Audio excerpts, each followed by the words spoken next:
Hello, guys, and welcome to the show. Glad to see you here. This is KJ, Scariest Movie Ever channel. And today we're going to find out what's on your mind, in your mind, one of the two, maybe both. But I love doing these kind of shows. It's always nice just to open it up completely. I'll put the link to the chat or live chat with me. I'll put that link into the chat room here in just a moment. And just come on in. The chat that I have on my end, it holds 10 people. There'll be a private chat room for you as well.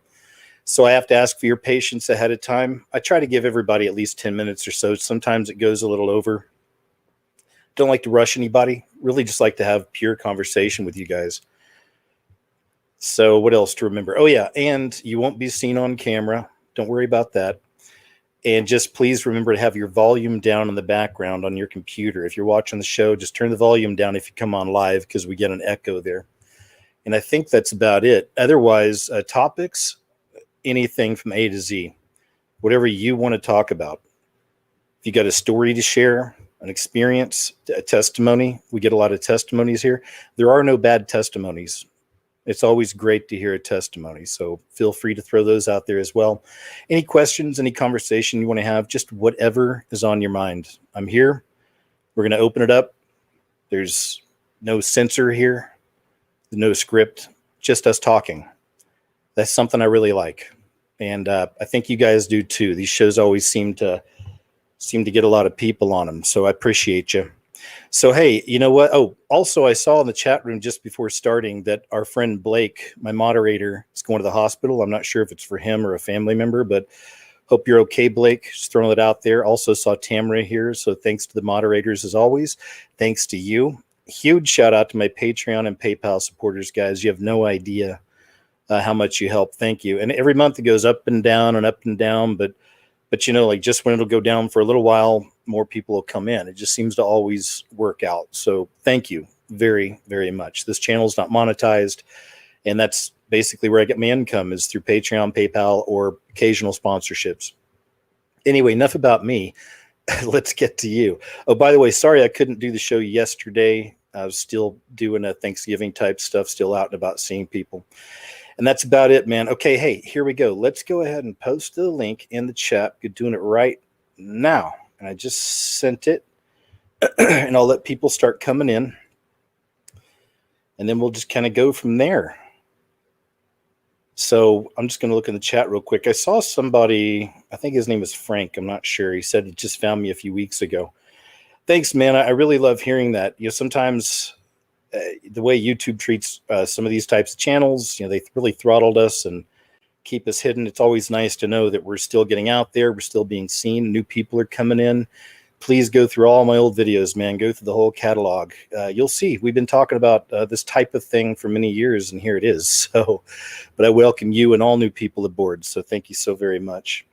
I'm going to go ahead and pop that link in one more time because we're still getting a few people in here.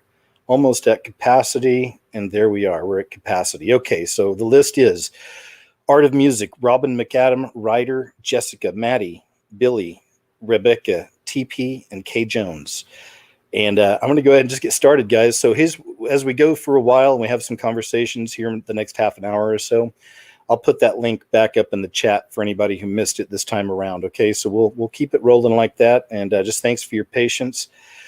Let's get started, man. Here, I'll change the background for the first person. Let's find something cool.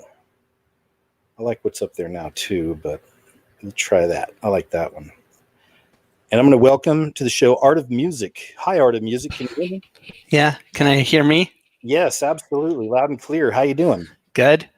It's great to hear from you. How's things today? Good. Okay, see you later. No, I'm just kidding. I was on one of your previous shows. Oh, yeah, that's right. How have you been since then? Good. Good. Still making music? Yeah, still making music. Also doing, right now I'm actually been working in a farm over the summer. Oh, that's great. That's a great thing to be learning right now, for sure. Yeah. Do the farmers you work with, do they talk about the times we're in? Do they talk about food shortages, anything like that? Food shortages they did talk about. they're not as, I guess, what we call politically incorrect as we are. Yeah, But they I get definitely you. did talk about the food shortages and those issues. And I did talk to them about gold and silver and that kind of stuff and Bitcoin. I'll throw it at you on there because I do some prepping on my end, but I also pray for the catching away. I'm pushing all in on both. Just in case there's not a catching away on the timeline that we create, and we go through a lot of this stuff. Well, we need to be somewhat prepared. But I've been ordering all kinds of seeds and buying seeds myself, just as maybe a potential barter thing in the future. Also, tobacco seeds. I've been doing stuff like that. Just it's not a lot of money, and you can get quite a bit of it now. So while I can, I'm just getting a little bit of that kind of stuff and setting it to the side. And I know it sounds crazy to some people, but hey, we see what's happening. Great Reset, all this stuff on the way. Whether Trump's in or not, there's still another global plan, it seems, outside of him, right? So go ahead. So, I was going to say about that. I don't think Biden is actually going to be the president. Yeah, did you see that news story today or yesterday? They said that he got hurt playing with his dog Major, and he had to go to the hospital, and now he's got a boot on his leg. Now, here's some fun conspiracy rabbit hole stuff for you. You guys can look this up. And this goes back to some of that Q stuff. And we know a lot of that Q stuff's a LARP, but there was some decent info that did come out every now and then through it. And one thing is the whole thing about McCain being killed in a trial. His own daughter said it on The View, and John Kasich said it on Fox that he'd been killed, right? So around that came this theory that before he was killed or disappeared, died, he was wearing this boot on his leg, right? Like, because he had injured his leg, but there were photos showing him switching it on different legs, right? It was really weird. Then people started finding all these photos of all these other high-profile politicians and some celebrities wearing these boots. So there's a whole thing with have you heard about this? Not really, but I think that Biden's probably going to get assassinated. Maybe. And what I was trying to get to is that now Biden's wearing one of those boots. So what people are saying is perhaps he's got the GPS bracelet on and all that stuff behind the scenes. They're draining the swamp. It's all that stuff. Remember Q, trust the plan for 4 years. Come on, guys. Draining the swamp. But going back to the whole going into the age of Aquarius, we're actually going from the age of the Aquarius, or as I like to call it, the kingdom of Aquarius. And the house in astrology is known as the body. Have you been? Oh, go ahead. Sorry. And that's actually going to be the house of Lilith. We're actually in the age of Aquarius and the house of Lilith. Wow, that's interesting. And Harris is actually, if you think about it, she'll probably be the wild woman, so to speak. And I feel like that Biden's probably going to get assassinated, and we're going to have a Harris presidency, which is kind of weird. That's a maybe. And then I'm with you on all the Mother Goddess stuff, and we've seen the whole, this is the time of the female rival and all this other stuff. So we've definitely seen that rise of Mother Goddess, the rise of witches, but I've been thinking this could also be a prime opportunity for Obama to come back, because say Biden either gets hit or he just passes, right? Either way, I mean, the guy's on his last legs, literally now.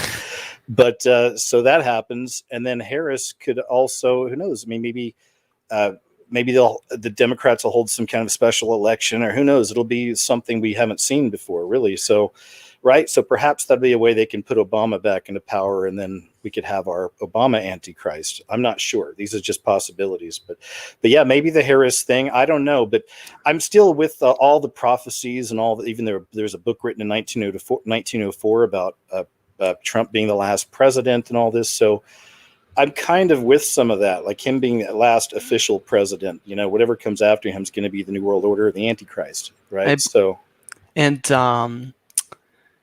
Here's another interesting thing. I think I was saying this before. The whole crossing of the X, so to speak, with the eclipses. The symbol for death too. Yeah. Yeah. The second part of the X is April 2024, which is typically that would be around election year. 2024 if there was another election. Yeah, that is I don't interesting. see. Yeah, I know. It's really hard to actually see it, honestly. It is. It's just hard to see it. I mean, I was listening to a radio show a few days ago, and there was an old school reporter guy in there. I can't remember his name. I never heard of the guy before, but he'd been in reporting for like 50 years. And just listening to him talk about how the landscape's changed. It's so true. And I've mentioned that before too, that there's no more of this civil stuff between the two parties in America. You know, it's such an obvious divide and split between globalism or nationalism. Really, it's what it comes down to. You know, this where we're at now. And the other side is so hateful and angry and evil, you know, the left side, and then the right side just doesn't do anything. But the left side is so out in the open about it now, even talking about, you know. I would say it's in both sides. I've actually seen some of the extreme on the left and extreme on the right. I believe most people fall down the middle still. It's just we've allowed the publicizing of both extreme sides, and that's whole part of the what you said before, the left-right paradigm and all of that. And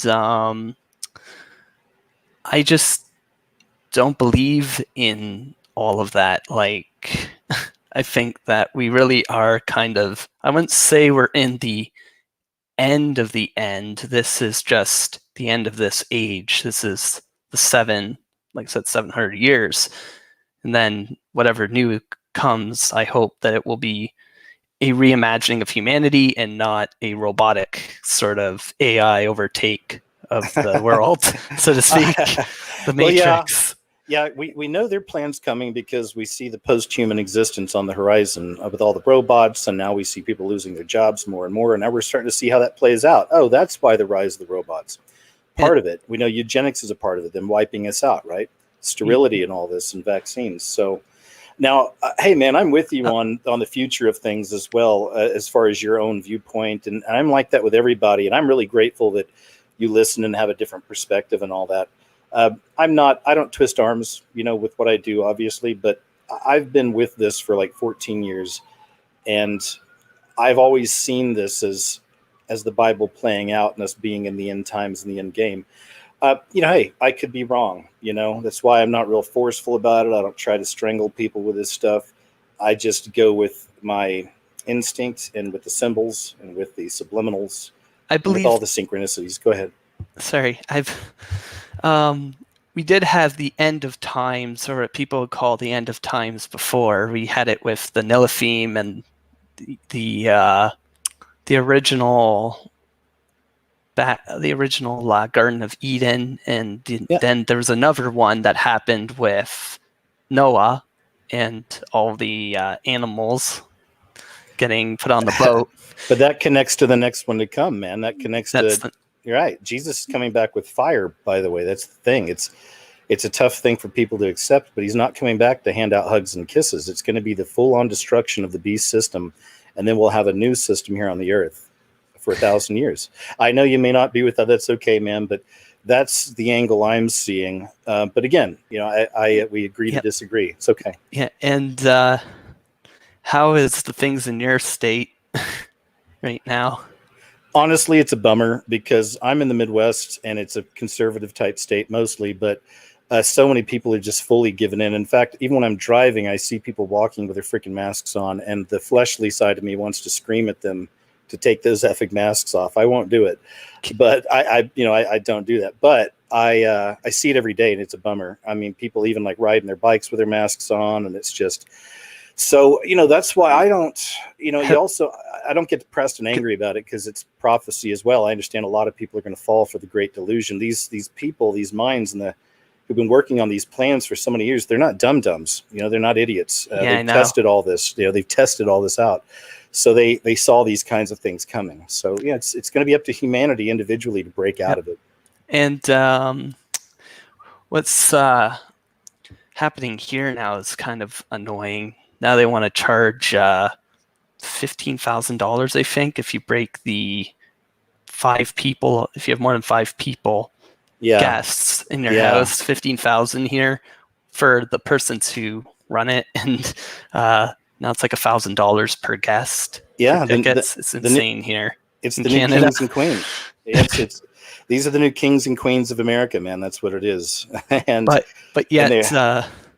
yeah, what's kind of interesting is at Trudeau's going to his cottage, and he even bragged about it on Facebook, where he's gonna have like 100 people coming over Oh, to his cottage. yeah, he's one of the worst. He's such an annoying little twerp, he is. But well, hey man, on that note, what else you got for us? Anything else today, Art of Music? Not really, but the only other thing I would say that's kind of coming here is they're expecting us to have a really cold winter, and we might have a ironically, very wet summer. So we're probably going to have some crop failures here. So I expect out here in the east side of America and Canada, we're probably going to have a lot of crop failures come next year. So I guess prepping is a good thing to do right now for us. Yeah, I would say everybody should have some form together just in case. There's also the whole dark winter programming stuff out there, so we're not sure what that's going to look like. But hey, man, well, on that note, Art of Music, it's always nice talking to you, and thanks again for calling in. Stay good up there in Canada. Yeah, you too. Bye. All right, man. Take care. All right, guys, that was great, man. Always nice talking to an old friend. And Ryder is up next. Ryder, how you doing? What's up, brother? Can you hear me? Yes, loud and clear. How's things today, sir? Oh, they're crazy, bro. I know. This world is crazy, dude. It's like, I know. man, how did we fall for this all again, bro? You know what I mean? Like, I'll tell you something. Here, I'll share this with. This is my Thanksgiving. It's Thanksgiving with family. Like my mom and dad, God bless them, and I love them. They're amazing, but they are terrified of all this stuff, and they're all in on it. Masks in the house, everything. And our Thanksgiving was my sister prepared the meal and put it in to-go containers, and we all drove over to the house, picked them up, and went back to our homes and ate. So, what? Yeah, man. So like even like in my own real life, I'm seeing it hardcore. And I tried to talk to my dad the other day about vaccines. They're like, why aren't you going to get one? Because I've talked about not getting it. I'm just like, Dad, I'm not going to let the government put anything into me. No. I don't want any part of it. And see, they're church-going folk every Sunday. But the thing is, if I start getting into Mark of the Beast stuff, they roll their eyes. Like, here he goes, So it's a very delicate situation. Even in my own life, I'm dealing with it too. Anyway, enough about me. Go ahead.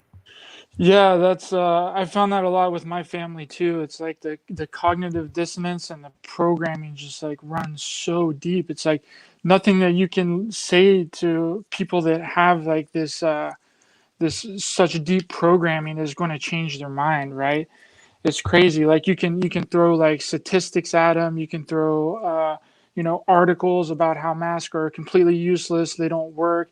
You could throw even the CDC, bro. The CDC saying now the lockdowns are not effective. You know what I mean? Yeah. Oh, yeah. The information's constantly conflicting, and that's a part of the psyop, in my opinion, just to keep everybody confused and just go along with the get along. You know what I mean? It's constantly conflicting information. Can you hear me okay? Yeah, I can hear you. You're kind of breaking up a little bit. Sorry. I was having a little bit of again. trouble. Yeah, go ahead. I had the mic probably too close. I think that they do that on purpose. The information is constantly conflicting to keep everybody dumbed down and eventually just, okay, I guess go along to get along and just fall in with the program, Right. Yeah, they want us dumb, stupid, and poor. You know what I mean? Like they want us down at the bottom, right? So we're easily controlled, and they want to throw all this fear programming in it while contradicting themselves by putting out things like under the radar, right? Like, and they just brush it kind of like under the carpet. It's crazy. Like the CDC has come out with saying that only 99 the virus only kills like less than 1% of the people that's infected, right? Yep. And that just kind of like goes against everything that we've been told this entire time, like since March, right? Like we were hit hardcore with fear propaganda from China by showing people dying in the middle of the street. You know what I mean? To get, you remember that? I remember this. You remember gosh. Oh, they were terrifying, right? People just collapsing in the middle of the street. Yeah, I saw that. And then Fauci comes on like the other day and is like, yeah, we don't want to scare people. Like, we don't want to give people any kind of fear. Well, I mean, that's their job. Like, that's what they Yep. do. Like, the media's job is to lie. The media's Yes. job is to push fear, right? Because fear is the easiest way to control the public, right? Yep. And constantly lying by omission, by just not telling the story. I mean, somebody on one of my live chats a while back was talking about where are the people standing up. And I told him that I've shown every week in my KJ show evidence that people are standing up and doing something about it and creating, protests all around the world, really. But most of it's not covered, especially in America. They won't even cover it. That's the problem. It's like that old saying, if a tree falls in the forest and no one's there to see it, doesn't make a sound. Well, people can be, protesting all around America. But if it's not even liberal media. I hate saying that. It's a liberal conservative. No, it's just this mainstream, globally, corporately controlled media, and they're not going to tell you. They're never going to give us the rest of the story. That's why I keep thinking that Trump is going to wind up proving that he won. Again, I could be wrong, because that would really break the system. And right now, the system's meant to be broken. This whole country, you could say, was built to be broken one day, with all the Masonic emblems and everything carved into Washington, D.C., for example, of course. So we know it was built by Masons, and it's all about the New World Order's on the money. And to get to that New World Order, they need to destroy the old system. So something's going to have to break soon. Go ahead. Right. I believe that we're headed for a new world order no matter what. Like, that's what we're going to get no matter what, right? And I think that it's really kind of up to us if it turns out to be a positive thing or if it's going to be a negative thing. And right now I feel it's all turning out to be kind of negative, right? But and the whole thing with Trump, like, he has to win. Like, that's the thing. But the aftermath of him winning is going It's gonna to be nuts. basically burn the country down to the ground. Yeah, it'll be Right? Like, really, really most likely, right? I mean, that's the way it seems. We could all be wrong. We'll see, but it certainly seems that way. That's the narrative, at least, isn't it?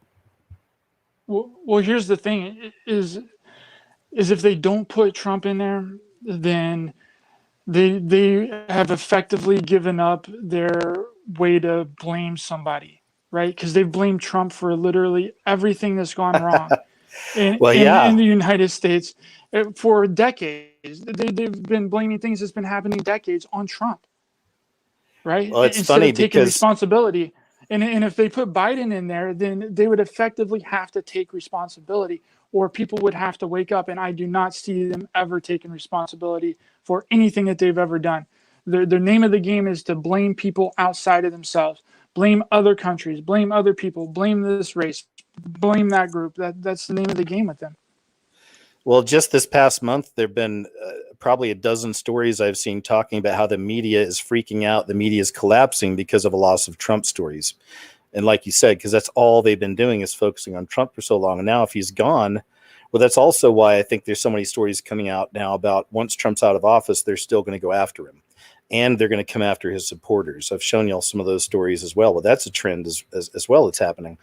So that's why I say, again, to me, it's beyond politics. It's all very spiritual. And these people are operating through a very wicked hive mind, in my opinion. And as dark as things seem and as scary as they are, and they can be, it's why I always throw it out there that it's annoying sometimes in religion. They'll say, well, I'll pray for you or pray about it. And you feel like people don't really care. They don't really mean it. But I really mean it, that right now is the time for real to lean on the Lord, to accept Christ. If people haven't, I hope you will. You can get the Holy Spirit, you get connected to the Father. It's through the Son to the Father. And that's what really matters. And that's why there's such a shaking going on right now. And that's why it'll get worse.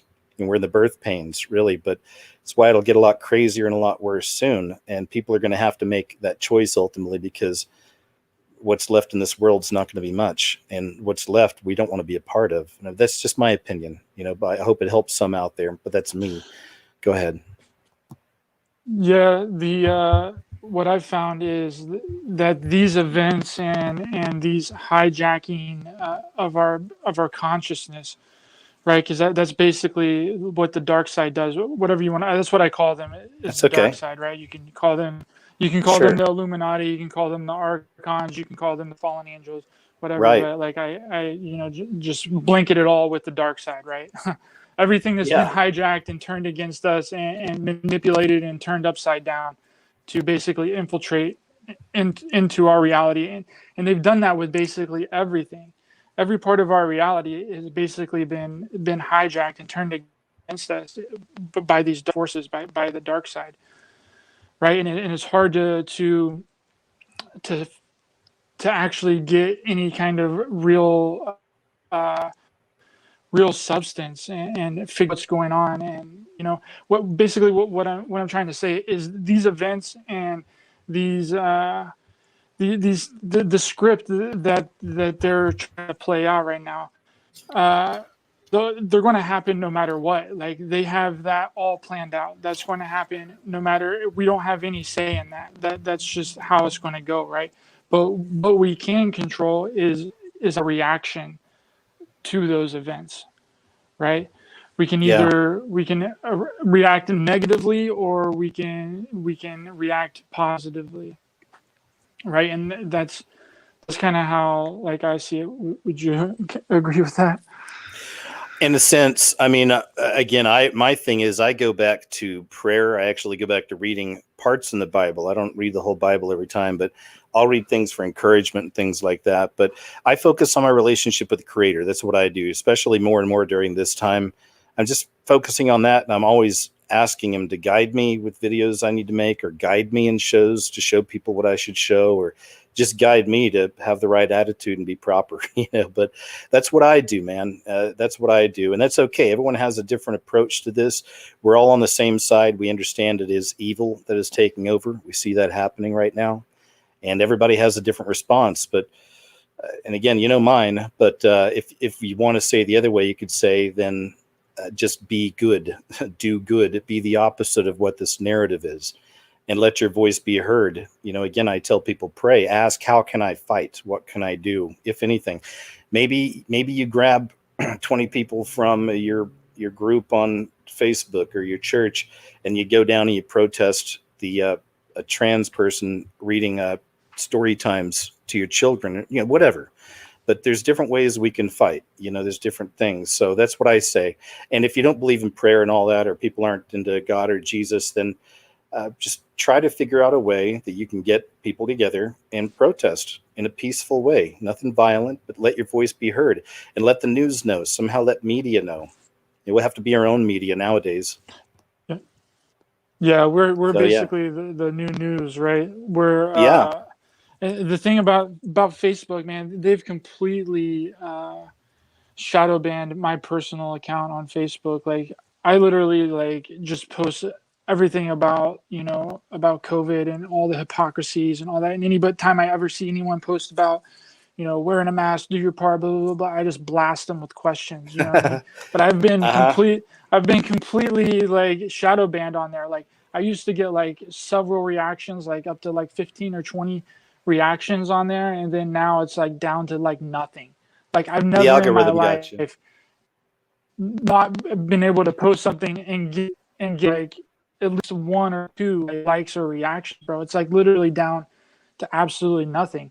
And this happened maybe like a month or two ago, and I found out because, like, my girlfriend and a few of my friends that would always like my posts and stuff, like, I was like posting every day, and they were like, we haven't seen anything from you.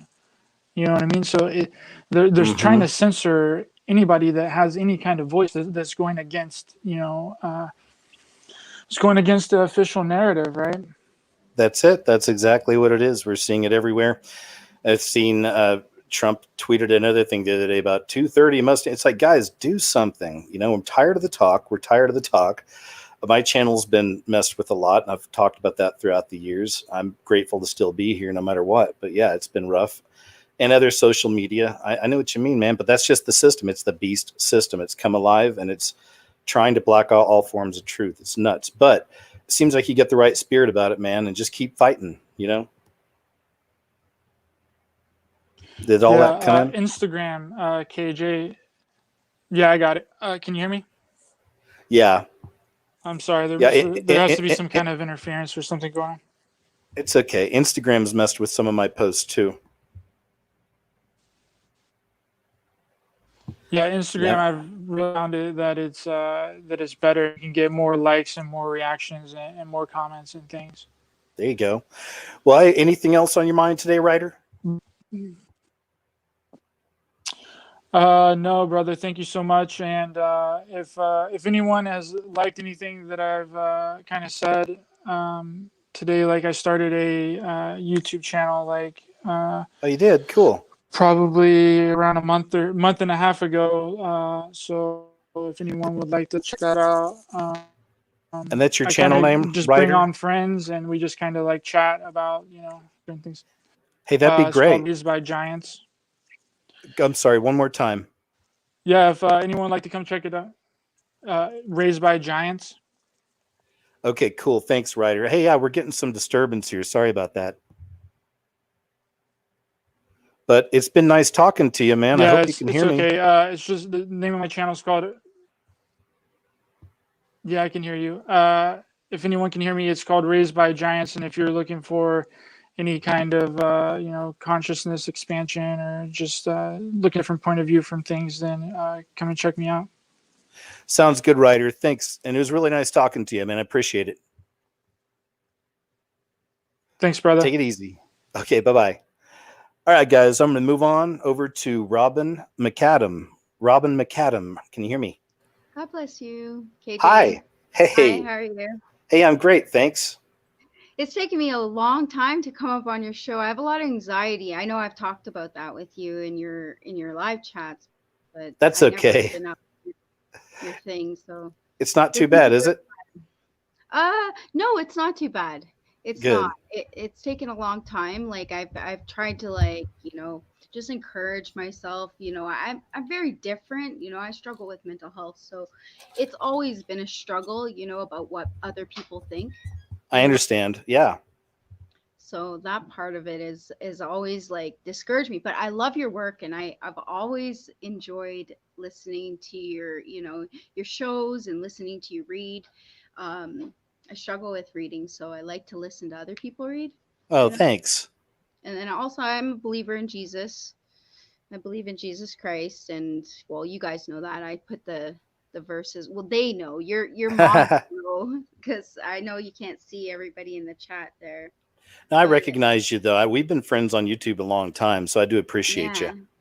Thank you. I love your work, and I just I wanted to talk about some of the things that my family has gone through. Like I see your view on mind control and things like that, and I know that my family. I'm Native, and my mom was in a residential school, and Oh, wow. so that part of it, I've always known that my family has had connections to mind control and different things like that. And then also I think about it. My mother was born in the same. I live in Canada, and I was born in Toronto. Oh, cool. And my mother was born at women's college. I was born at women's college, and my daughter was born at women's college. I just don't think that's a coincidence. So with all of the things that I think about, because I know that the things that they weren't allowed to do in the States when it came to mind control, I knew that they were able to get away with in Canada. And I just wonder about what you think about that. How are they able to get away with it in Canada? Do you know? I just know that they were, like where they moved to the States and then. Well, I think that, I guess they have been getting away with mind control on every level, really. And we know this. I mean, tell live vision, to begin with. And of course, and the whole way that school is set up, it's basically training you to work your 9 to 5, for the rest of your life, be a slave or a cog in the machine. I mean, the whole thing, it's all been mind control. And that's what this time is. That Q group kept trying to claim the Great Awakening. But there is a Great Awakening happening. It's spiritual. And I've been cataloging it for almost 14 years now. I've seen it coming, and here it is. Now we see it. Now we see a very obvious New World Order on our doorstep.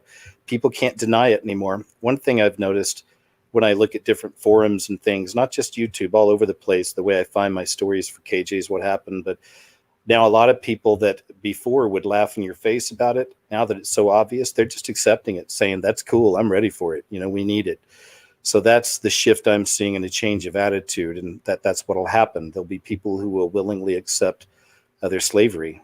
We know this, Mm-hmm. Sorry, I'm rambling off a bit on some tangents, but I think the systems have been using mind control against us just forever in one form or another. And now it's all being exposed. It's all coming out. And I think it's glorious to behold, to watch the beast system as it's all kind of crumbling and growing at the same time. It's insane. Amen. Amen. I really have, over the last few months, especially during COVID and things, I know how difficult it is through, like right now for people with mental health. So it's really difficult. I was going to ask, a lot of us. How are you hanging in there? Well, I'm alive. So good. I'm doing good. That's a start. There's a lot of people that have lost their lives during COVID, not just to COVID. Sorry, Kobe, whatever it's called. Yeah. But there's lots of people that have lost their lives. Yeah. Not just for that, but for you're right though. There is a rise in people taking their lives now. There's a rise in opioid addiction and other drug addiction, and that's crazy. I think it was Oregon. They decriminalized all drugs, even heroin and meth, just as all this stuff was happening. And I that stuff is it's eugenics to me when I see that. It's just furthering on the destruction of humanity.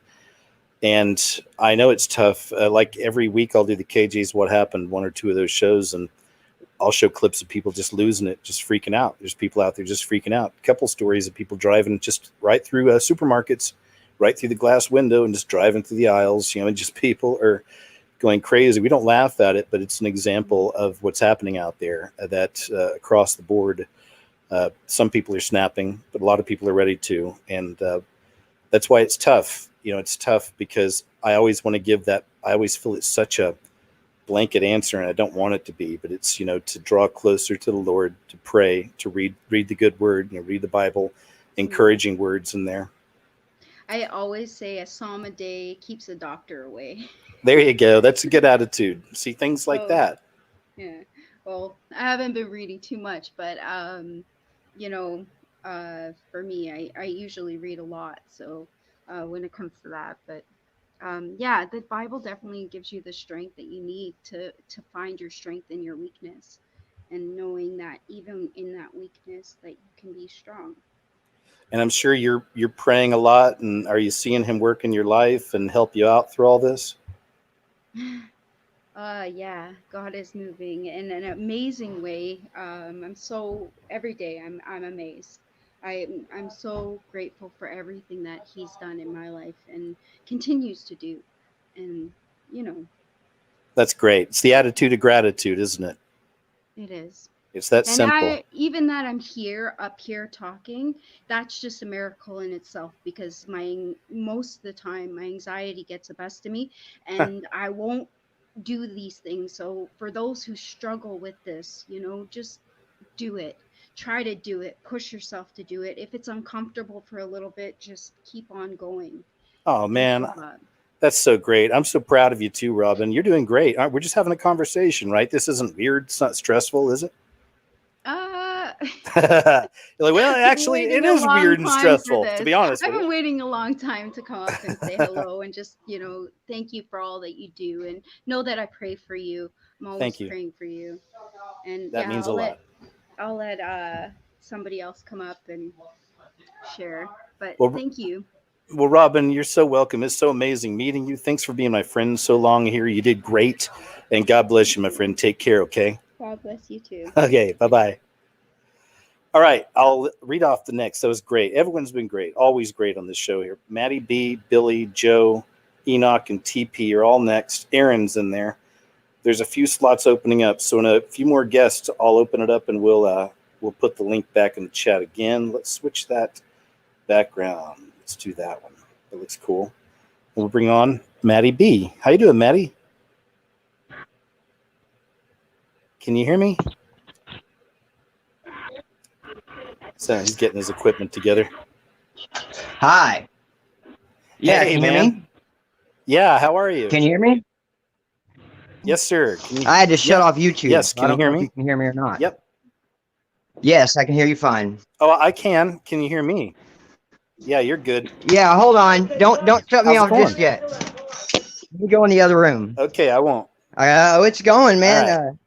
Me and my wife, we're from Chubbs was telling me to Oklahoma. get rid of you, but I won't. Oklahoma City, actually. We've been following you for a few.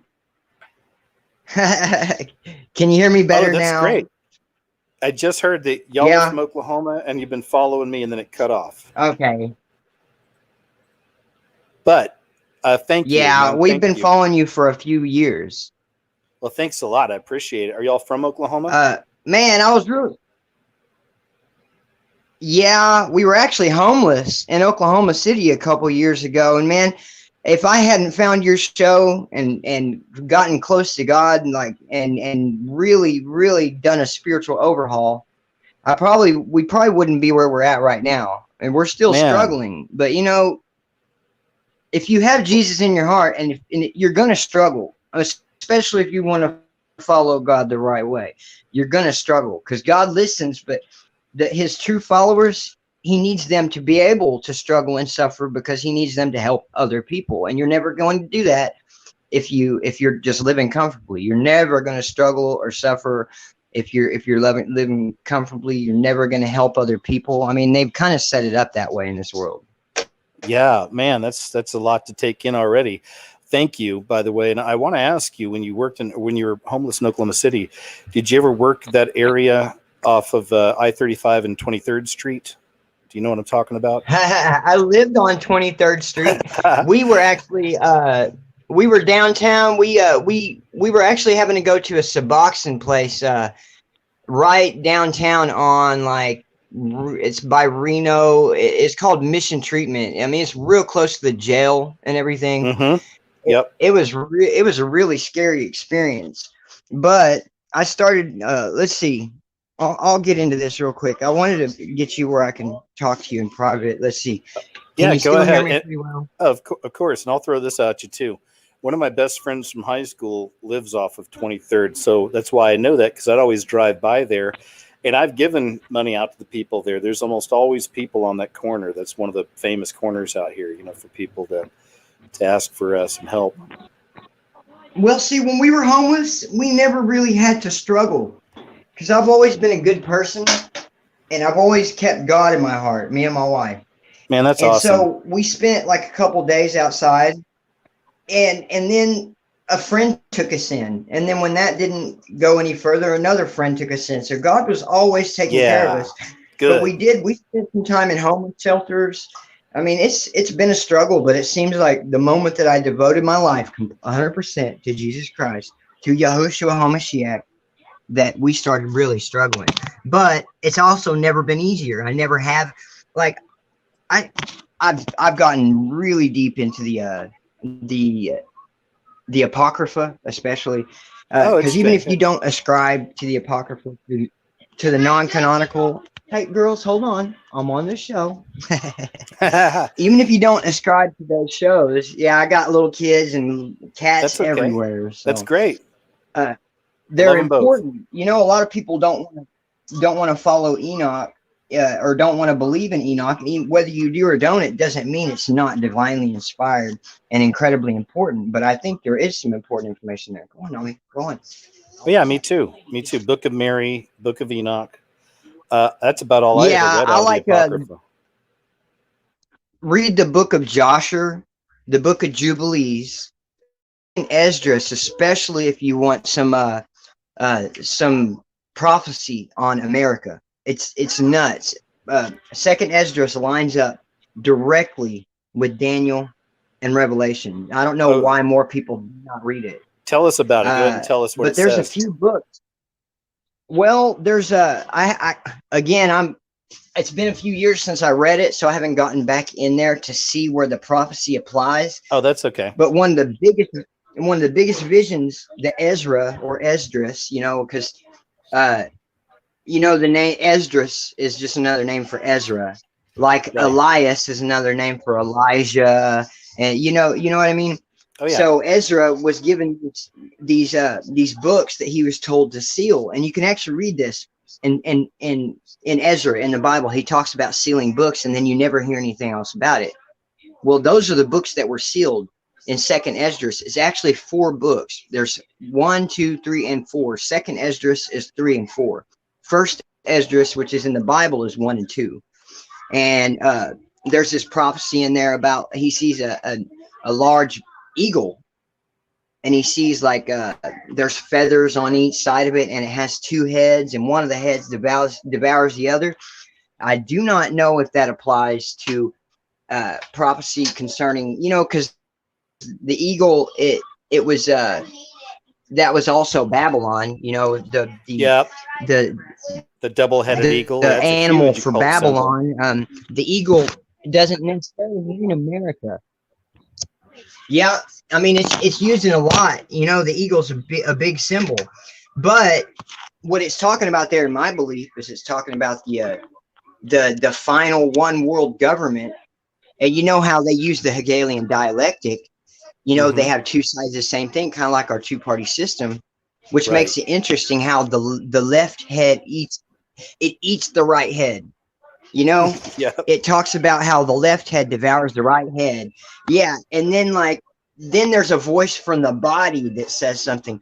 And wouldn't that be interesting if that was like one of our parties devouring another, and really putting this play into motion? I mean, 2020 is nuts. We've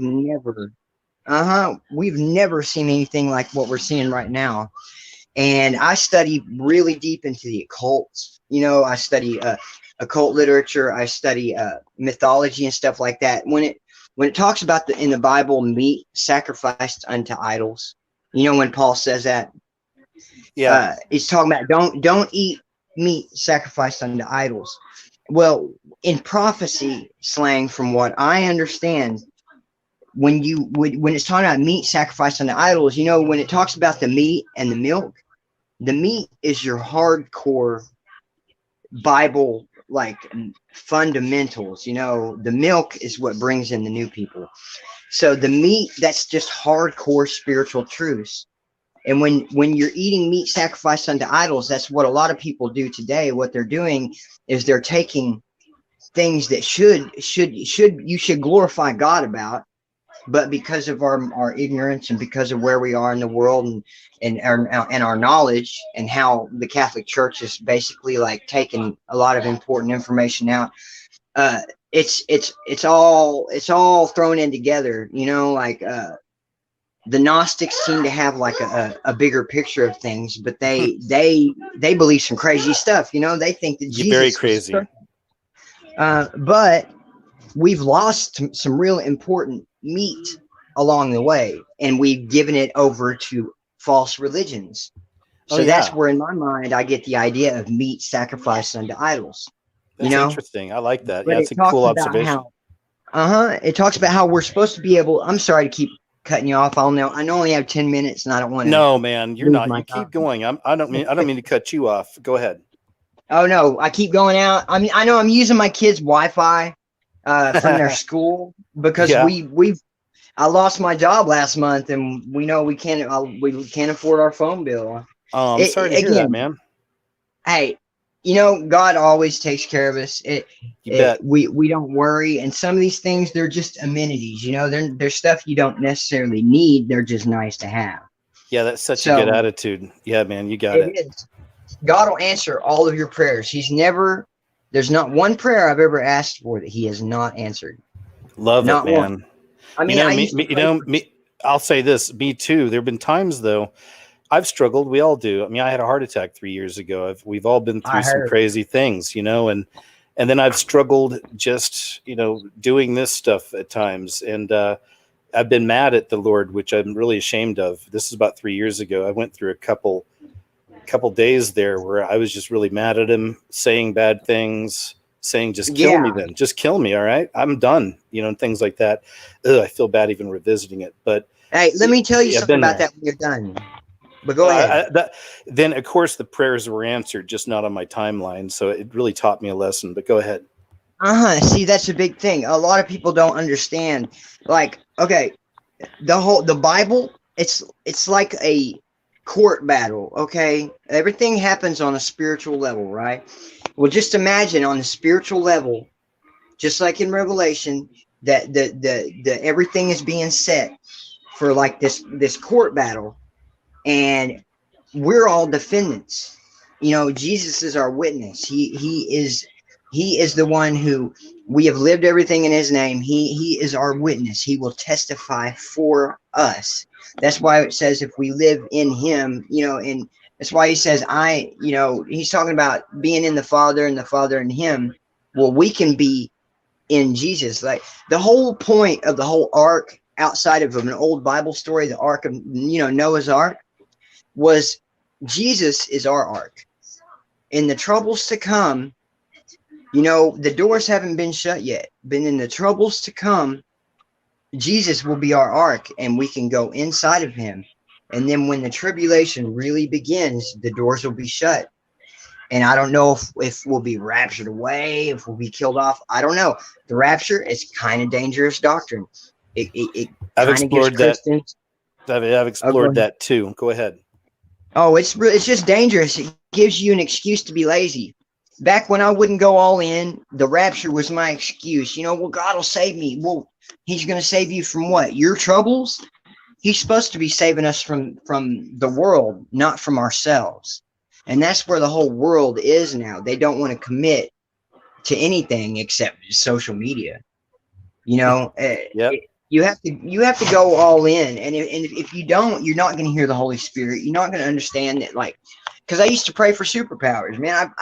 I'm not even joking. And then that's another prayer that God kind of answered, because now the Holy Spirit, it can do things that you would not even think possible. I've short of just like meaningless things, like I'll ask God to wake me up, like I gotta wake up, wake up that's for work. Great. You should. No alarm clock, and I'll wake up exactly when I ask God to wake me up. It's absolutely nuts. But he can do so many more things. Like what you just have to keep your spirit open.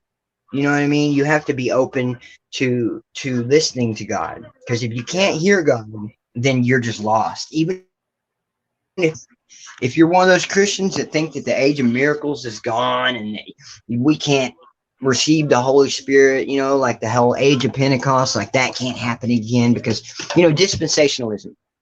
If you believe in that stuff, then that's how a lot of modern day Christians are, the church Christians. I know.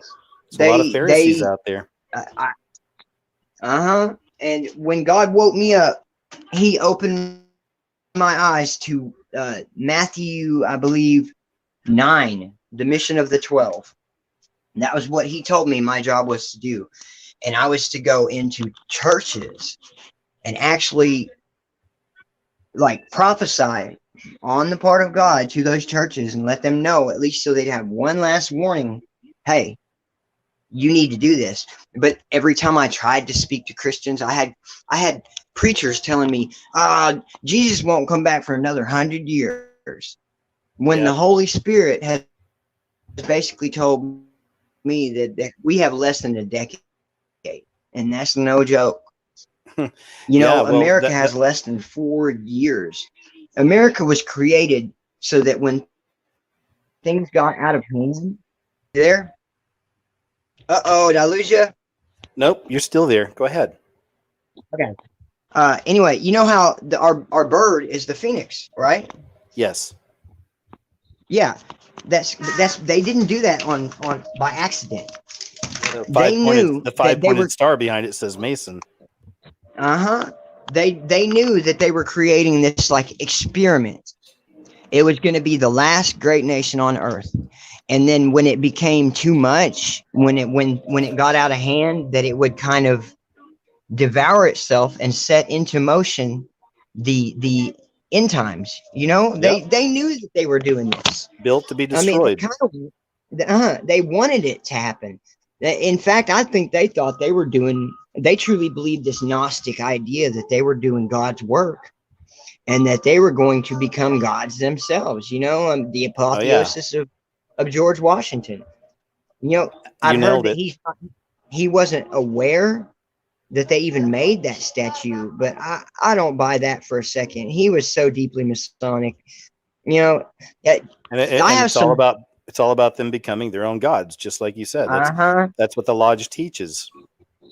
If I have some books, man. I have so many books I could recommend. I don't know if you want me to email them to you. I mean, I could list a few right now, Yeah, but books that would go really ahead and tell the people. That'd be great. okay. There's Lina. It's by this author named Lina called Architects of Deception.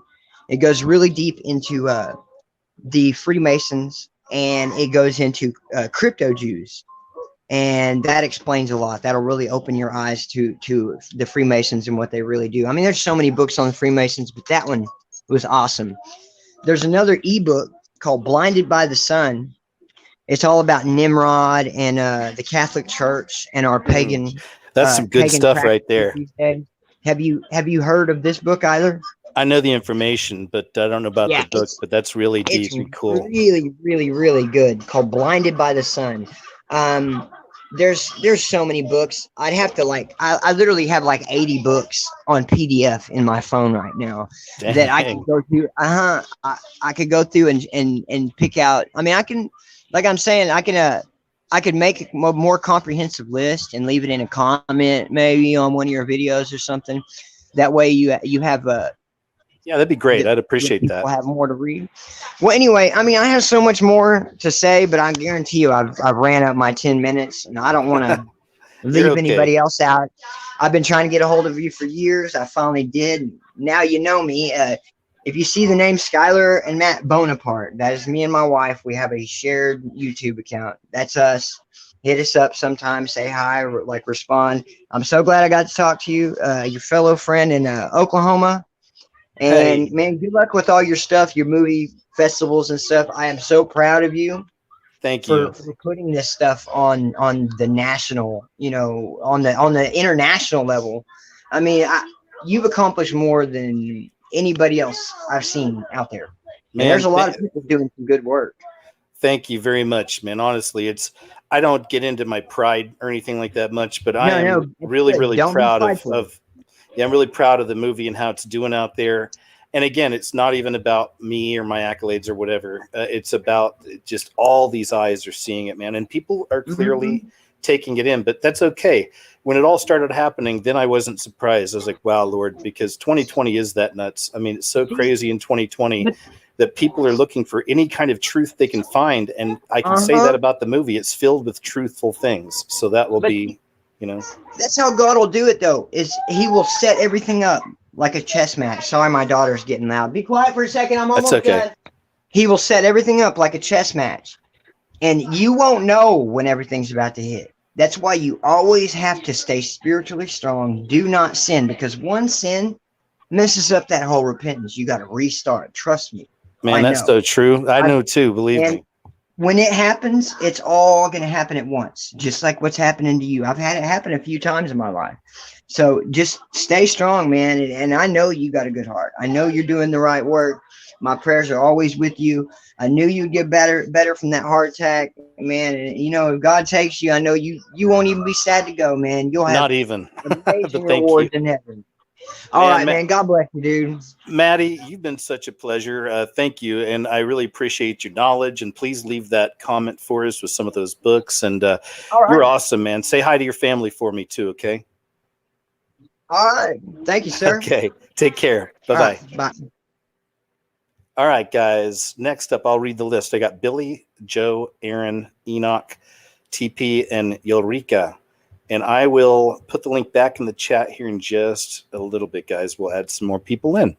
So I'm going to go on to Billy now. Billy, how you doing? Oh, sorry. Let me see. There you go. Can you hear me? Yeah. Hi, Billy. How's it going? Hey, it's going good. I just want to say, a lot of people are worried about they can't go to church and stuff like that. But Jesus said, where 2 or 3 people gather in my name, there I will be. So, or is it more of a rebellious thing that people are doing? I kind of have mixed feelings about people not going to church anymore either. some people, especially older folk, really need that for community. You know what I mean? And then, but on the other hand, a lot of these churches are kind of false, right? I mean, a lot of them have their own weird dogma, and they twist scriptures, and it's a mess. The same thing with school. You know, some kids need the school for socialization, but then some kids are being abused. Now they're at home with abusive parents drinking all day. You know, so it's a mess. Yeah. Because the churches, most of the time, they don't even teach anything about what Jesus said most of the time, right? Right. Like most people don't know, like where 2 or 3 people gather in my name, there I will be, because they don't actually read the Bibles for themselves. Man, that's so true. And that even like nowadays, look at what we're doing right here. We're doing that, you know, in a sense. We're all like-minded and we're coming together. And then this is the wave of the future. Exactly.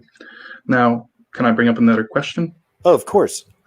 Now, it's about the mark of the beast. A lot of people are scared about what's coming, like now, you know, the needle or the, you know, the RFID chip, tattoo, whatever. But the thing is, it won't be here until the Antichrist is here, right? Because Revelation 13, it says he causes, you know, he will give the mark. So I know those things are not good, but people are afraid that that is the mark. What do you think about that? Well, here's the deal.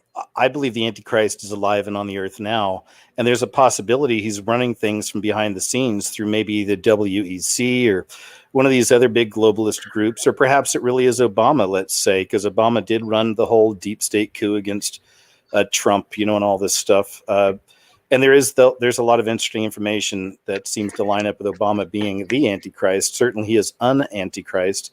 There's other theories I have on who it could be, and I'm not the only one to think it might be Obama. People have had dreams and visions of that.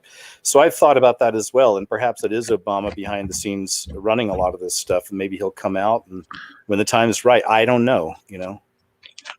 But maybe the Antichrist is here doing it. You know, maybe he is leading this charge. But who knows too, like a lot of people. Oh, sorry, go ahead. Like the name comes up to 666, right? But who knows? Maybe that person that's going to be in power might change his name at the last minute when he is in power. So people are just guessing at the moment on who it is. Well, that's kind of what the game is in a way, isn't it? I mean, as watchers, we're watching and we're trying to figure it out. And not everybody's caring. Most people don't even want to know. But those of us who care, we're watchers and we're watching and we're trying to figure it out. And that's okay. You know, it's okay because that's how we do it. Otherwise, we put our heads in the sand, you know? Yeah. And also, too, it says that we will be worshiping the Antichrist while we get the mark of the beast. So I don't think there's anybody out there that we are worshiping, right? So there's that. And you know what? Another part to do. Yeah, you know what else I've thought about is that 5G is connected to virtual reality. There have been stories out of China and Japan detailing this, the obvious connections between it. So I've thought, you know, how is everyone going to have eyes on the Antichrist to worship him like 24/7 with virtual reality, perhaps? So maybe that'll be a part of this new vaccine, digital tattoo, whatever it's ultimately going to lead to, connecting us as well to a VR device in our homes because nobody leaves their house anymore, remember? And we can all sit there and just and be like worshiping the idol, worshiping the beast. I mean, it's insane, I know, but yeah. I mean, as crazy as it sounds, we see elements of that coming out before us already. Yeah, because like the vax, I don't think that would be the mark of the beast itself. I think it would be like the tattoo or the thing that's going to be attached to it.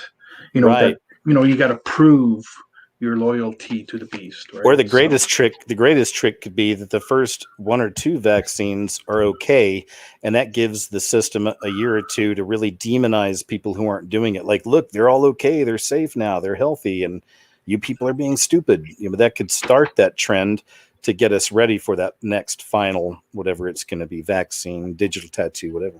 Mark. Mm-hmm. Yeah, that's we'll see. True. We'll Exactly. see. We shall see how the show plays out, you know? Yeah, and about the guy that was talking before, he was talking about the other books that's not part of the canon. I believe there's like 195 of them that's, you know, left out the canon Bible, right? So there's a lot of stuff. Like I take it as scripture, but not, you know, 100% because it hasn't been proven. So I do read like the Book of Enoch and all those other ones as well. They are interesting to read. And yeah, I thought that was pretty cool how he was talking a lot about it. Yeah, good. Yeah, exactly. I think it's good to broaden your horizons, broaden your knowledge. As long as we're based in the Bible, based in the Lord, it's my opinion, based in Christ, then you can look Yeah. out into these things and discern what's truthful and what's not. Yeah, and just one more question. Have you ever heard of the channel called A Voice in the Desert? Oh yeah, Brian Murray, A Voice in the Desert. He's actually a friend of mine on YouTube here. No, I think no. It's another Voice in the Desert. Oh, okay.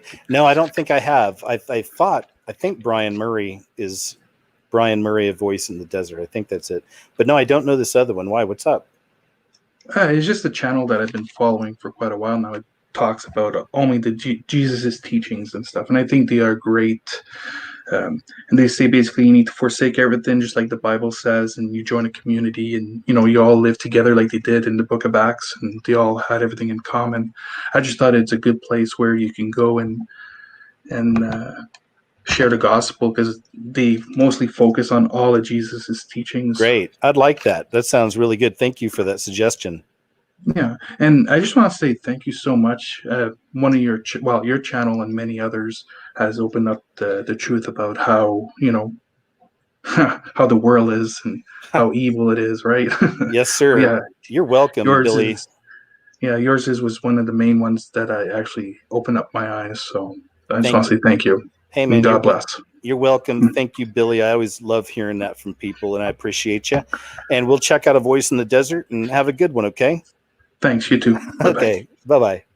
I just put the link back in the chat. Looks like we got filled up pretty quick, so that's cool. Got plenty of people here. Got TP, Ulrika, Aaron, Sophie, Sky Harbor, Tony Truther. Next up is, wait, Billy, I just had you on, didn't I? Yes. Oh, I'm sorry. Okay, sorry, man. Next up is Joe. Hey, Joe, how you doing? Hey, KJ, how are you? Hey, man, it's nice to hear from you. Yeah, I always comment. I love your show, by the way, and I don't watch it for entertainment. I watch it to learn, okay? Thank you. And my symbol is 2 Mandarin symbols, which mean black man, okay? Okay. So it isn't Joe Frasina when I comment, so it's 2 Mandarin symbols. I'll remember that. Now, first of all, you know that we are in a war of powers and principalities. You know that, right? Yes, sir. And people, there's just a few, I heard a few comments, people talking about, and even Trump, if anybody expects, he's one of them. He's in the billionaires club. Presidents are pre-selected, Trilateral Commission, Tavistock Social Engineering, Committee of 300, secret societies. They are put in their way in advance and for particular reasons. You know what I mean? If Trump was such a good guy, he would come out and just say, this whole COVID thing is a hoax, okay? Now, you've heard of Dr. Koch, right? Yes. Okay. Koch? Yeah, Koch. Yeah, he's the guy who invented the vaccine for smallpox, right? Yep. And he developed a way to isolate and purify the antigen, the vaccine, and put it, and test it with animals. And the fastest they've ever come out with a vaccine was the mumps vaccine for 5 years.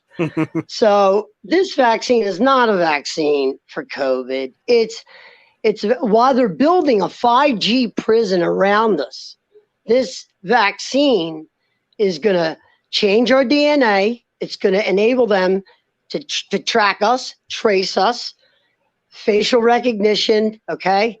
Just going to know every penny you have in a bank, every penny you spend.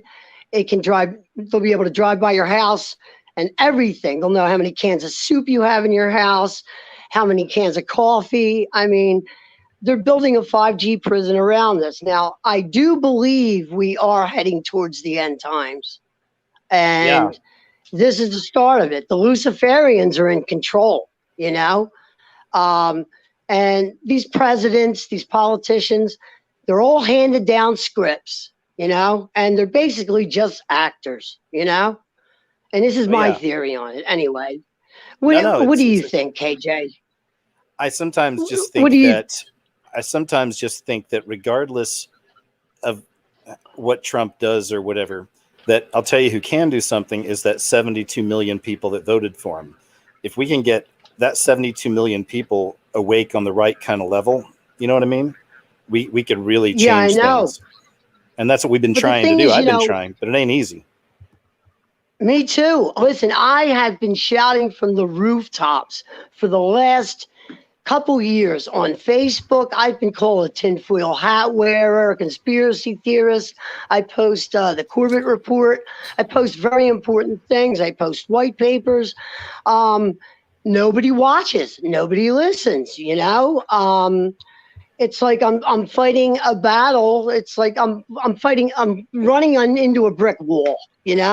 I know. It's like I can't seem to wake anybody up. Well, you're doing And it. You're it's doing it right now, disheartening, Joe. but yeah, I know. But like you said, lean on the Lord. Every day I drop to my knees and pray for the full armor of God before I leave this house. And I have conversations with the Lord all day long sometimes, and Me ask him too. for guidance and ask him to walk with me, and I'm getting kind of scared. My wife was just diagnosed with Alzheimer's. I have a 17-year-old son. And if they are going to force these vaccines on us, do I bug out? Do I leave everything here? Do I just get in a truck with some supplies? Do I get the hell out of here, get on the road? But if they have the National Guard out there, they're going to stop you. I mean, it might be a no-win situation, Well, that's the And whole and that's the whole leaning on the Lord part. And man, I'm with you. We have to be careful with our thoughts. And I mean, look at the stuff I put out. Trust me, I know. But that's why I don't do something every day. I take a few days. I go out to the lake. I just get out in nature. I talk to the Lord because I need it too. Plus, I'm sensitive. I feel things, man. Everything I encounter, I internalize, then I process. So every sad message, every sad email, every fearful thing, I see it, I feel it. So it's tough, man. Like I'm not trying to. Some people understand what I mean by processing things like that, but the point is that no, we I have do to understand. I'm the same way. I'm the Yeah, same you know what way, I and mean. I'm also a hypersensitive. Yeah. Yeah, you know how that is then. Well, so that's why I say, Ye- man, I pray all the time. I lean on the Lord, and even for my own guidance, I'm prepared for both. If we have to go through hard times, I've got some stuff set up where I can make it, and I can help out my family, and that's it. Right. Otherwise, I Yeah. hope I get taken away. I would rather get poof, before it all happens. Don't get me wrong. I'm with both, but Oh, me too. if Me not, we'll too. Yeah. the Lord will be with us more than ever in those days, though. Remember, because it'll be unlike any time in history. We're literally seeing the end of time and the end of this planet, the end of everything. So I know. he's really going to be with us like crazy. I mean, we'll see him working in our lives in miraculous ways, I'm sure. I believe that I believe that to the core of my heart and soul, KJ. Great. And I just wanted to get on and just talk about one or two things with you. I don't want to take up too much time. I know Sure. there's some other people really want to talk to you, but I just want to say it was a real pleasure talking to you. And You too. And I enjoy your streams. I enjoy your shows. Okay. Joe, thanks, man, And so much. God bless you. God bless you, and God keep you. Thanks, Joe. Hey, God Okay. bless you too and your family. Good luck with your wife. We'll be praying for her, okay? Oh, thank you, KJ. All right, man. Appreciate Take care. Okay, bye-bye. All right, guys. I'm going to move on now to Enoch. Thanks, Joe. Love talking to you guys, man. All right, I'm trying to unmute your mic, Enoch. You might have to do it on your end. Oh, yeah. On your end, Enoch, you'll have to look at the microphone icon and click that microphone because you're muted on your side right now. And that happens sometimes. All right, I'll let you figure that out, Enoch. I'm going to move on. I'll stay here and I'll come back to you next. We're going to go over here to TP. TP 1984. Are you there? Yes, can you hear me? Hi. Yes, I can. How you doing? I am good. I'm actually, I didn't want to say where I'm at. I'm in Europe. Okay. I'm kind of more a bit international. Oh, I've cool. been in the chats. I try to like discuss things, but it's so hard keeping up. It's so fast. Yeah, I do feel like you. Like sometimes I just need to break away. I get into like holes of Hallmark movie watching or something Yeah, else. I can I've like done I that. speak four language. I speak four languages, so I try to find other things to watch from Oh, other that's great. languages. Yeah, Uh, well, you got a lot of choices. so if I tell you some about myself, you will figure out who I am because I'm not TP on the regular. Born in Okay. Brazil, work here in Europe with Americans, so I kind of have a contact with both European and Americans.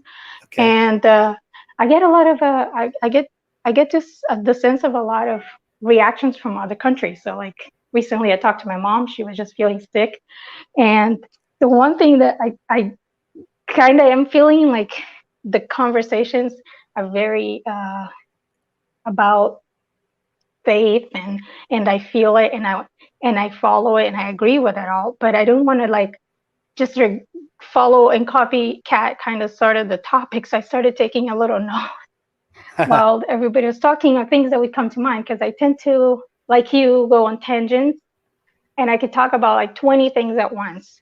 Yeah. So one thing that I wanted to focus on, since I don't have a lot of time and No, soon you're enough will okay. be my bedtime, And go ahead. Don't worry about time on my end, but go ahead.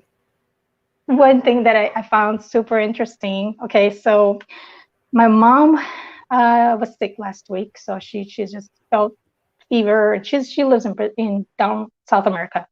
So she's not feeling well. So she had fever. She was kind of coughing and not feeling well for a few days. And then she eventually kind of like gave in and went to the doctor.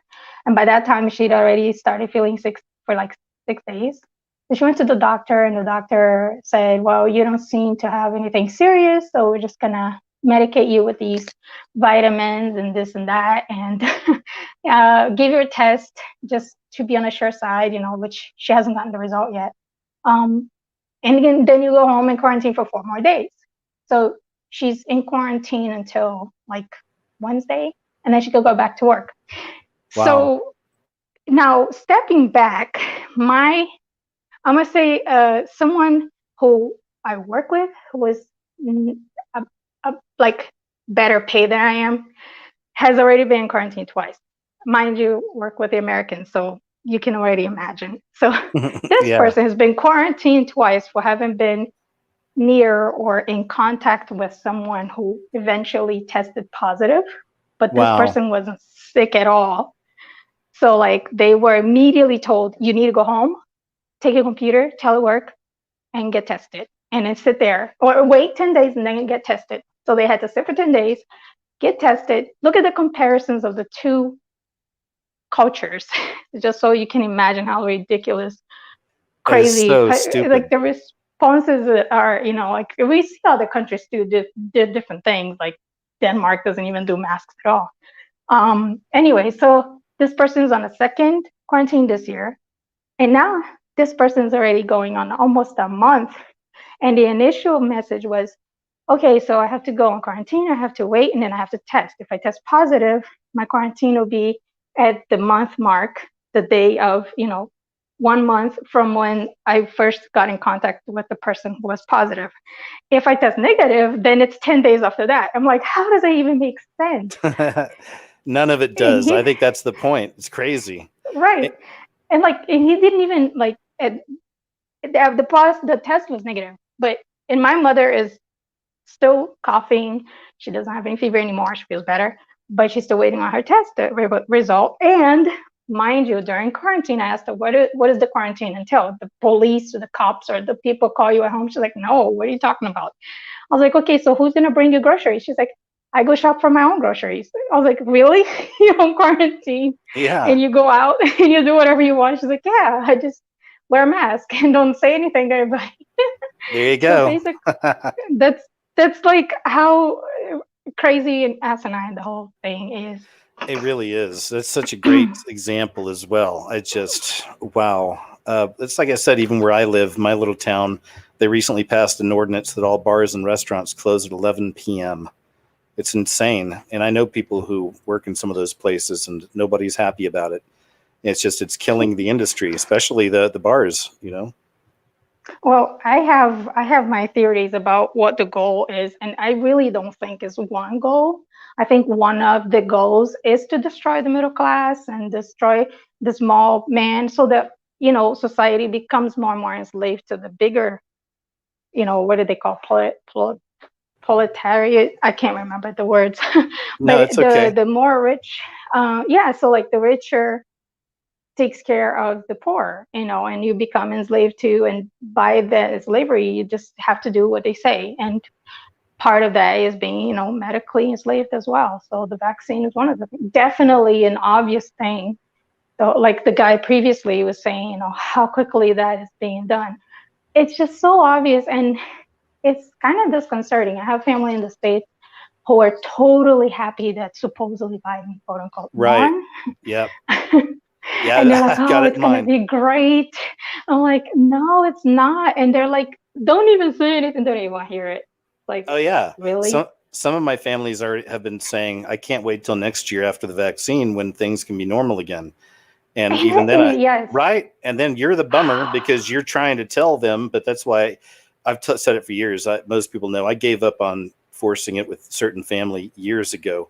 I love them. They love me. They have Jesus. That's fine. That's my thing. As long as you got Christ, you're good. My mom and dad don't need to know about the Illuminati and all this stuff as far as I'm concerned.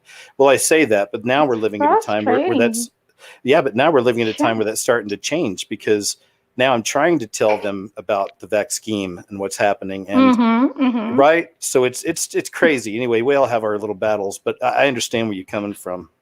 Well, my mom, I have it in my heart that she like listens to me a lot. Like a lot of my family down there don't. They kind of have their own ideas. I think people are a little bit fed up, and a lot of people recognize that it's a little bit of overreaction. Some people are buying into it. Some people think the measures are enough. And some people, like here where I am, they love rules.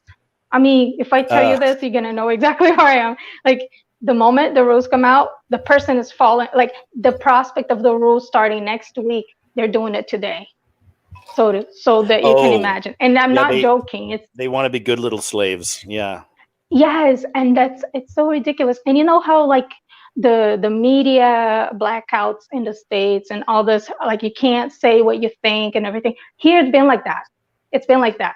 You can't be that open about what you think.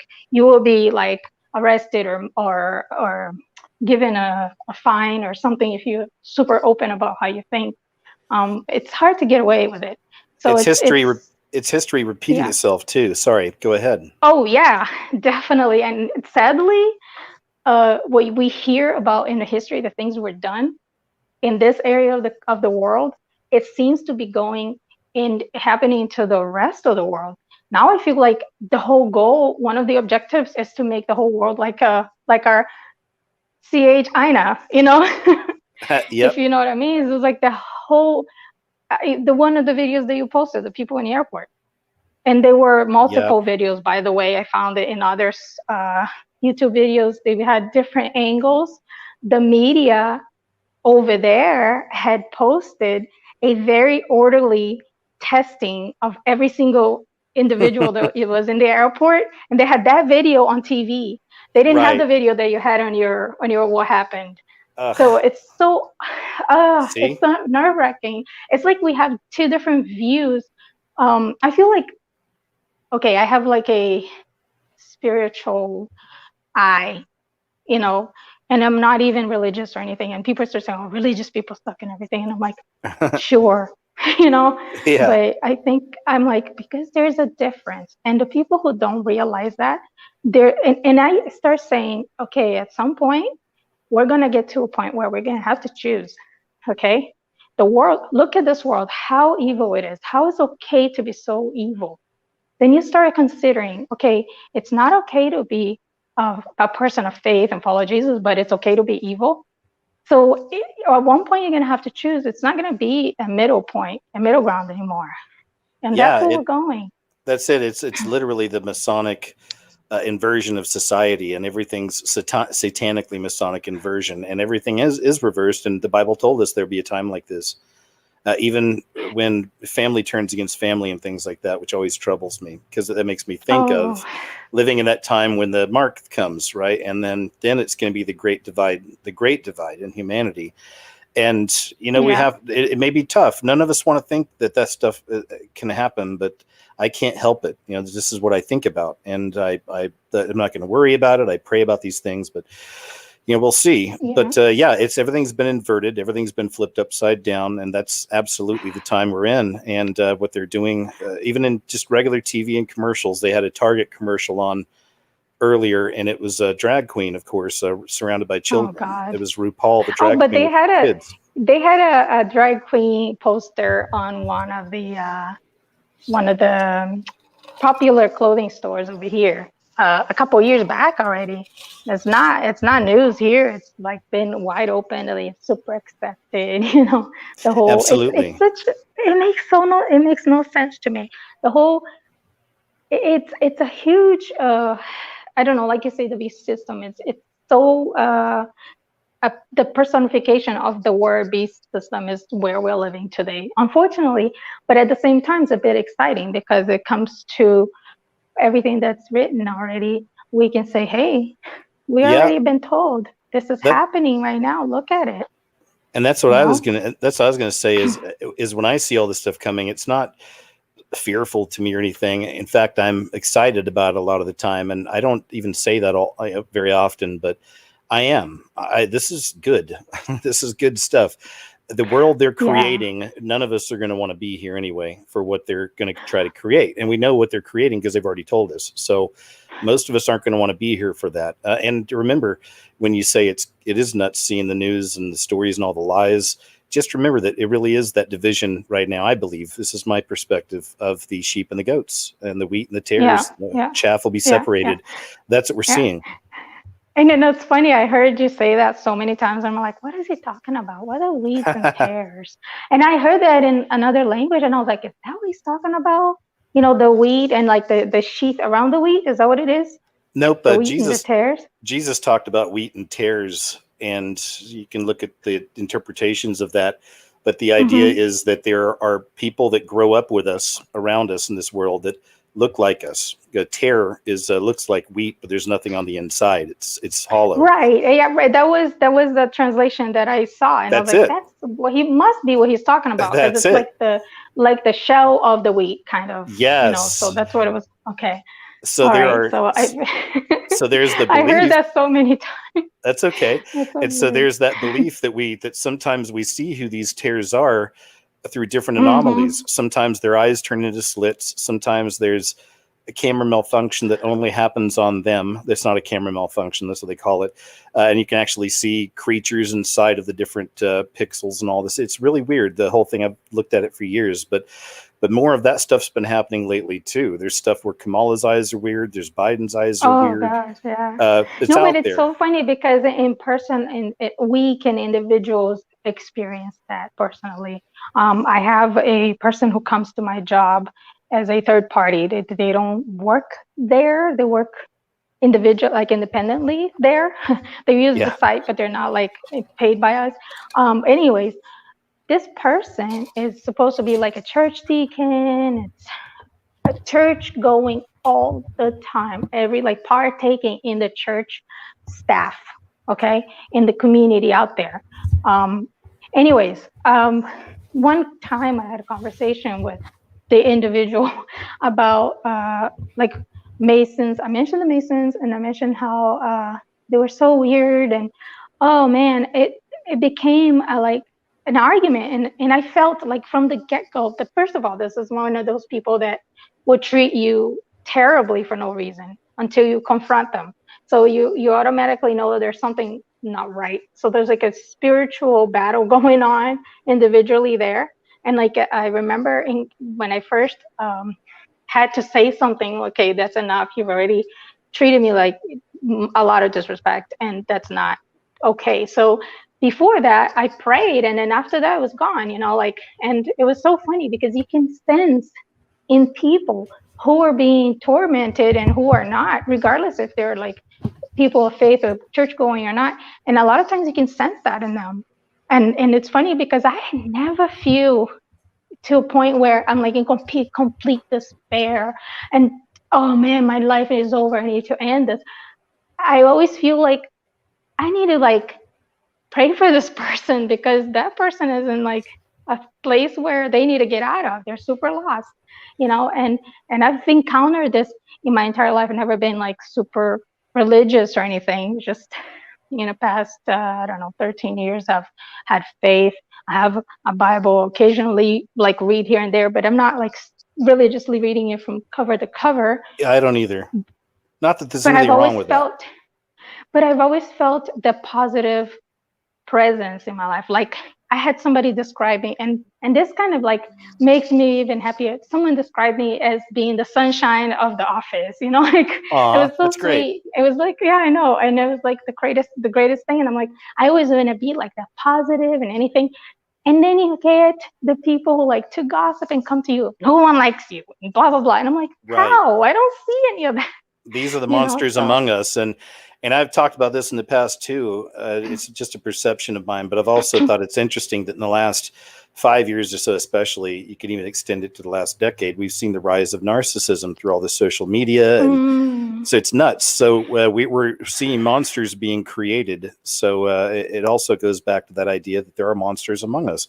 I've known some of these people. man. They're handsome, or they're beautiful, and they're intelligent, and they're all these great things, and they'll trick you for a while, but then the mask starts to slide, the gaslighting begins, and you realize you're with a monster, and they're out there. Yeah, and the one thing that I've noticed is that you can really see people who are fearful, you know, and I feel for them. Like I really feel for them because from the get-go, and this is one thing that I've been tagged as like some crazy radical at work at one point, and I kind of had to shut my mouth. And it's really sad that we are now being shunned by bringing up the truth, you know. Yeah. But at first I was like, this is a very evil plan to destroy, you know, the status quo, like where we are in life. They want us to go to the next level. I mean, the whole the Great Reset, this opportunistic thing that Mr. Schwab is taking over and gladly talking about now, super proud with Lee. This is so obvious, and it pains me to see that people don't realize that. You know, I just want to like, have you seen? I'm sure you've seen The Clockwork Orange. Oh yeah, definitely. Okay, you know the scene where they tie him up and put him in front of the screen with the eyelids open. Yeah. If only we could. If only we could, right? I mean, that's what people should go through sometimes. Obviously, never with torture, but sometimes I don't even know if that would be sufficient. You know, people are so, and some people are not even dumb. Some no, a lot of them are are. not even. Yeah, a lot of them are very smart. I have some in my family, like I said, and they're very religious. I know a lot of very religious people who are with this, and that's where the churches have filled the flock, you know, in so many ways. And it's funny, I was discussing something with my family member from the States the other day, and talking about how awful and how to get ready to become China, you know, joking around and kind of poking the bear because they were starting to get aggravated with me. And then they started yelling, and then somehow the phone call got cut off. Good. Well, that's good. They were excited about the 20th of January, and I'm like, I don't know, you know, I don't know what's going to happen. Regardless, either way, it's going to be bad.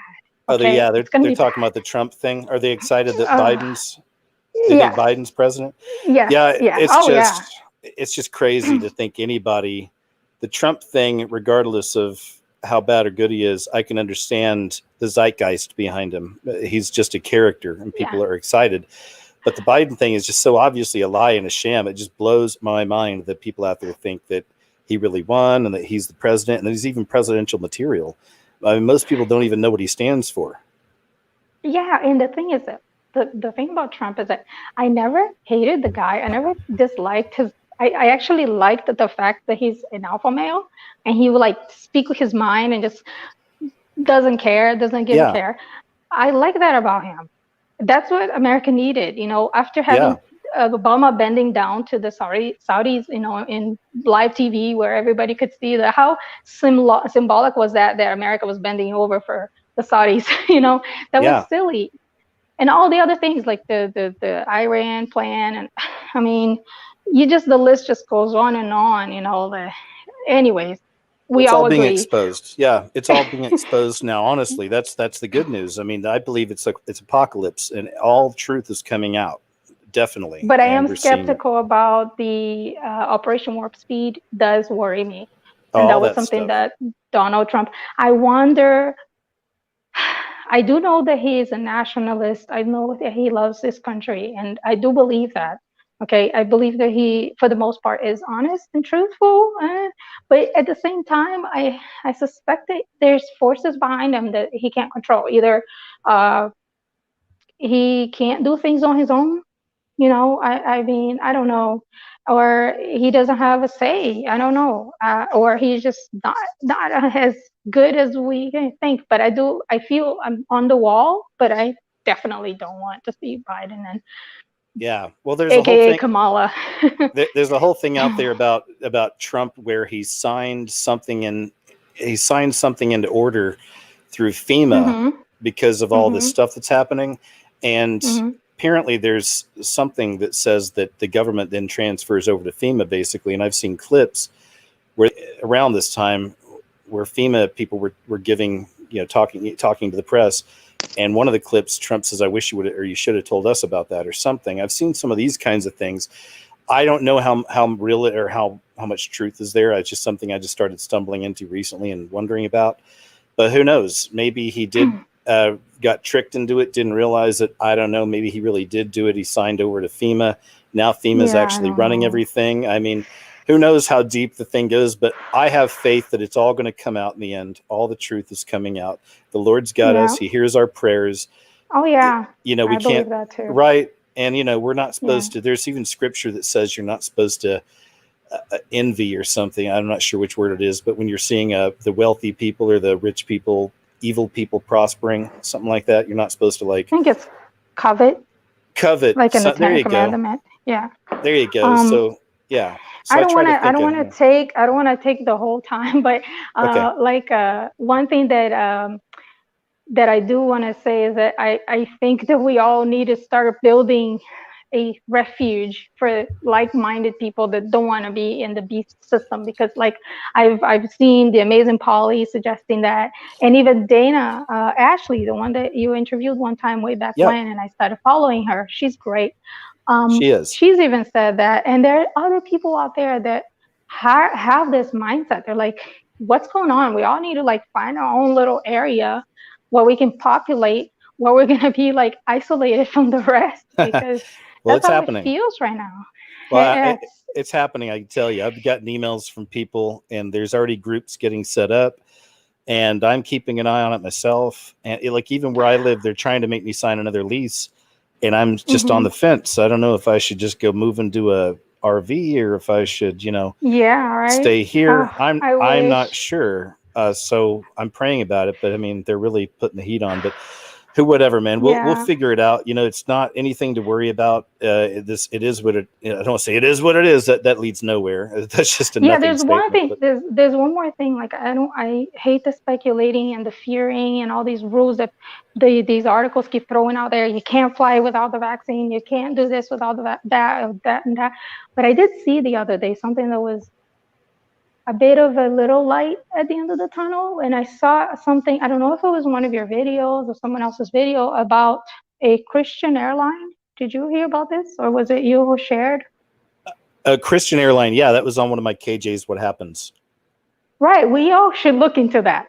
Yeah, because exactly. Obviously they're not going to force Christians to vaccinate themselves with fetuses derived cells. Who knows what's in that Who stuff? knows?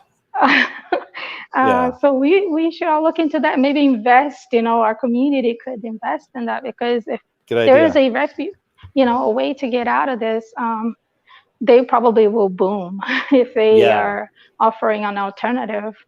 I mean, or ships. Who knows? Something. Maybe that'll be the future. Yeah. It's a good suggestion, though. Thank you. Yeah, but we'll keep following, and I don't want to keep up, the whole time. Okay, but I no really appreciate the opportunity I'm excited that I was actually got into, and I was like, oh my gosh, what am I going to talk about? I talk about so many different things. I have so many different ideas, and just experience from having been in different countries and being right now in a weird limbo because I'm in between two cultures and a subculture of the American culture, if you know what I mean. I do. But in this subculture, the American culture is even more weird because it's more strict in some ways, than the regular American culture. For example, we sent a memo the other day that said everyone would be the goal to be vaccinated, and I was like, that's not happening. If they force that down on us, I'm quitting. There you go. that was my from the beginning. I was like, well, that was just a like should be kind of we highly encourage kind of thing.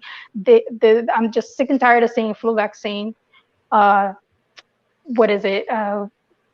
Clinics, and they're having this day and that day. They've had like 20-day times already, and it's never happened before. This much, Well, just keep fighting. It's all we can do.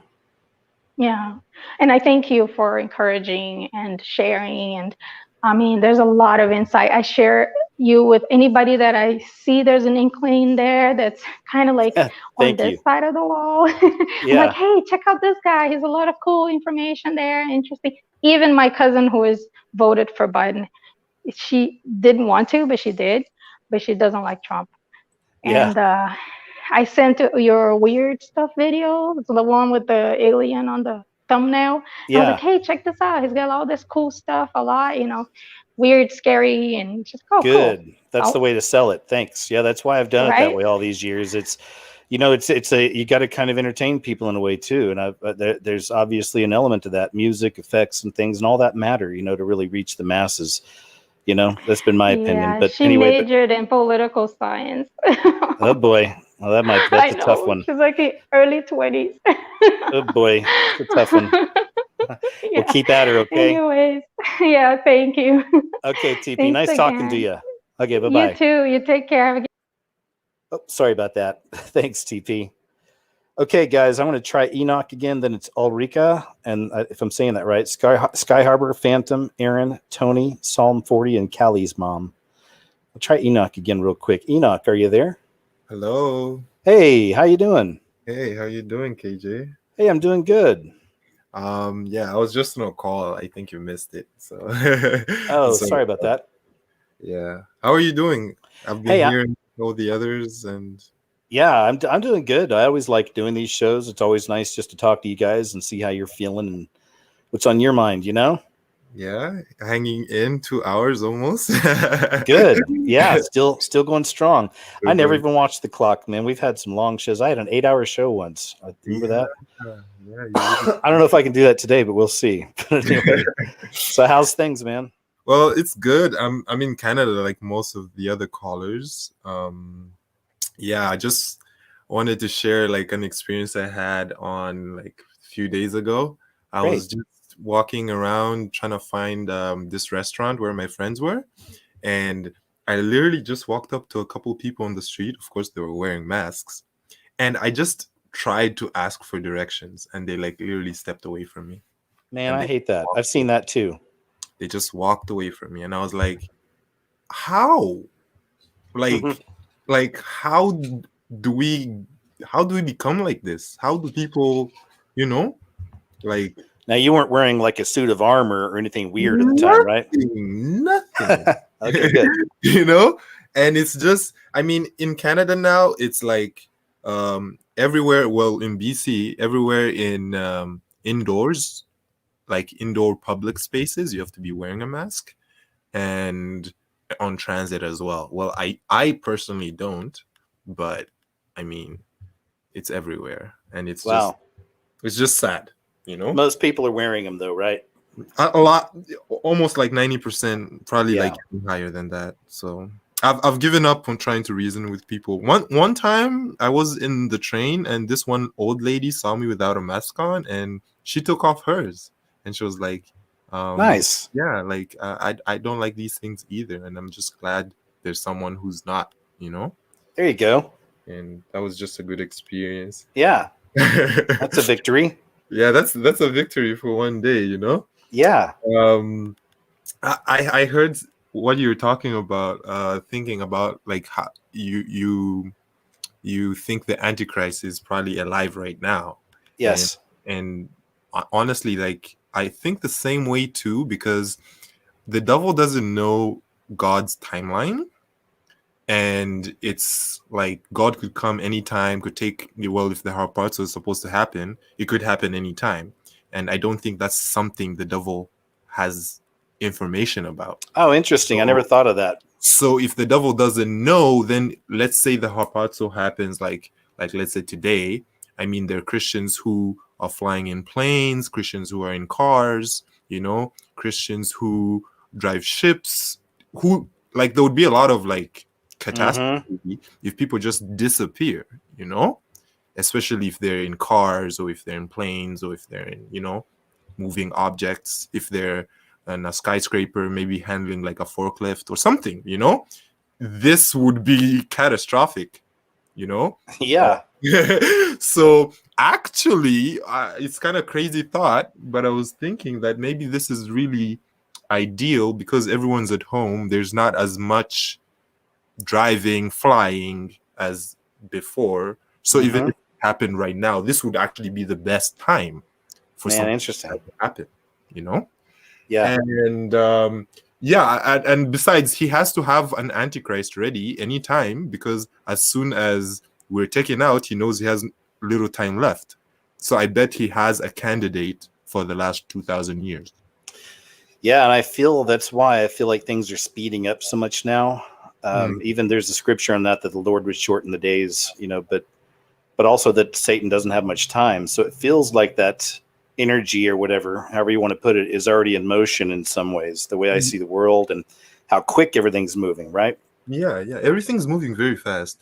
And I also heard you talking about like technology and how things are.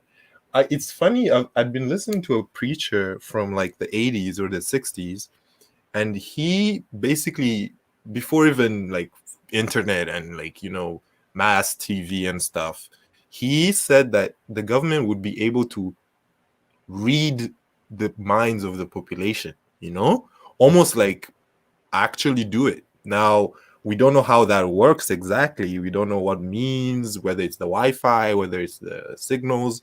But funny thing is, sometimes when I'm thinking of something and I like type it into the search box, especially when I've been thinking about it heavily or been talking about it or something, somehow it always seems to know exactly what I want. You know? That's because I love that. I really think that's the way the Lord works. And even I'll make these little music videos off YouTube usually where I'll put a song to a bunch of imagery and stuff or footage, and the songs choose themselves. It's weird. I'll find these just things, and it'll be like, oh, I'll play it and I'll lay it on the video, and it works perfectly. It gives me chills. I just got him again, but I know that's one of the ways he works, you know. That's very true. And since technology is going to be moving, have you heard of Magic Leap? No. So I was just doing some research because I heard of it in like 2018. There was this video that came out. It's like a whale, like children are sitting in a classroom, and then this whale just jumps out of the gym, you know, like through the gym. Like it's almost like there's water there, and he just dives back into like the gym, right? Whoa. So it's you can check out the video on YouTube. It's called Magic Leap. So it's basically augmented reality. Right? Oh, I have seen that. Yeah, okay. That is an old video, right? It's a really old video from like 2016, but they have developed the technology. And if Alibaba and Google and the NBA invests almost $2 billion into this startup company, then you know there's somewhere they're going with it. Especially, I heard them talking about especially with basketball. It's so convenient now because you can literally have like a mini court, like suspended in midair, like right in front of you, and you can see the players running, but in like tiny small figures, right?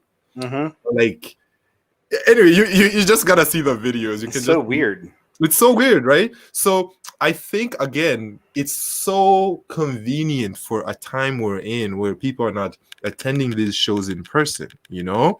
Of course. Virtual reality kind of like, hologram kind of stuff Yep. is going to Deep be fakes. more popular, deep fakes. Yep. So Well, let me throw this at you real quick. Here's something you got me thinking about now is being the way the system's set up now, it's a better time, say, for a harpazo, catching away. But even along that, I'm thinking of the mass influx of UFO sightings, particular types over the last year, especially 2020 has been off the chain. I'm showing them all the time on my shows. They're really all over the world too. And the lights are changing in the sky and the sky is changing color. I mean, all kinds of craziness. So, yeah, maybe that'll be the excuse. Maybe after the people are gone, then the Antichrist comes out and then that'll be the thing. exactly, KJ, exactly. Right? UFOs came and got them. And did you do something on Childhood's End? Or is yeah. That was a big one. Yeah, I did a video on that. And think about it. If the Christians do go, I bet the children are going as well, because the children are innocent and they're like under grace almost, because they're not sinful. They can't stay here and endure the tribulation, right? Because the kingdom belongs to the kids, right? Yeah. So I feel like even Childhood's End kind of like, kids disappearing, right? Yep. It's very convenient. It's very convenient. And then, of course, Child's End, that one, the really iconic scene at the end when the devil comes out holding a little boy's hand on a girl. And we see that Baphomet statue that the Satanic Institute here in America, or temple, put up of Baphomet holding the hand of a little girl and a little boy. It's the same thing, It's such a weird thing. And it's a crazy world we live in. Another thing, I heard you talk about the Book of Enoch, which is funny because that's my name. Yeah. But it's a bit of advice I heard from Chuck Missler, which, because I listen to him a lot. I like him too. Is like there are three of them. There are three books of Enoch, and they're like they say different things and they think different things. What I try to stay close to is like the original, like 66 books, stay as close to those as possible, because once we dive deeper and farther away from those original 66 and go into the Apocrypha and stuff, if you really want like literature and like, go deeper into some stuff, it's good, but like it can take you down some rabbit holes you don't even want to go into. Yeah, and it becomes a bit Gnostic as well, doesn't it? Yeah, it becomes Gnostic. It becomes mystic and Gnostic. And I'm a mystic, right? But, a Christian mystic is very different than a Christian Gnostic. You can't even say Christian Gnostic. We're a Gnostic. Yeah. And one last thing I wanted to share is I've been, just to like silence all the people who are all about this whole is it Mandela effect? Yeah, something like that.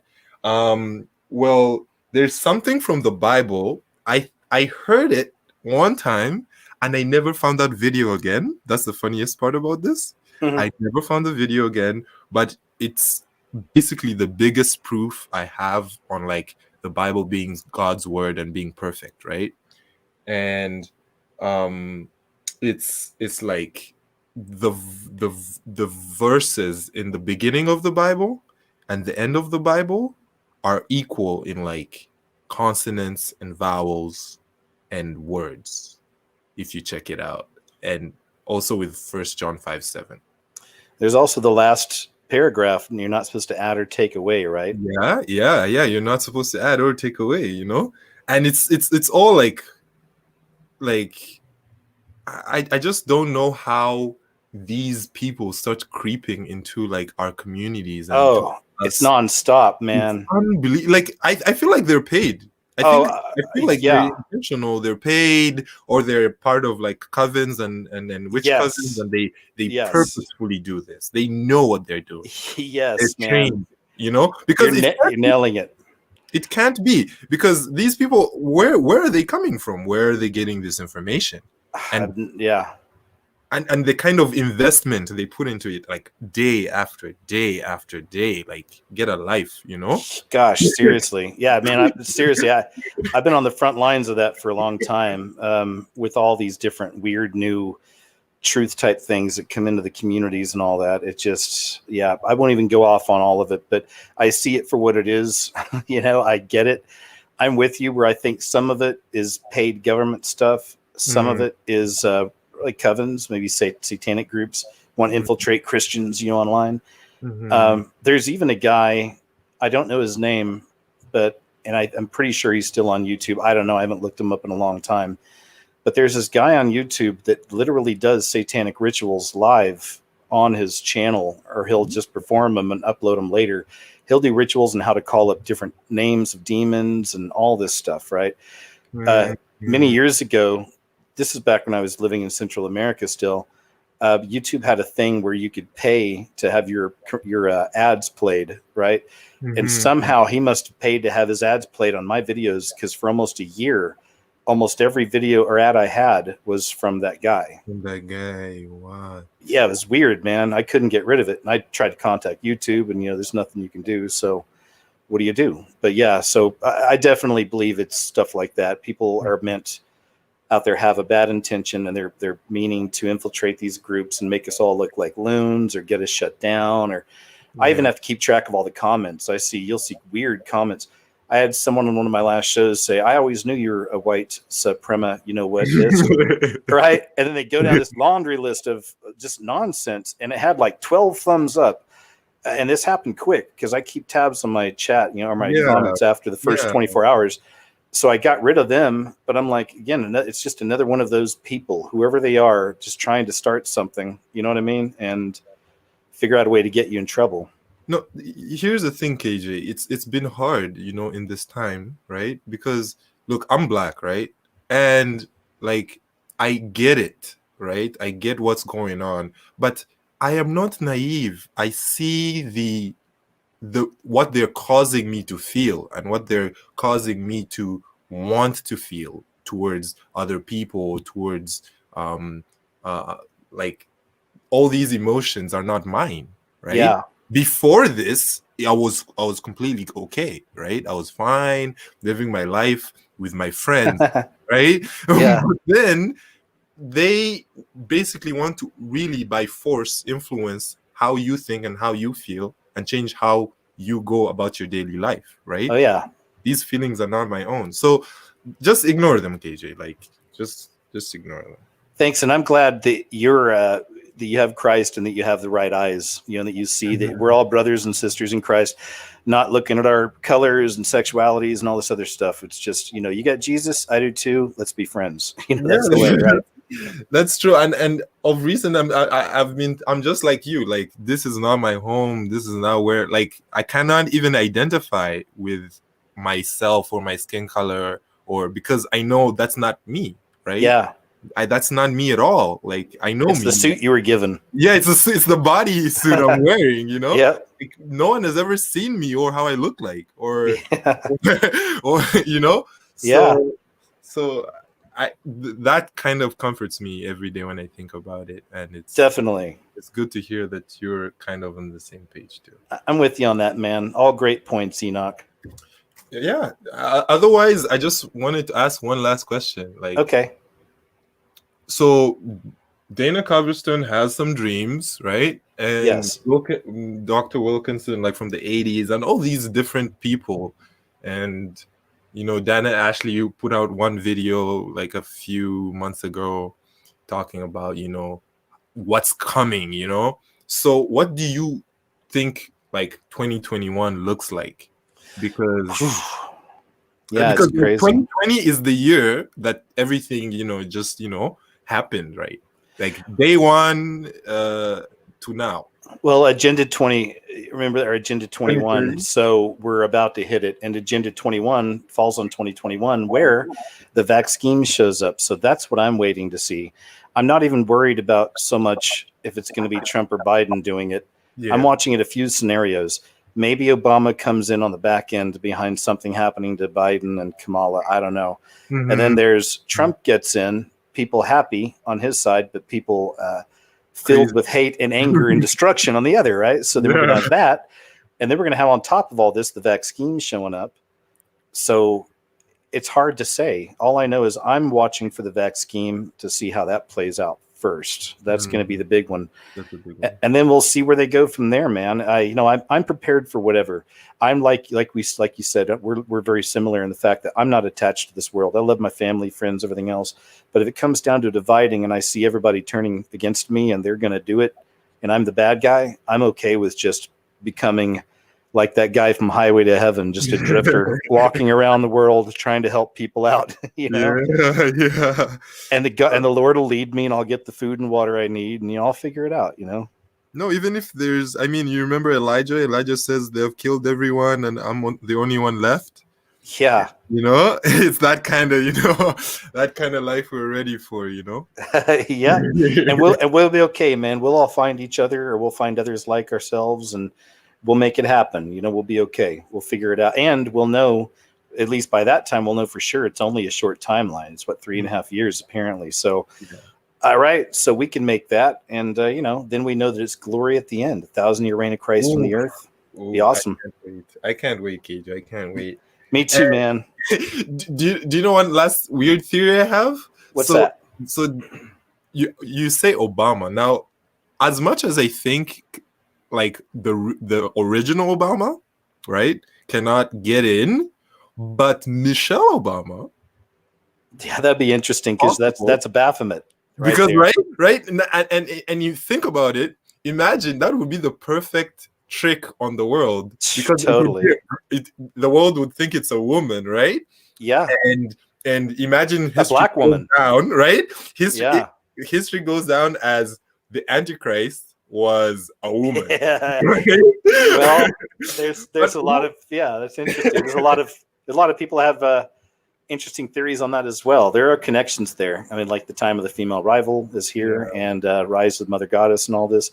So there's that. But yeah, that's interesting. I'm with that. I'm totally open to that possibility. I've thought I could see that happening. It's a Baphomet in the White House. Perfect example. They even had the Baphomet in their symbol, man, for Biden this year. So anyway, Enoch, I love it, man. You got me thinking about a lot, but it's really nice chatting with you, man. I don't want to shut you down. Is there anything else you wanted to bring up? No. I exhausted everything, KJ. Good. Well, I'm glad you did. Talking to you. Hey, you too, man. You stay strong out there, and we'll talk to you soon, okay? Sounds good, man. Okay, bye-bye.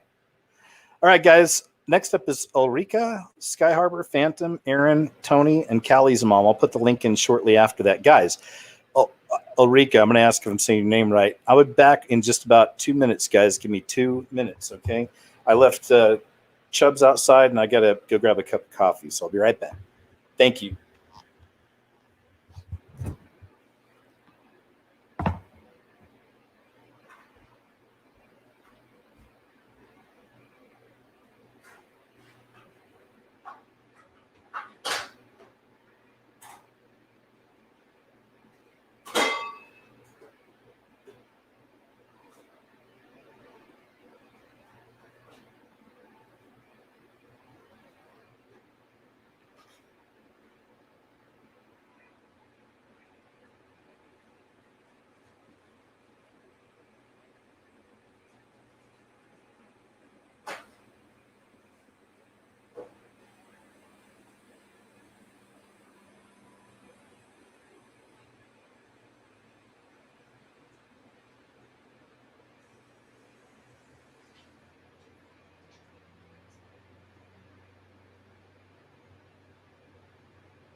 Okay, guys, I'm back. Thanks so much. And I'm bringing in. Did I pronounce your name right? How would I say your name? Ulrika. Ulrika? Okay, good. I think I got it. Can you hear me? Yes, ma'am. Can you hear me okay? Yes, I can. Great. No American can pronounce my name right. Okay. It never happened. So Ulrika is okay. Okay, great. How you doing? I'm fine, and thank you, and thank you very much for your voice out there. Oh, you're welcome. Thank you. Well, I wanted to share an experience I had. It's like 2.5, 3 years ago. That's great. Let's hear it. And it's about the glitch that I experienced, the glitch in the real life. Oh, well, tell me about it. Because your listeners understand what the glitch is, and I tried to explain that to my my normal friends, and they just think, oh, you're crazy, oh, you are on drugs, or you're but I've seen the video glitches. Yep, that's what I was. The airplanes are frozen and stuff. Yes. Oh yeah, I've seen them. Yeah, and I got kind of fascinated, and I know a little bit about video and stuff, and I thought about but it's like the JPEG. Oh, I see. Yeah, they could put a JPEG up of a regular video. Simplifies an area, and it has to be that. And it's a little bit when you have when your TV also glitches, but right. it's in very special areas. And I did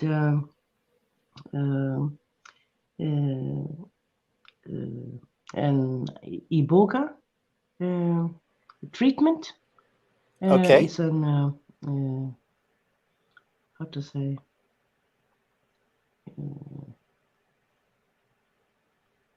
Is it something for your skin? Psychedelic treatment. Oh, no, that's okay. I understand about that. Yeah, there's even where I used to live in Costa Rica, they had ayahuasca retreats out there. Yeah, I also done that, but I don't want to talk about that. No. Yeah, I can understand. I've heard some horror stories. Yeah, and I'm not an advocate for those kind of treatments. I was drawn to it because I felt that was my path, and I will never ever say, oh, that's the solution.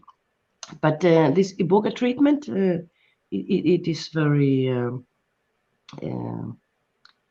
it's very dangerous, and it lowers your heartbeat, and therefore you have to check your health before, and they have to have oxygen there, and they have to check your pulse during the treatment, during the session. So which they do.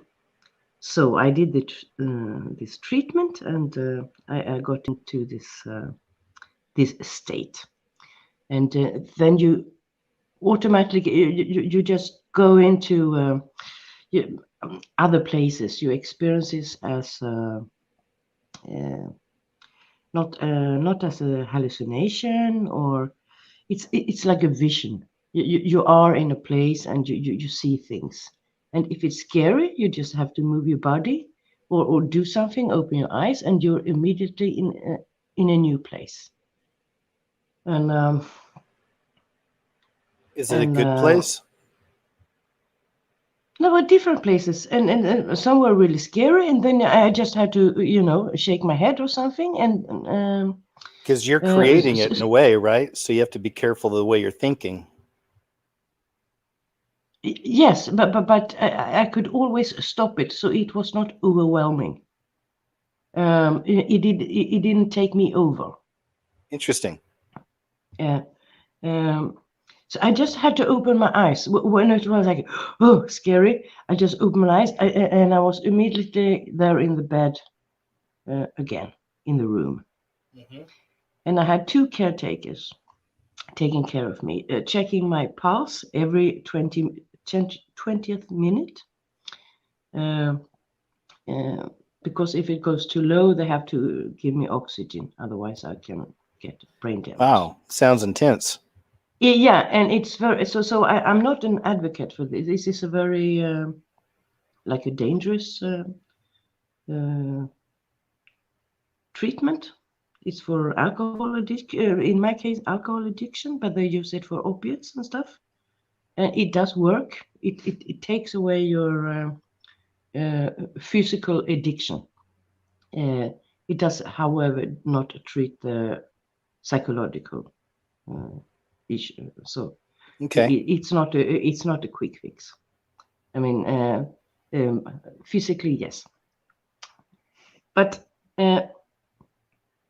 since I've done things like this before, and I knew don't get seducted individuals because they can be very seductive.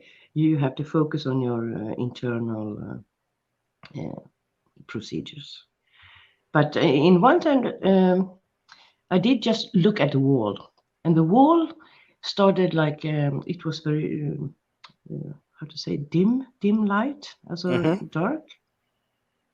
And then this phenomena when you look into a cloud and you see a face, it has a word. So I was looking at the wall, and all of a sudden it was like drawn.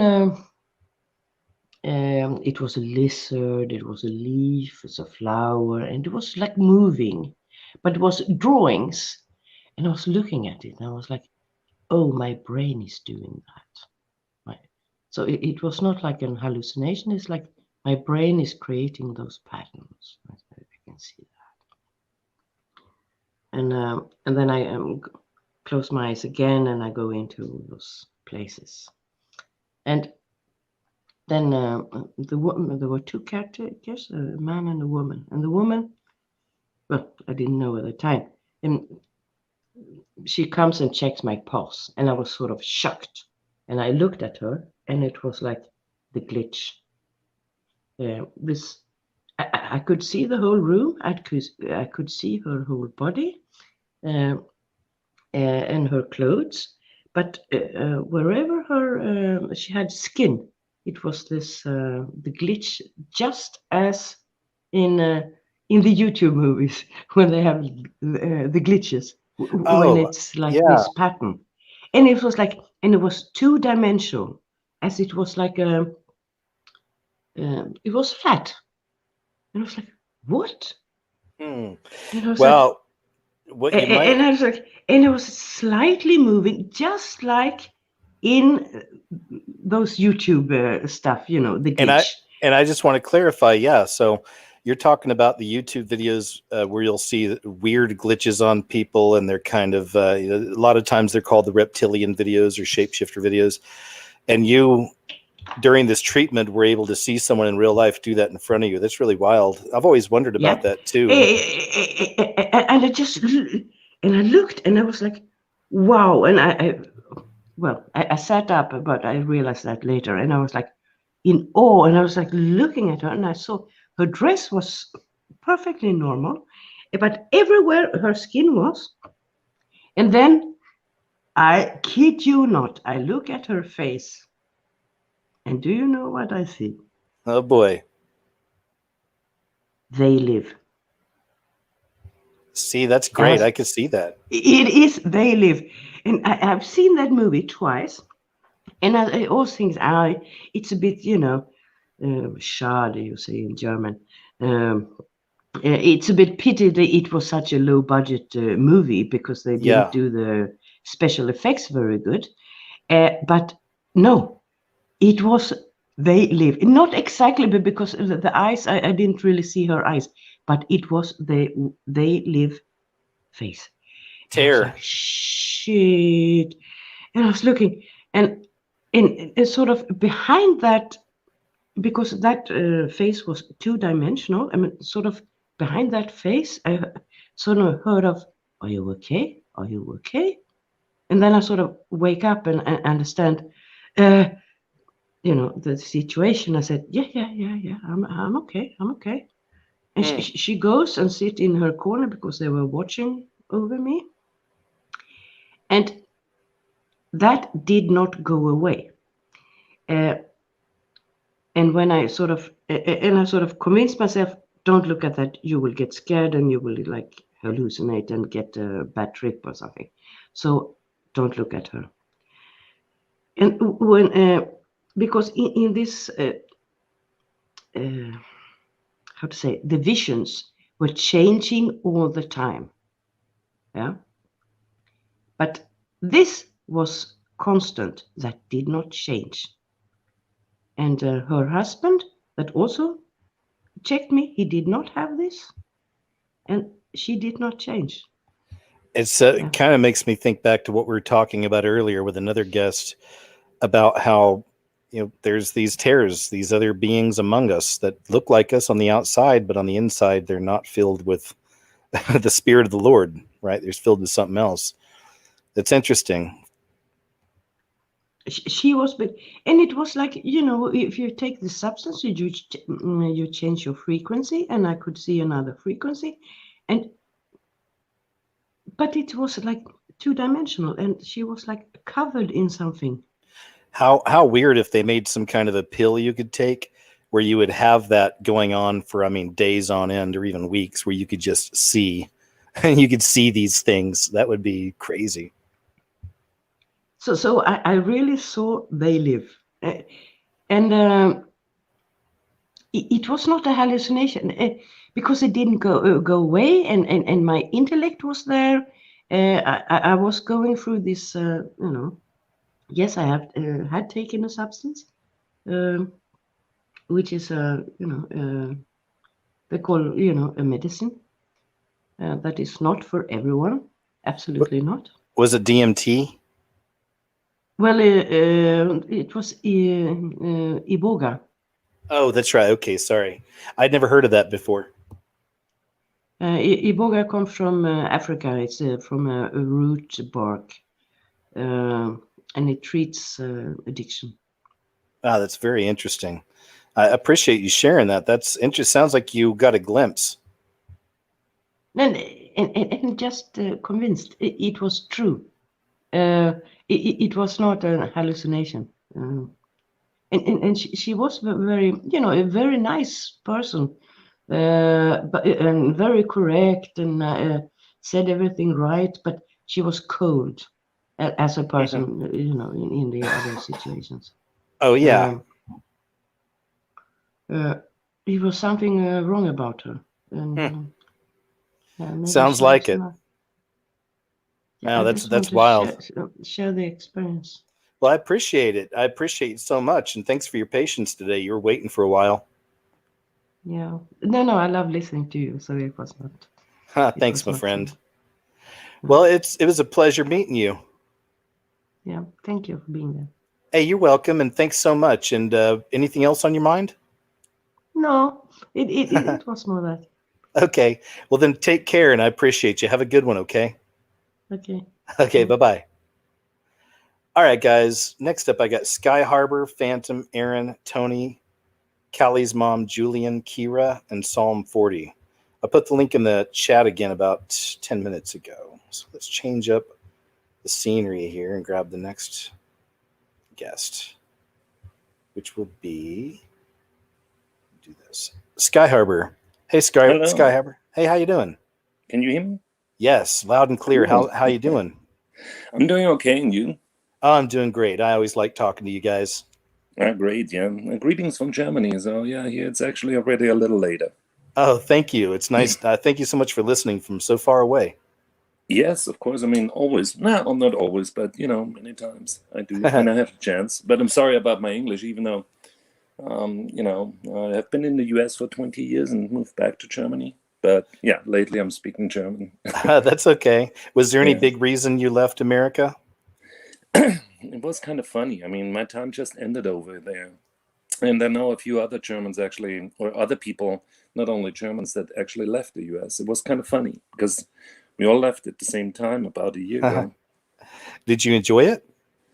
The US? Yes, Yeah. I did. I had my time, but yeah, I just returned to where I have my family. So, Oh, great. yeah. That's better. That's good then.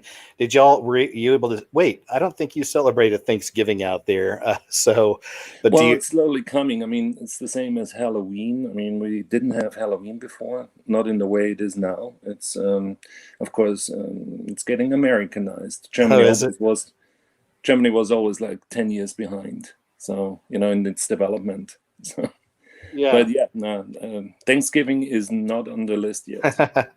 Well, I hope everything's fairly normal. Where you're living, is everybody under this mask lunacy? Of course they are, and people are as frightened as they are in the US, I'm pretty sure. I mean, I cannot really compare, but just today I saw a person waiting outside of a pharmacy. And she didn't go in, even though she could have, but she was scared just to go to where other people are. I mean, it's basically It's so sad. It's the same as from the other people that talked before. That people do go on distance and they shunt you. They get really kind of crazy about it, and they are in fear. So fear controls the people, and that's one thing that we are told or taught through the Bible not to have, really. Yes. At least not. Yeah.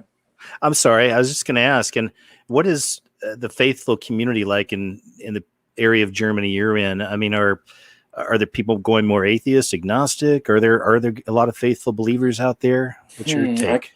I cannot really say. I'm in the south, in Bavaria, Bayern, and people are mostly Catholic here. And when I grew up, I was also Catholic, but I choose to leave the church, and it was an action here. You have to go to an office and actually sign off on the church. It's like a process, and the bishop gets noticed by that. And it was an important thing for me to do. I was in my 20s when I did that. Oh, cool. So most people are more that. I'm not into churchianity. Right. I believe in the one only true living God, Jesus Christ, the only begotten Son, and the Holy Spirit. That's interesting. You're from Bavaria. Did you ever grow up learning anything about Bavarian Illuminati? Was there a creepy old castle the kids would go through rocks at? And, the Illuminati's in there. Yeah, 1776 in Augsburg, which is maybe 60 miles from here where I live. And I can assure you I'm not Illuminati. Okay. But yeah, no, I did not know. And I learned everything actually since I quit TV and moved over to YouTube. And of course, I mean, there's this Weishaupt, this guy that founded it officially. Weird, on the same year as the US was founded officially. Or no, was it? No, it was 1776. What was that? I think it was 1776. I think yes, you're right. Something like that. So yeah. That's May Day. So yeah. May Day. Okay, good. Yeah.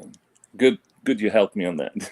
So, No but problem. yeah, now, at least officially you will not see them. Of course, I mean, it would be a secret society. They're not going to put it on their forehead. They're not doing or on their parades. car. Not like the Denver airport. Yeah. With all the symbols and things, and even making jokes now out of it. Even though that's right. Yeah. I think I'd shown a story a few months ago where Denver has hidden all the murals, but they have that gargoyle out there with a comedian mocking all the conspiracies. It doesn't get more obvious than that, does it? Yeah, or the demonic horse, or this serpentine light fixture outside. Oh yeah, all these things. Yeah, so they're shooting forward and just put it right in plain sight directly. Yeah, it's kind of interesting. I mean, I flew through Denver airport and I saw these murals myself. Only 2 of them. 2 already have been gone. Or I think there are 4 totally. There were 4, right? Yeah. So, yeah. Wow. I heard a few. Yeah, go ahead. No, go ahead. I was going to say, so go ahead, man. What else is on your mind? What else is on my mind? Oh my, yeah. Yeah, I believe we are definitely in the end times, really. And I'm studying the Bible with the Holy Spirit, I believe. I read it different now than 5 years ago. It feels different, and yeah, I believe that we are in the end times. I do believe that. And when I heard a person earlier, and he said, what was that? No, again, I wrote something down. No, that doesn't make sense. But yeah. No, that's okay. Go ahead. Yeah. It's kind of interesting, of course. I mean, I don't think that there's really a church that would represent me or what I believe, really. So it's really on every believer on their own to really go and look through the Word of God to find really the truth. In the end, it's you standing there, getting judged on that. Yeah, that's true. That's why I try not to go too hard on people that go to church, because I always try to remember that there are good sheep out there. There's people with good hearts and the right intention, and the Lord can read that. He sees it. No matter if a church is wicked or not or on the wrong path, I still have faith in a lot of the people, Absolutely agreed. Yeah, absolutely. However, when I see the cross, for example, and people put the cross around the neck, I mean, it's actually, it's a symbol of the Roman Empire. Yeah, and it's an idol itself. It's I just watched a movie a few nights ago. It's a horror movie, and the poster for it was a big upside down cross. I was like, all right, so this is what we're getting into. And it's called The Dark and the Wicked. And then I was bummed out after I watched it but I went to film school for horror sci-fi, so I still watch some scary movies. But it's another one of those, right? It's another one of those movies where evil wins. I mean, even the Christian woman in the movie winds up dying this violent death, doing it to herself because she's possessed by a demon. I mean, the whole thing's just evil. It's all evil wins.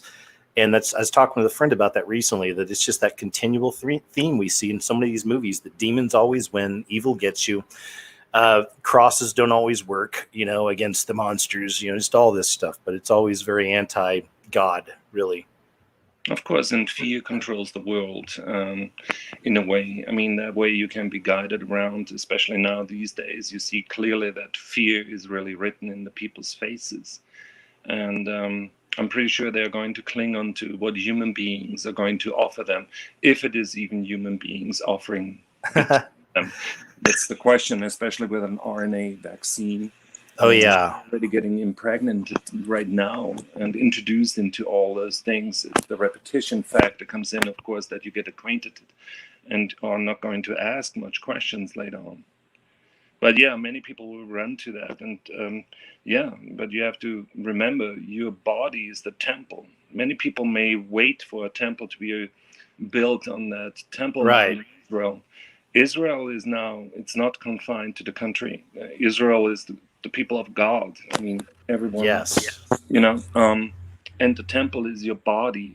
It is. It is written, actually, Paul is writing in his letters. You hear often he speaks of that your body is the temple.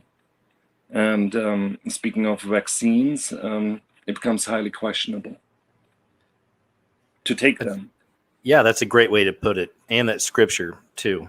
Mm-hmm. Absolutely. I mean, it's the same with pharmacia or pharmacies. I mean, I was amazed. It was not that long time ago. I mean, when I went over and translated words that I thought I understand in the Bible, and clearly to know what a sorcery is. And I thought, okay. And I looked it up. It's pharmacia. Right. You're looking up like Hebrew and Greek and stuff, right? Correct. And it's very easy, actually. It is not, rocket science. You can do that online. And I found online just a thing that refers to the Strong's numbers. And I see these things.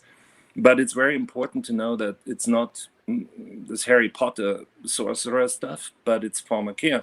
And then it's, very interesting that they have in their symbol, at least here in Germany, you do see that doctors and pharmacies have a snake as a symbol on the staff.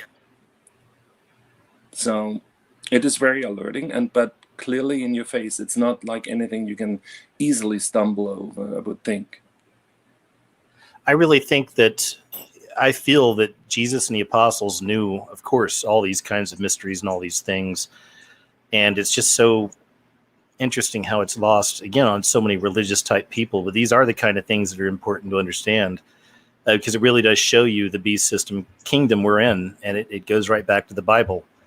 And it should pull us stronger in our faith to understand this stuff. It can be scary if you're not ready. But I'm ready, man. I mean, I think it's exciting. It's going to be really interesting to see how it all plays out.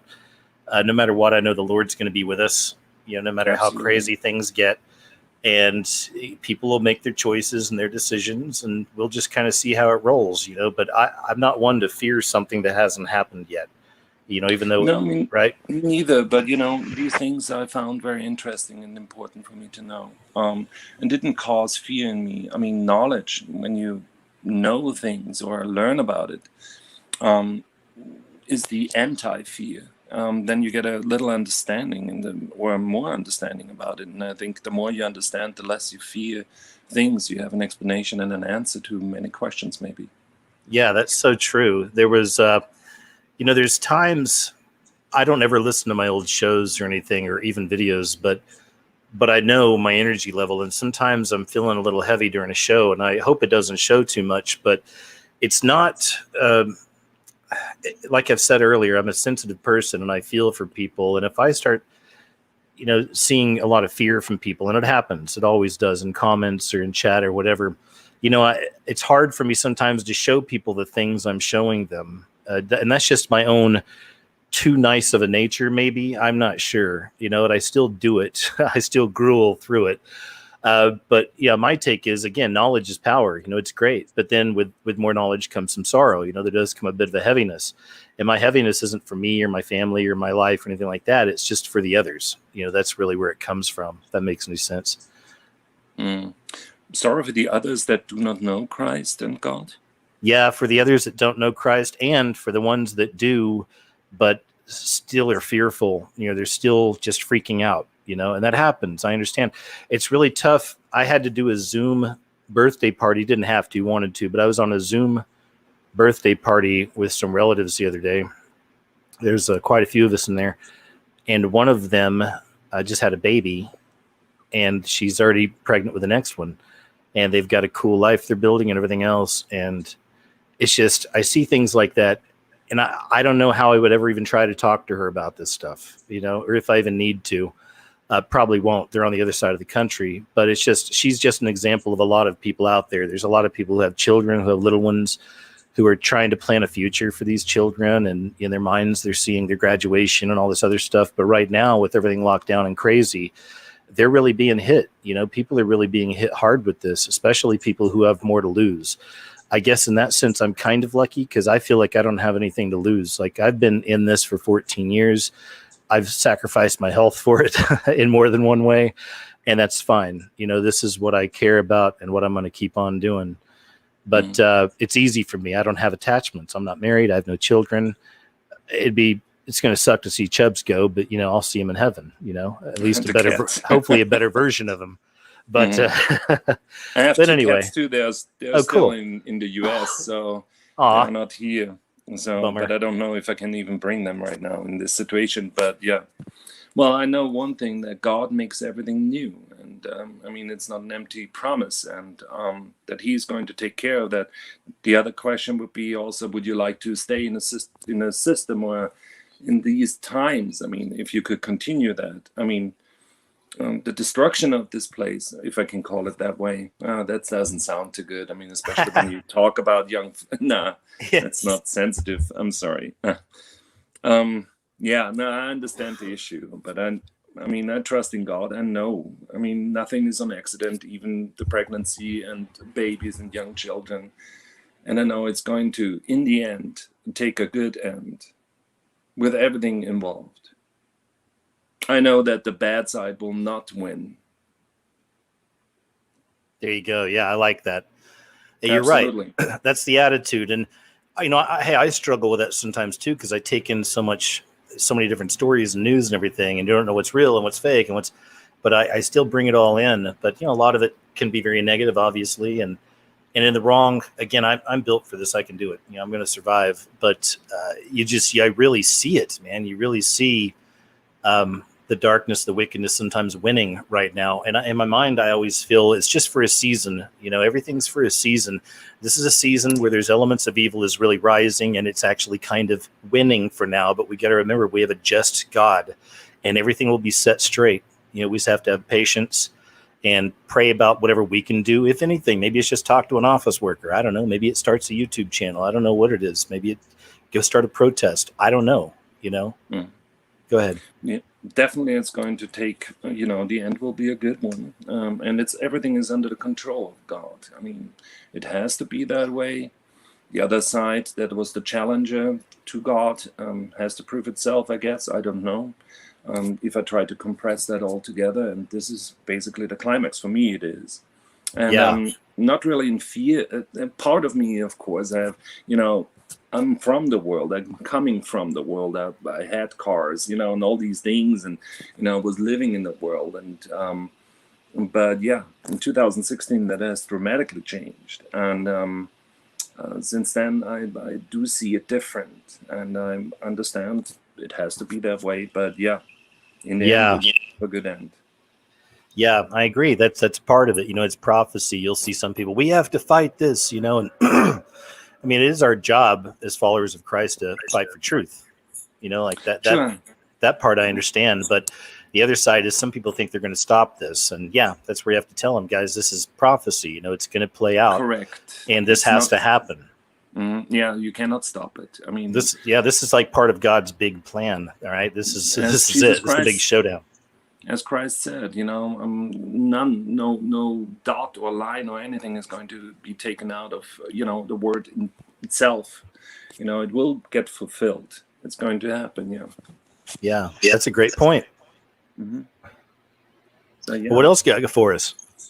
I don't know. You can ask me questions. I believe that, you know, kind of, I zoomed through the Bible a lot. So I was, you know, searching up a few words and things, you know, about the Antichrist and things like that. And it is still, of course, an interesting topic. I don't know if it's really a person, but some things point to that it's going to be a person, or it is a person. If it's a person, it's definitely alive. The Abraham Accord is a very I don't want to call it cornerstone, but, you know, an important part that fulfills part of the revelation. But so was also the Virgin, you know, the cosmology, the signs with 12 stars that we had in 2015, I believe, right? Yeah, there's going to be another great conjunction on the 21st of December. Jupiter and Saturn. That'll be interesting. On the longest night, yeah. I wonder if there'll be a ritual. That's what I always watch for on days like that. Right? Yeah. Something out in the open. Did you hear about they found that weird pylon out in the middle of the desert, and now they just discovered it's disappeared. This Utah thing? Yeah, the Utah thing. Well, it's disappeared now. Really? Yeah, now it's gone. Yeah, I mean, you know, the people that found it, I mean, really, you know, yeah, I don't right. believe on accidents or coincidences, you know, counting sheeps and all that. Yeah, sure. Well, yeah. I think my friend Casey from Enter the Stars did a video where he said that, and I'm going to show it tomorrow night on my show, but he had mentioned that that the day that news came out, it was the 322nd day of the year. Of course, 3-2, yeah. Right, so... To connect to a person before that he spoke not to get into agnostic or, you know, kind of apocryptical books. I mean, many people, you said before, you know, the people back then, 2,000 years ago, they had a different base knowledge about, you know, biblical things that we do lack. We don't have that anymore. And many of those things may be found, you know, in one or the other book. You should not get lost in it. But, you know, a lot of things may get an explanation to one or the other, especially when you talk about Enoch. You know, that person, I mean, the only written book that survived was in the Ethiopian Bible. Yeah, it's quite interesting. I mean, you can read it, you know. There you find that Satan is not a name, and so is Lucifer. These are just two job descriptions, you could say, basically. But it has a different name that starts with a G. Interesting. It's also called Apollyon, right? Or is that something different? No, actually, I cannot make that connection. No. Well, there are more of these fallen ones. You know about the 200 angels that fell, or did not fall, but, you know, that came down to Mount Hermon. You know about those, right? Yes, I've heard of it. Yeah. Well, those two women, right? And says, I mean, there was definitely a DNA mix of some sort. And it was before the flood and it was afterwards. So before the flood is, of course, also a reference into the New Testament, where Jesus Christ does say, it's going to be as in the days of Noah. So, and there is some saying about hybrid beings. So who knows, we may get them again officially in all people that do take, something like an RNA shot or something. I do not know. This is not my private thing, but so they're more than just that one entity that we call Satan or Lucifer. There are more. And if you go into Psalm 82, it's quite interesting that God does speak to the sons of God, the Elohim, which is an I am ending, it's a plural. And he's judging them and he's assigning them to the nations. So it's quite interesting. Wasn't it the Elohim who said, make them in our image? Yes, that's in the beginning. Oh, yes, there's also Elohim, but there's an Elohim singular and an Elohim plural. And I mean, I listened to a lot of Michael Heiser stuff on YouTube. It was quite interesting. He goes extremely into detail when it comes to these things, but quite interesting. Yeah, it is. This word alone. But if you go Nephilim, Seraphim, Cherubim, these are all plural, because the other one would be a Seraph or a Nephil. It's all the rankings. Yes, well, Nephilim are these hybrids, right? The giants. The other ones are heavenly beings, right? Seraphim and Cherubim. Do you know them? I've heard of them. You probably know a little bit more than I do. Oh, sorry. That's okay. Okay. So, yeah. Well, that's cool, man. I appreciate you sharing that. Absolutely. Something to think about. I hope I could bring some, interesting things to the table. You did, sir. And it's really nice meeting you. Thanks for talking to us from so far away. I love that. Great meeting you too. Well, hey, I guess we'll let you go for the night, but take care and look forward to chatting with you next time. I'll do another one soon, okay? Sounds cool. Okay, bye-bye. All right, guys, moving on over to Thanks Sky Harbor. Nice chatting with you. I'm going to try Aaron K-Dub. Hey, Aaron, I think you got to unmute. Oh, I just lost him. Aaron left. All right, I'll try Tony. Hi, Tony. I think you may have to unmute your mic on your end. Tony left. I'm losing people, guys. Let's try this one.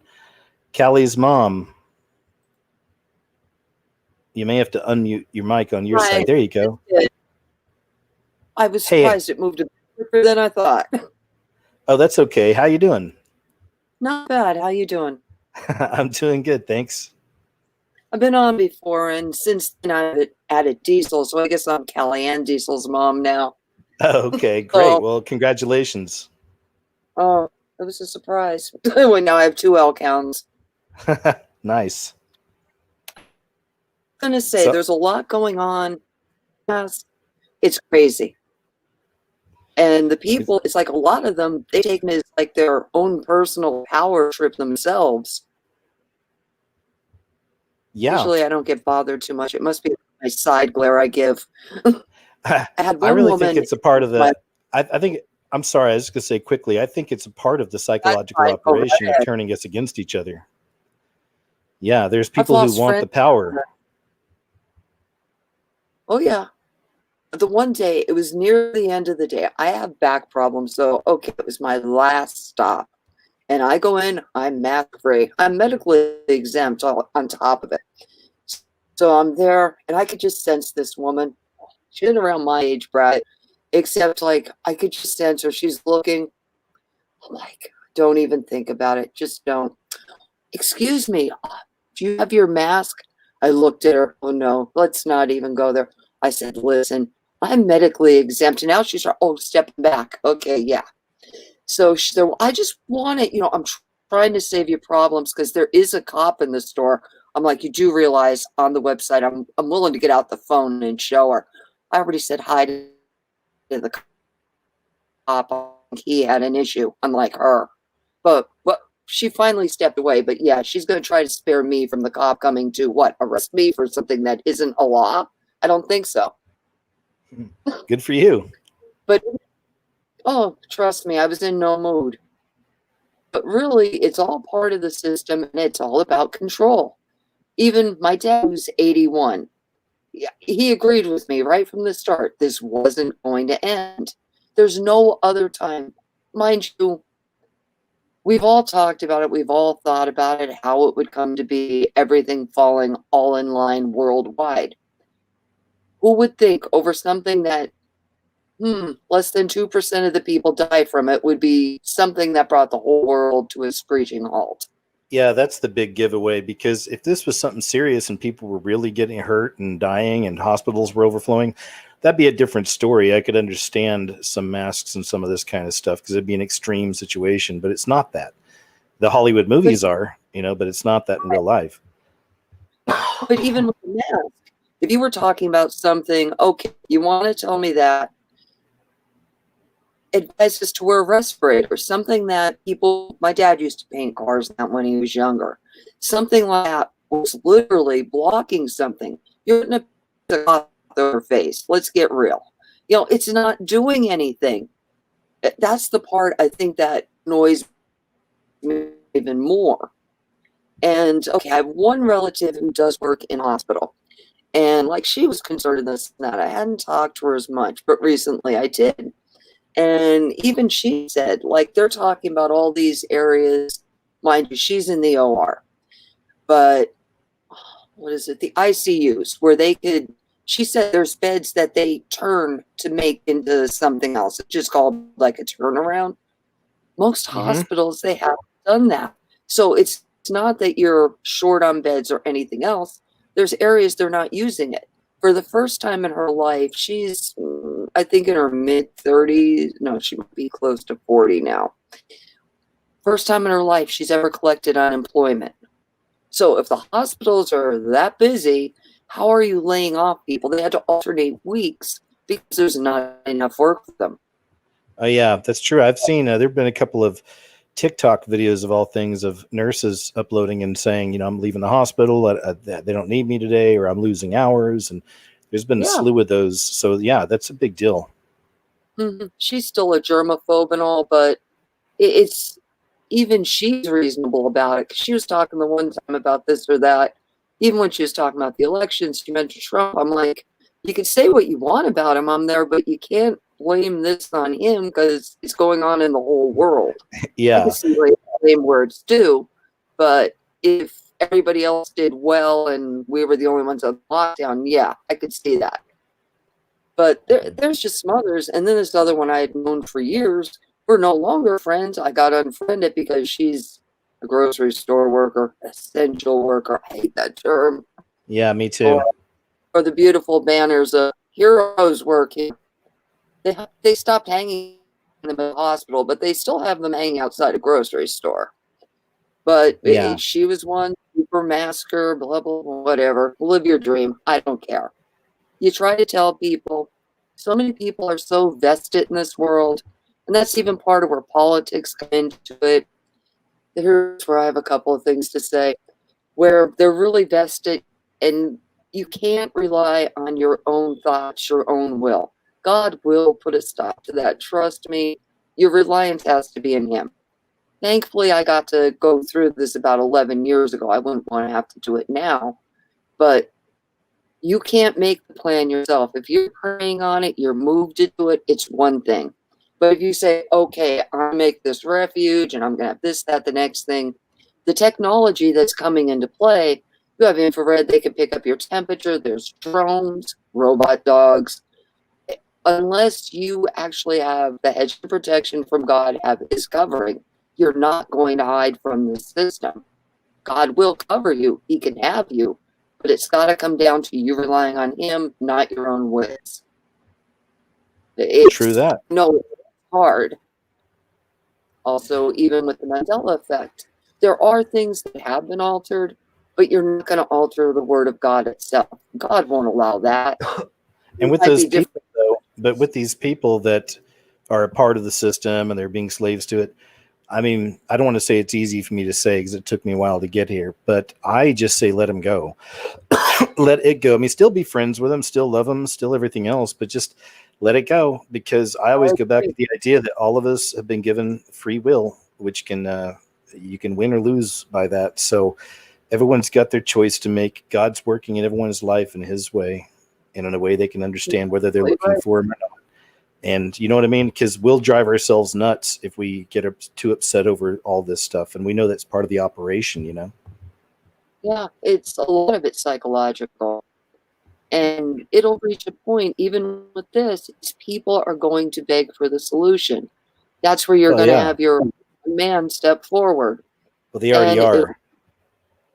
I think that there's always throughout the ages probably several candidates for the job, because to get them, everybody has to think they're the one, because it puts them in a situation where they think, okay, if I do this, you know, the people mean nothing to these leaders. They're just advancing their cause, thinking that they're the chosen one, when in fact, it could be any of them. It reminded me of ages ago. Oh, they just did a remake. Well, it wasn't even a remake. You watch Scary Things. It was one of the last things I watched. The Exorcist series. Oh, I liked that, actually. I was kind of bummed out when they stopped making it after season 2. Well, in season 1, that was the last thing I seen. Oh, what is that woman's name? Gina Davis? Gina Davis. Yeah, there's a lot of truth in that series. Kind of like the TV show Evil gives out a lot of real truth about this stuff. Well, going back to season 1, there was one thing that kind of stuck in my mind, and I could kind of work it into what's, you know, being advanced said. Remember when they all wanted that spirit to come in them? Yeah, the way it would go into them too was really creepy. But remember, there was that nasty woman. Oh yeah, the bigger lady. Yeah, she was mean. And then there was more so the loud what was it? Boisterous guy. Yep. I think Hillary and Trump. Yeah. Because she lost and she wanted it. That part of the series, it just kind of reminded me of last election. That was great. I'm trying to think what else I was going to say. Give me one. Oh, let me ask you something quickly. Did I get you right? Do you drive a big rig? No. Okay, I don't know why I thought that. I'm sorry. If so, I was going to ask if you've heard about the trucker shutdown they were supposed to have had yesterday. I've heard about it, but no, I prefer sports cars. Always like okay, there you go. I was going to say. It's all right. I was thinking about genetic alterations. No, there's a few things. Oh, another thing I'd heard that the term seems to work nicely. Osiris virus. It doesn't seem to get videos flagged or anything else. Oh, Cyrus, that's good. I like it. That's good. It's fitting. Yeah, someone else. I heard them in their videos, and they don't even get like these goofy little election things on the bottom. Right. That's what I try to avoid too. But Osiris, they don't seem to mind that. So that's not a bad thing to go with on that. Okay, good idea. But I should, okay, I'll give you my overview on a lot of things. I'll actually give you some just interesting now. Well, I grew up with a lot of New Age. My mother was Catholic, so to me, Catholic and New Age kind of go hand in hand. Oh, yeah. Lots of rituals. Oh, yeah. Ever heard of being born with a veil? I have, but I don't know what it means. Okay, it's where the placenta is over the face, like part of it. Instead of when they're born, their face is just uncovered. There was just that bit. Well, back in the day, like I guess they used to save it, which would be my great-grandmother. Oh, wow. So she was mad that her daughter didn't save it from my mother. I don't know what the rhyme or reason is, what it means if you save it. Trust me, at this it's all bad. Yeah, it's just a piece of your flesh suit. It's weird. Well, supposedly it meant like psychic abilities. And my mom, she was pretty perceptive, to say the least. Well, there's that. You know, that runs in families. My I'm sorry to cut you off. I just want to add this in. I was thinking of it. Me and my sister were adopted from different families, but my sister, even when I was a kid, always had psychic abilities. She could even get on the phone when I was talking to a friend and tell them things in their room and just weird stuff. She's always good with it. She found her her natural born mother several years ago and found out she had sisters, and all of them have psychic dreams and abilities. All of them. So it runs. It runs in that family. Huh? Did she find out anything about the history of the family? Just curious. Well, here's the rough part. Her natural born mother used to be a witch. Her name's Fairy. So I think that maybe, right, could be a part of that easily, and not necessarily in a good way. But then how does that work? Because they're born with these abilities that maybe perhaps the parent got through nefarious purposes or through bad spirits. Generational. Right. But then that doesn't necessarily make them bad people. Right. I mean, I guess it depends on how they choose to do it and live with it and use it, I guess. How did she feel when she found out about that? Oh, that gets deep. It's a long conversation. Plus, I don't even, she didn't listen to the show, but I know she didn't like me bringing it up or anything. It's just a little too personal. Yeah, no, that's okay. Yeah, because I had a lot of questions too when finding out the witch and all that stuff. But yeah, go ahead. Well, after my mom had died, it's like I had gotten more back into. Well, actually, I shouldn't even say back into. It's like it's a whole different religion than what I had even knew it to be. There's so much more to this, and I was kind of in a way mad with the New Age being brought up with it, and I felt more so misled and deceived. Yeah, good. Yeah, so that's mainly, I guess, what I was getting at when I was curious how she felt about it. Oh, no problem. Yeah, I didn't take any offense to it. It's a long conversation, and it was just really wild, man. And I never wanted to find mine. I never really cared, honestly. I got lucky. I got really, really great parents, but it's different. Not knowing. Yeah, but I do think that's why I've always kind of had a gypsy spirit. I've lived in so many places. It's been tough even staying here for so many years because I've never felt I have real roots anywhere. And I don't think that's a bad thing. I've just always felt like a wanderer, I still do. That might even be on a spiritual level, really. Maybe. Yeah, maybe. I've never felt the full attachment to this place, honestly. So yeah, it's a really good thing. I never thought it was bad or weird. It's just having to adjust in life, like going out and being around friends and all that, and being normal, quote unquote, being fun and having a good time. You know what I mean? Even though inside you want to talk about all these deep things and get to the root of it all, there's always that. But I developed a good mask. It's not even a mask. I enjoy people. I like having fun, but then I have to be alone for 2 weeks, I understand. It's one thing, you can go in and you can intermingle. It's all great, but then it has to end. Yeah, I need time alone. There's sometimes people, though, it's like they don't really want to be deep. It's more a superficial thing. And that's where it's hard to form those relationships. Big time. Yeah, it's hard because just dumb small talk is tough for me sometimes, It wears thin. Yeah, it wears thin. Somebody will say, oh, I like that kind of candle. Then I'll be like, why do you like that kind of candle? I want to get to the root of things other than just, those are great candles, It is.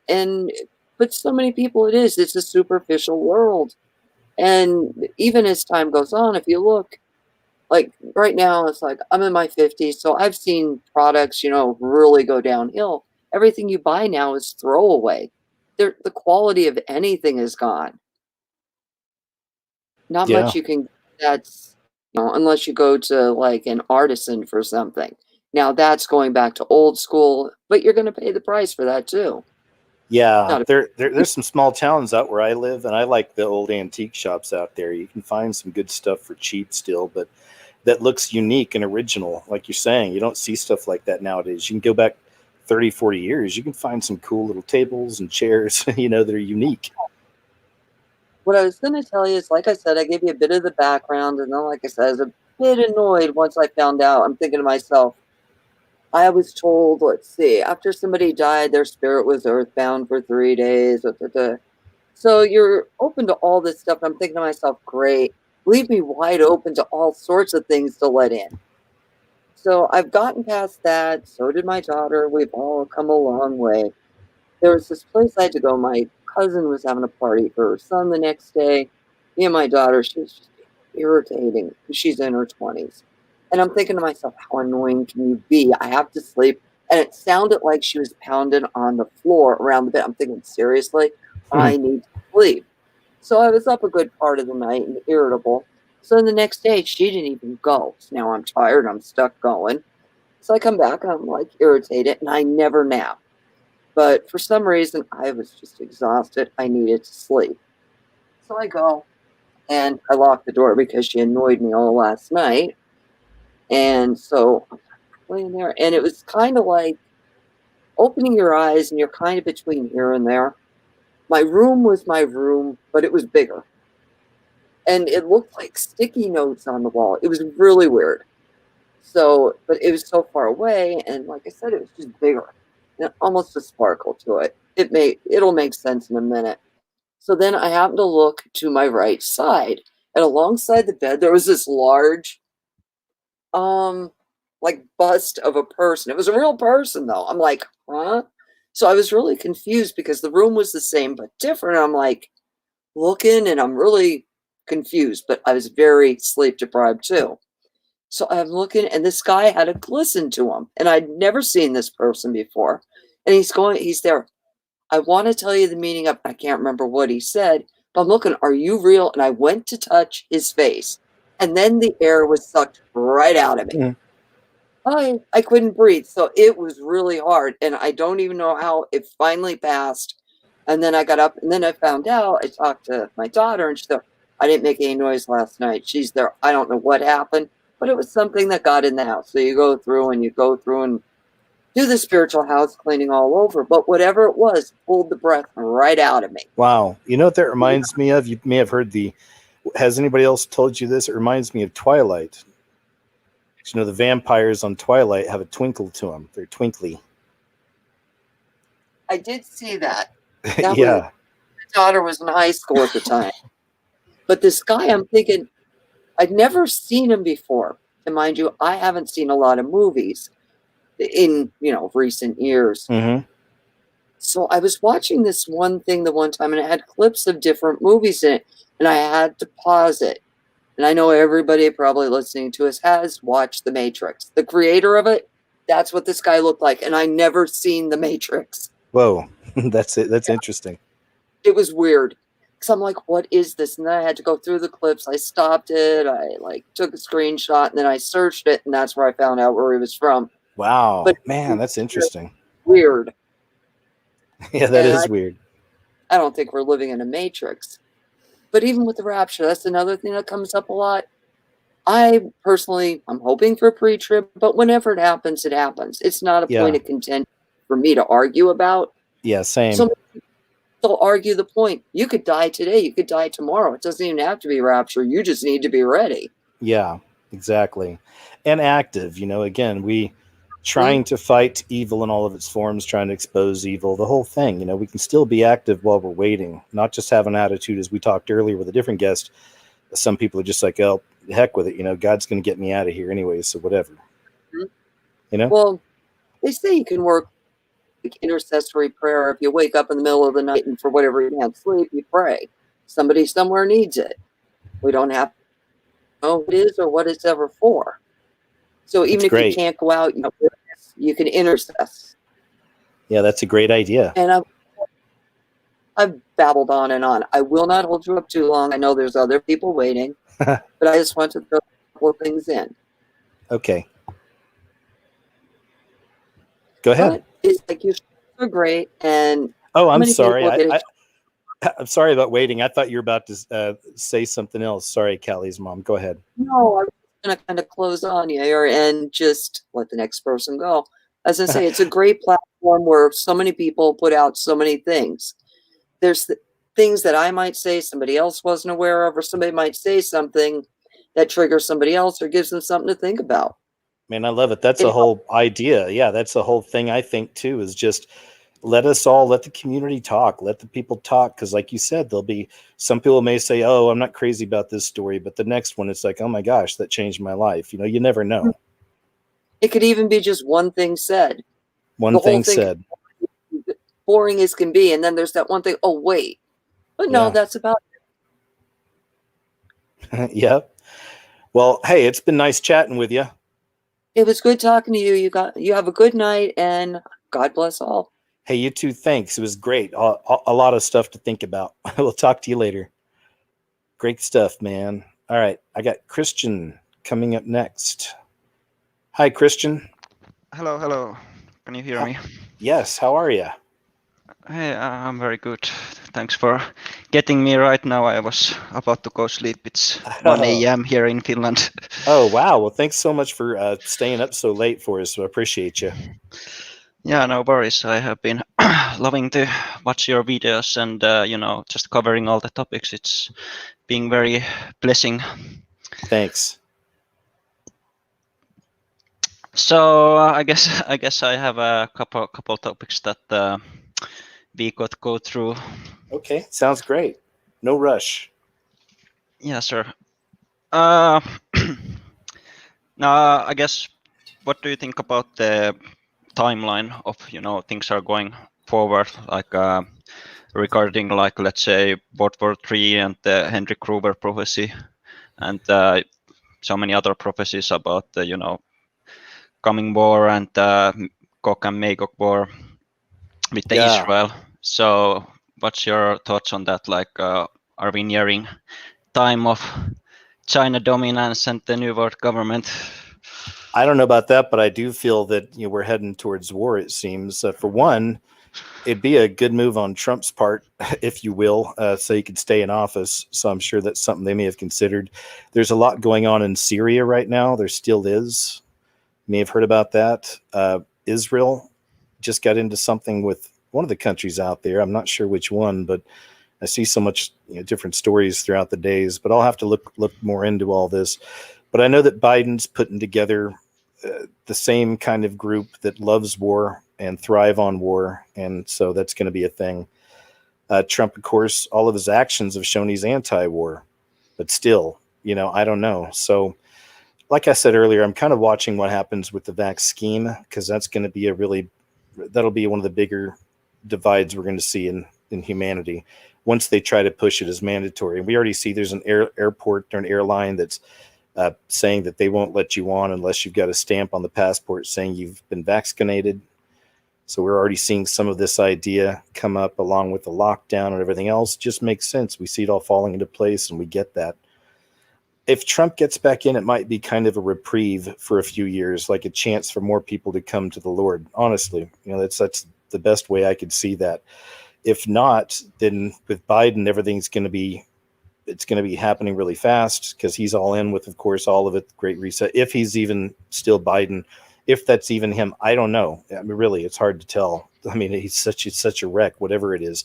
Could it be a synthoid? I've honestly wondered about that. I don't know. It's possible. But either way, it's a puppet, whatever it is, and it's going to be faster. But then, that might also be a way, as I said earlier, they bring the Antichrist in if it turns out to be Obama. Perhaps that's how he comes into power. I don't know. It's a possibility. Timeline, I've never been the best at that, honestly. I'm not good so much at predicting the future events like that, but I can find the symbols and the synchronicities. That's one thing I know. And it's led us to this point.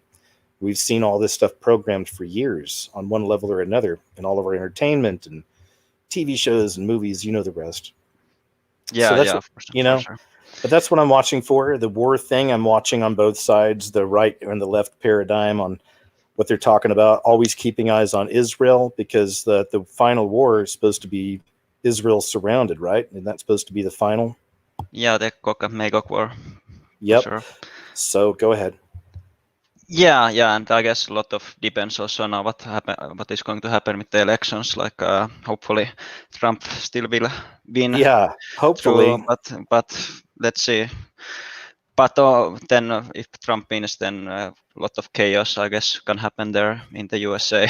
Like, exactly. I guess the country is so divided right now, at least what it seems like from the outer side perspective. Yeah, it's really bad. It's beyond anything we've ever seen before. And as I said earlier, there's a whole trend of news stories coming out over the last few weeks that are targeting Trump supporters. They're saying that now that Biden's president, now that part's over, it's time to continually going after Trump and go after his family and go after his, quote, supporters, which is mostly people who don't fall into the NWO narrative, right? So It's interesting how it's all falling into place. It's very obvious, isn't it, at this point, how Yeah, it's all coming into place. exactly. And all the happenings with the Iran, and now Israel just strike with the nuclear researcher Iranians. Oh, that's what they So did. Okay, thank you. I wasn't sure. I knew something happened. So what happened? Israel struck a something in Iran. yeah, like this nuclear physicist. So I guess they are like getting closer and closer for making that nuclear. So I guess Israel and Trump was also about to make this major hit, like There you go. consulted with the generals. So I guess that's also becoming very hectic, especially now when there is a lot of uncertainty with the USA. So See, that could be the event they use, right, as an excuse. I mean, it could be anything. yeah, it just needs to be some trigger, I guess. Everything going with the elections, it just needs some pressure point to And start the whole thing, I guess. And aren't we supposed to have special eyes on Damascus? Because right, and Damascus will be in ruins in the Bible. Is that correct? Yeah, exactly. And then you're supposed to lift your heads up because your redemption draws nigh, I believe. But fascinating times, man. I don't know. What do you think? What are your feelings? What do you think 2021 is going to look like? Your opinion? Yeah, no, well, I guess I have been now following also just a couple of years ago. I just got like this total wake-up call that, God was, saying to me that now it's like end times. So then I just started to read about it a lot, and then started watch more news and politics and environment and overall, and it's just been month by month, year by year, just getting more hectic. The pregnancy pains are just getting increasing. Yes, it's been really fascinating to watch, hasn't it? It's crazy. I was just looking at the footage I have on screen. It actually looks like Trump with his swirling hair swirling around his head. It looks like a profile of Trump to me. Am I crazy here? Do you see that with his mouth open? Yeah, sure. Big nose out there. But no, I feel you, man. And believe me, I do. I know what you mean. It's really hard to tell exactly how it's all going to play out, but we know that it is playing out right now. 2021 is going to be very interesting. See how that plays out. Because remember, this was just supposed to be a 2-week shutdown originally. Yeah. So we know it's a part of the plan, Event 201. This has already been planned out for a long time. It's a psychological operation playing out. They got 2 new movies coming out about extreme new strains of the COVID and how dangerous it'll be. And of course, everyone's going to have to be marked and et cetera, et cetera. So more of that predictive programming. Yeah, So, and then I just watched the Greenland also, the movie Asteroids Coming, like that's also coming like sooner or later. Oh, that's right. Greenland. Yeah, it's all about the meteors coming, right? Yeah. Yeah, there is some weird things that they kept pushing that movie back. I remember it was supposed to be released almost a year ago, and they kept pushing it back and pushing it back. And yeah, a lot of people have been having their eyes on that one, saying that maybe that might be some kind of predictive programming as well. Yeah, for sure. Also, I guess regarding the timeline, with the rapture view, I guess, what do you think? Is it like pre-rapture or like somewhere in the middle that maybe Antichrist comes to power, that we are under the beast system, or do you think that we will be out before that? What I have to do with something like that is I would have to go back to the Bible and actually read what it actually says, because that's a really important one. And I always have to differentiate between what the Bible tells me and what KJ's perception is, or the way I feel about something. And a lot of times it lines up, sometimes it doesn't. My whole feeling with the rapture and everything is that I'm not sitting around waiting on it, but I pray for it to happen. But I'm also preparing myself for if we have to go through what's coming, so I've already got a plan and I've kind of got things set up. We'll see how that goes. I just don't know, exactly when. I mean, there's sometimes I feel it could happen any day. Sometimes I feel the event, whatever it's going to take, could happen. And then boom, there we are. I don't know. I just know we're in that season. I guess God only knows. Even Jesus doesn't know. So yeah, even God doesn't know. Jesus doesn't know. So, but I know we're definitely in that season. I know it's close. I feel it in my bones. Just a few years away, most likely. It could just only be a few years away. This system can't continue with this level of hatred, violence, and everything else that we're seeing. And it's around the world. There's been things all over the world rising up, people getting angry and freaking out. And so the world can't exist like this and continually get more evil without some kind of intervention. You know what I mean? Yeah, exactly. And I think people are like, even non-Christians are starting to see that, you know, what's going on, and it's just intensifying more and more, like from here on out, for sure. Yes.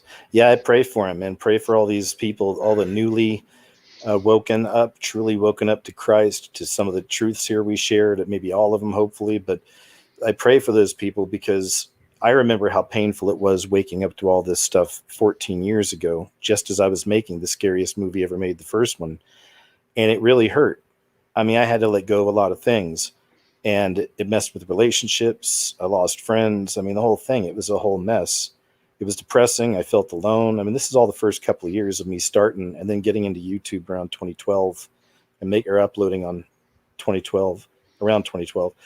But yeah, so I always keep that in mind. And a lot of people are being shaken awake right now. And it's a great thing ultimately, but it's terrifying at the time. So, you know, I hope we reach them. I hope they see some of my videos. I hope they see the movie. I hope they see other people's videos and things they're doing and articles, you know? Yeah. And I guess like knowledge is somehow also a burden. Yeah.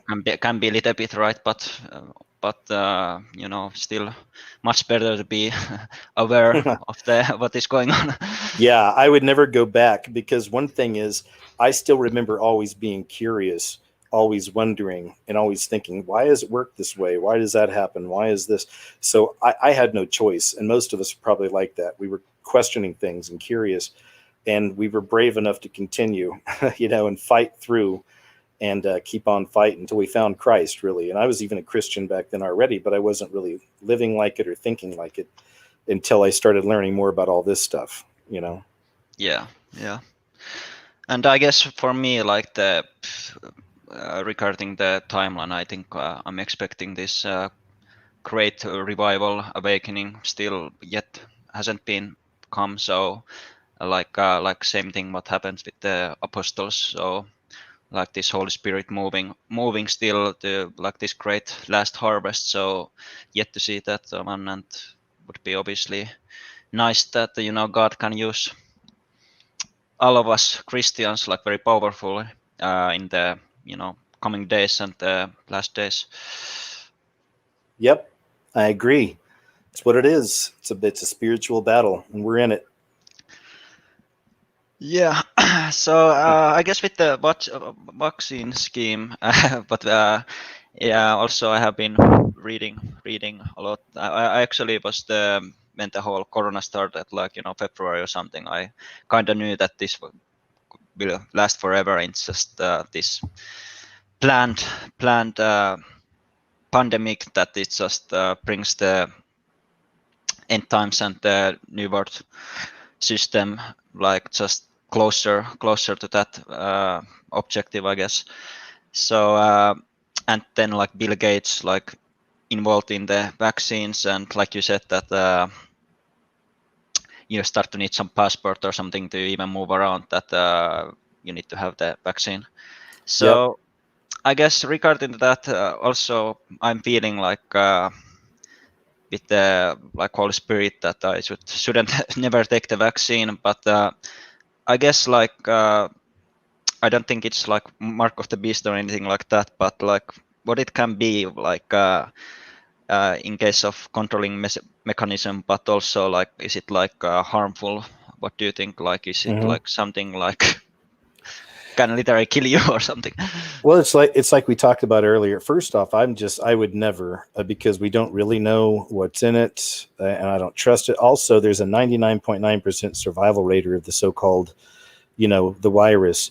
And I was sick about a month ago for probably about a week and a half. It was pretty rough. Made it through. I didn't go get tested for it. I'm not going to get tested for it.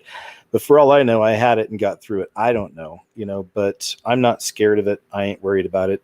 We should never allow the government to create something to put inside of our bodies for something that we have a 99.9% survival rate of. We know this is something they planned years ago. We get that. We understand that. So, like I said earlier, though, they may have the first couple viruses or vaccines that come through. They may be, they won't cause any outward issues. People will still seem healthy. There'll be no problems. Maybe that'll be the way they lull everybody into it, or they start setting up that system and that divide between those who have it and those who don't. That'll be the ultimate rift. And that's where you'll start seeing families divided, friendships, office relationships, people losing jobs. Do you have it or do you don't? So Yeah, exactly. Yeah. I also had the corona while I was visiting Italy when the whole outbreak happened in Italy. And, I just felt fine. I didn't feel anything pretty much. And but at least here in Finland, things are pretty all right because the legislation is so strict that there is just these advices to use mask or everything. But like 50% maybe use masks. So people are also getting a little bit sick of the whole corona thing here. Yeah. Good. Well, there you go. Yeah. So how much time? Oh, still you're have good, man. Anything else you want to bring up? Go ahead. All right. There. I brought a couple of topics. Okay. I guess it's just not often that you have a chance to, talk with you. I guess. Hey, that's okay. Definitely. Let's hear it. Okay. I guess. I guess next thing will come with the cryptocurrencies. So like Bitcoin, for example. So, for example, what I have been now working in a couple of years with my business partner is having this automated trading bot that trades for you cryptocurrencies. And I think that might be somehow with the saving grace, like outside of the beast system or something, that hoping that can be like useful for financial support for people and Christians, maybe providing some network through cryptocurrency. So just obviously everything is going for digital currency now on, but what do you think that could be like cryptocurrencies system overall, like part of the whole beast system, like in the future? Yeah, I've seen a lot of people talk about that, trying to connect the crypto to the beast system and all this. I don't get much into the monetary system and all that and how all that's going to work, but could it maybe be something that Christians use? Maybe, but I don't know how long that would last, because you look at what's happening with social media, the clampdown, all the censorship on us, even Parler. They've set up Parler now, and that's where all the people on the right are going. Now you got news stories coming out, even Bill Gates commenting, wow, there's some creepy stuff on Parler. I mean, that was actually a story. So you see what's happening is this stuff is manifesting. This is a wicked hive mind I believe we're up against. They've come to steal, kill, and destroy. So there's no stopping now. They're going to continually come, and they're going to try to stomp any place out now that we try to go, anybody who's against the narrative. First, it's framed, of course, as it's conservatives and Republicans who we hate, blah, blah, blah. But most of them are claimed to be Christians anyway, at least in America. So some of them probably are, I'm sure. We know where this is heading. So I don't know how long even like a crypto system for us to use money would last. It would be digital. We'd still have to work in the digital system, and that whole system's going to be connected with 5G and everything else, smart homes. It's all going to be one big hive mind. And I really think for Christians or people who don't want to be a part of the narrative that are going through those times, because some people will, it's going to have to be more like barter and trade system, like the old days. I mean, cowboy and Indian type days, just as I mentioned earlier, seeds is a good idea. Make sure you get your ammo, your guns, your food, your water, stuff like that. But, I don't know what it was like bartering and trading in the olden days, but it's all mostly, I'm sure, for stuff you actually need to continue living. It'll be no more smartphones for us, and things like that. No one's going to be playing the Xbox. Most likely we'll be living out in the woods. There'll be Christians out in the wilderness. They're spoken of in the Bible.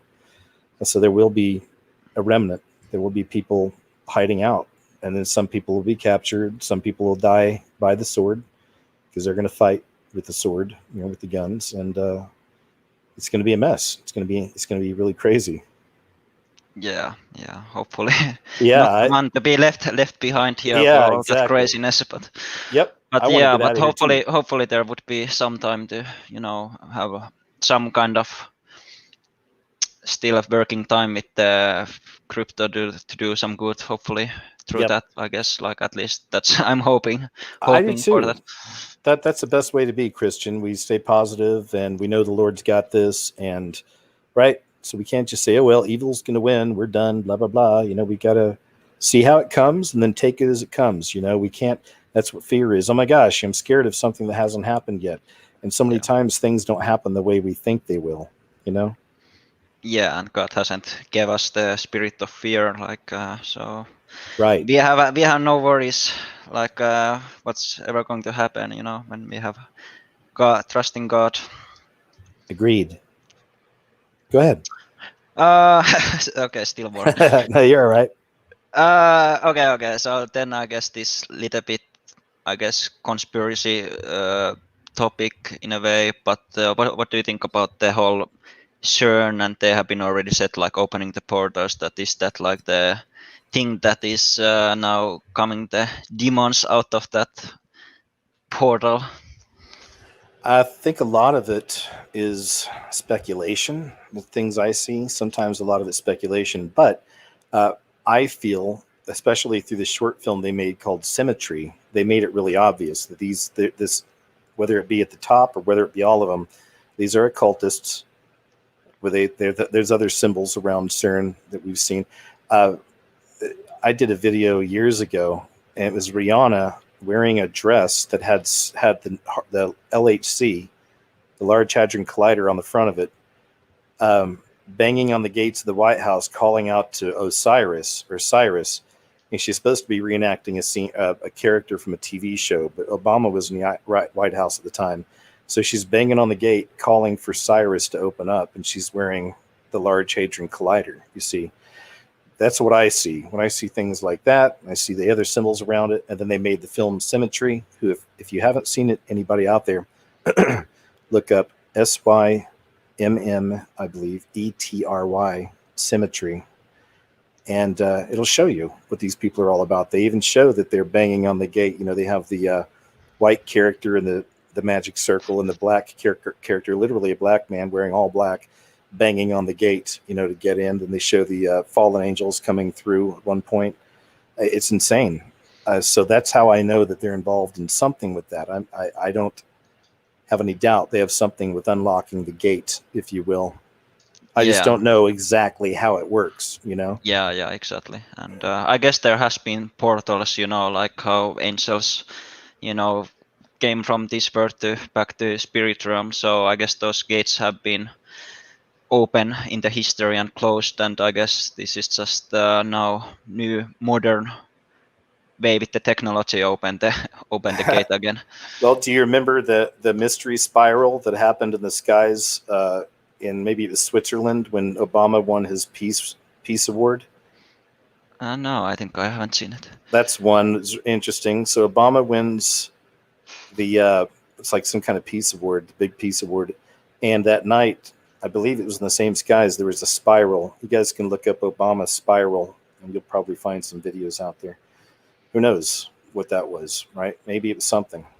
Yeah, maybe it was some first test. It is. Open, and there is some, also I guess prophecies and stuff regarding the whole CERN thing, that it's very, very demonic in nature, and probably most people, they don't know anything about what they're actually doing there. Yeah, exactly. I agreed. Like even when several years ago, maybe this is 2015, 2016, a bunch of people at CERN went out in black robes, and they performed some kind of a ritual between the dorms, and that just caught on. That was back when conspiracy stuff on YouTube was huge. It was like huge, and it still would be if they didn't throttle it. But for better or worse, there's a lot of nutty stuff in there too, that. But that became like people making millions of views off that one, and that's one where I'm pretty sure they set that up on purpose, be obvious, because we know these people don't operate in the light. They're not going to do this in front of a bunch of kids in the dorm unless it's a joke. They're going to be doing stuff down in the dungeons, hidden away somewhere in a cave, maybe out in the desert around a big, strange monolith. Who knows? Yeah, I guess it's like both ways. They are doing everything out of the open, but also behind the secret doors. Perhaps, yeah. Yeah, well, it's crazy. We It are is. coming to that we are like purposely try to open the portals for these, dark entities, like, It's a lot to take in, but I don't know. I'm with it, man. I love it. This is like I've said before in the past. I started off going to film school. I moved to New York City, then I moved to LA. Worked in reality TV for years, but also had an agent, and I was trying to sell scripts, and everything I wrote was horror and science fiction. It was all crazy stuff. A lot of it had to do with some of the things we talk about now. But then as I found out what I found out and I woke up in LA, it changed everything. I left behind what I thought my dream was, but now I get to make videos and do shows about all these things that are really happening in the world that are nuts. This is the real horror science fiction show. I love it. In that respect, like it's interesting seeing it play out like this. So yeah, exactly. And like the sci-fi and everything, it's just like a lot of that technology even exists right now, what is like supposed to be sci-fi, and or coming in the future, like all the space traveling or something. Yeah, it's just already kind of script already written there, or knowledge brought about the future somehow. And next year there's 2 companies launching space travel for civilians, so we'll see how that goes. Yeah, I don't know about space traveling, like we'll thing see. at all. Like it's quite interesting. Like even the space stations, they are actually inside of the atmosphere, so they are not even in the outer space. Right. Yeah. Yep. We'll see how that plays out. It'll be interesting. So go ahead. What else you got, Christian? What else? Yeah, no, well, I guess regarding the like, it's also says in the Bible, like with the end times, watching the sky, there is a lot of signs coming there.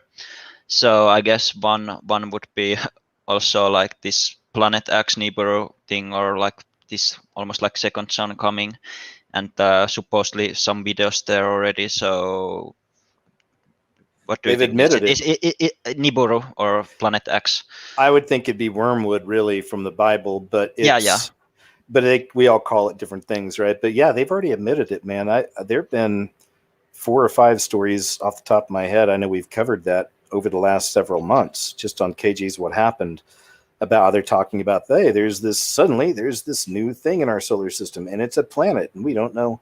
There's a lot of that, and of course, people are still filming strange footage. Don't know if it's faked or not, but there's some footage out there, people filming other planets, and I don't know if that was real. Is it maybe just a shift in the dimension? Maybe we could see it, or is it something someone faked? It's hard to tell sometimes of these things, but yeah, I mean, they've admitted it. Most likely it's wormwood. I mean, if anything, and again, people call it different things. There's a lot of Zachariah Sitchin stuff has been debunked, so I'm not with a lot of his stuff. And of course, David Icke pushed a lot of Sitchin stuff as well, but that's another story.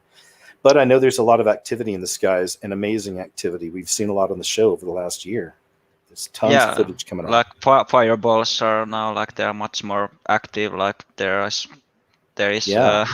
all kind of junk coming out of the space, like, and it just disappears in the news, like nobody cares, even though it's been no one increasing. cares. And YouTube's has been shutting down YouTube or UFO channels, supernatural channels. It's crazy. They're even shutting down a lot of this stuff. So it's crazy. Yeah, and I guess there is also this idea of the wormwood or Planet X, or that could be the one impacting all the climate phenomena and what are coming, like storms and earthquakes, and messing up with the magnetosphere. So yeah, like that's the theory. But at least they are still pushing the whole climate change. Right. I don't buy that. And any weird stuff in the weather, I usually figure is the government doing something. I mean, we know they've admitted they can control weather different ways. So that's always my idea when I see strange things. Oh, these massive fires. We've never had this before. Things like this. Sometimes somebody lit a match, but is it always? I mean, some of these things look like direct energy weapons, but that's another story altogether. But yeah, fascinating times. What are you going to do? Sit back and enjoy the show. Yeah, yeah, exactly. And I guess God is control overall. So I guess could be arguing that some of these climate disasters that are happening and are coming to happen, they are warnings or judgment also, not necessary. That's that too. You bet. Yeah, there's that Yeah. too. Good point. And then there's this interesting, I'm not sure if you covered this one point, that before World War II or World War I, there was this Northern Lights happened everywhere. So that's also kind of can be cue that before maybe World War III or something can be seeing these Northern Lights everywhere. Yep, that could be another sign of everything kind of shifting, huh? Yeah. Yep. Yeah, I guess that's a little bit covers quite much. And now is the Grand Conjunction coming in December 21. Do you think it's a sign for us, or just I guess some are arguing that it's the same as Star of Bethlehem when Jesus were born, like that? Well, we know that we know the occultists, and they admit this in a lot of their writings, that they even use constellations for rituals and for times to do things and make certain moves. So that's what I was saying earlier to another guest, is I'm kind of waiting for December 21st to see what happens, if anything major happens, and maybe we don't see it. Maybe that's kind of going back to that weird mirror monolith they found in America in the middle of the desert recently that's now disappeared. Maybe that's one of the places some of these people would go for their rituals at certain times. Who knows? Perhaps. Makes me wonder. But either way, I do know that's the way they think, so I'll be watching for anything to happen. And of course, it's also different signs in the heavens. But I've seen a lot of people try to cover the signs in the heavens, and some of them, the interpretation seems weird. I don't know. I need to watch more people in that, because I really don't know for sure. But it'll be important no matter what. It's happening in the heavens. Some people can connect that really well. It's never been something I focus on a whole lot. So we'll see. We'll see. Yeah, that's what. I guess some point it's coming obvious that you really start to see some crazy stuff in the sky that everyone noticed. So it's just something that you need to research about or something. Yeah, we'll see how it plays out. It'll be interesting. Something to look forward to. A new chapter in the film, perhaps. Yeah. Okay. Last topic. Would be the Dark Winter, but you posted that video that was very interesting. So, is there what do you think now, after COVID, next kind of Corona version pandemic, already planned?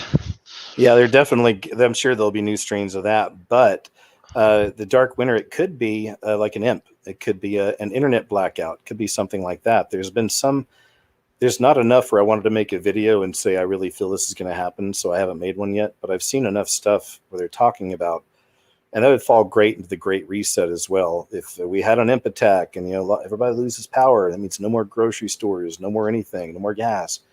Everyone's going crazy. Suddenly it's like we're Walking Dead all of a sudden. You're having to live like that kind of life. That'd be a great time for the Great Reset. They could step in. Everybody gets a monthly allowance. Here, take your vac scheme on time, and da-da-da-da-da. That's a possibility too. Yeah, for sure. No, well, I guess time will tell, and just being watching and waiting for rapture, and before things are getting too ugly, hopefully we get out of here. Yeah, and try to enjoy our lives day by day. Try to find a joy in your life. Try to find things you enjoy. Have your relationship with the Lord. Stay close to Him, and we'll be all right, man. We'll hang in there. We'll see how it goes. And that's, like I said, that's all we can do is just roll with it, and see how it all plays out, and not worry. Just focus on our relationships. Focus on maybe repentance. If there's things you feel you got to get out of your life, you want to give up something for the Lord, then that's a great time to do it now. Things like this. Anyway, we're rambling. Hey, Christian, it was really nice talking to you, man. I appreciate it. Yeah, actually, one more note for that. Yeah, actually, that's, I guess, a little bit for me, like spending time with family and everything.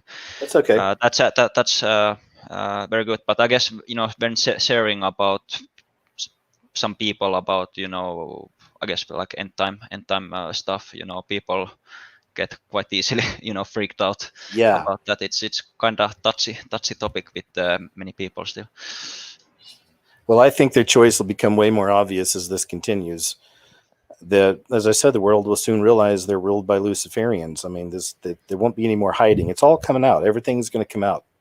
Everything. And it has been. So people will be forced, and they will clearly see the choice they're going to make, I believe. So, just pray for them. Pray that people start figuring things out. Find the Lord, Yeah. All right. Hey, thanks so much for talking, and keep up with the good work, and God bless. Hey, thanks, Christian. Nice talking to you too. And we'll talk to you next time. All right. Have a good night. All right. Yeah. Okay. Bye-bye. All right, guys. That was great, Christian. Thanks. I'm not going to put the link back in, but I've still got Eric the Viking, Psalm 40, Phantom, L, Tony Revelin, and Aaron K-Dub came back. Good. Hopefully I can get you, man. And sorry again if you guys are having to stay up late, but just thanks for your patience and all. All right, I'm going to go ahead but hey, if I missed you, if I wasn't able to get you on, I'm sorry about that. And I'll do another one again soon. Put the links in and we'll do it again, okay? All right, so here's Eric the Viking. Hey, Eric. Hey, man. Thanks for being here. Yeah, can you hear me fine? Yes, real good. Wow, awesome. I really didn't think you had time for me, but... oh, yeah, I'm going to finish up with you guys, definitely. Yeah, cool. Well, I'm the neighbor of your last caller. I'm from Norway. Oh, cool. Yeah. So, yeah, I... okay, where to start? Because I have a lot to say. That's okay. But, yeah, no problem. No problem. Take your time. Yeah. Now I have some topics that I want to talk to you about. One of them is born again. And another thing is, well, the first thing I can just start with. I remember when I started listening to you about you had a video called I See 1111 all the time. Oh, wow. You go way back. Thanks, man. That's Yeah. 2012. Yeah, I know. I have watched you for a long time. My awakening. Sorry, Eric. I just lost your audio, man. Eric, I hope you can hear me, but I just lost your audio. There you are. You're back. Yeah, I think I have to. I'm on my cell phone, so I think I have okay. to have my screen on. But anyways, yeah. All my life. Go ahead. Yeah, all my life I have noticed there's something very odd about this world that we're living in, to say the least. And I have never trusted what we have been taught. That's one thing. And so all through my life, things has been happening to me, things I couldn't put my finger on.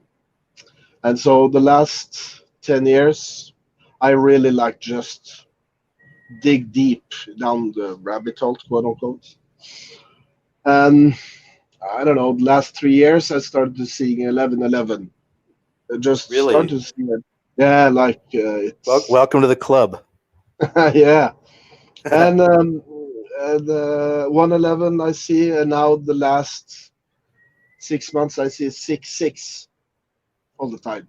Every time I look at my battery, it's 66. Man, I don't know what that means because I had a friend recently tell me that she sees 333 everywhere, and I started talking to her about 33s and numbers, but I told her I think it's individual for everyone. You got to pray about it and find out what you're being told, but I still see 111 all the time. In fact, the last 2 weeks has been nuts. Some days I had it 5-6 times. And every time I just acknowledge the Lord, I say, hey, Lord, thank you. Because I don't know what else, right? I don't get into it's your angel and it's this. I'm just like, the Lord's saying hi. And it's just reminding me he's with me. He's here. You see, that's the way I've taken it for years. And it's been beautiful, man. Some of the ways it's come out, it's been crazy. Yeah, that's what I think as well. I think because just to get started, okay, I have gone through all that new age stuff and just, I've been through the whole spectrum, just to understand what all this is about, because I know that because I used to be, I don't want to say I used to be an atheist, but I always knew there was something there, but I couldn't put my finger on it. So I Yeah. used to say I was an atheist, but I knew it deep in my heart that I wasn't an atheist. But I went through Stuart Wilde. I have been through, I think I have read every self-help book in the world, because I used to be not depressed, but a lot of stuff has happened to me all over as long as I have been there. And then I started to see 11:11 all the time. And I have a funny story about this, because I'm a sailor. I work on a ship. And, Oh, that's really cool, man. I'm envious. I shouldn't be, but I love the boats and the ocean. I love it. Yeah, I that's love great. it. Good for you. Yeah, and especially the Norwegian coast. Oh my God, that's the most Beautiful, huh? beautiful place. Yeah, and the You Northern got it. Lights and everything. Yeah, Good, man. so Living that life. yeah, living that life. So, anyways, we were at the shipyard in Denmark, and it was very intense. The 11:11 was extremely intense at that time. Like, it's 1.5 years ago. And I used to smoke back then. I don't smoke anymore, but something inside me just told me that, or just showed me that I had to go out on deck and take a cigarette. And I just, okay, I did that. And we stayed there for 2.5 months. And I remember the day that we went to the shipyard. There was another ship that was right beside us, but they put it in some kind of a hangar or something, a big, hall. And I remember it was there just as long as we were there, like 2.5 months. And I went out, took a cigarette. It was in the middle of the summer and it was so hot. And I took the cigarette, and it was something in me just turn to your right. And I just turned to my right. And then they had taken that ship down from the shipyard and down on the sea. So it was right beside me. And I was looking at it, and there was these big numbers, 1111. And I was like, oh my God, no, man. And it was, and that time of my life was pretty extreme. I could see it like between 5 and 10 times a day. So I started writing it up, like when I saw it, what I was doing and all that. Oh, it's crazy.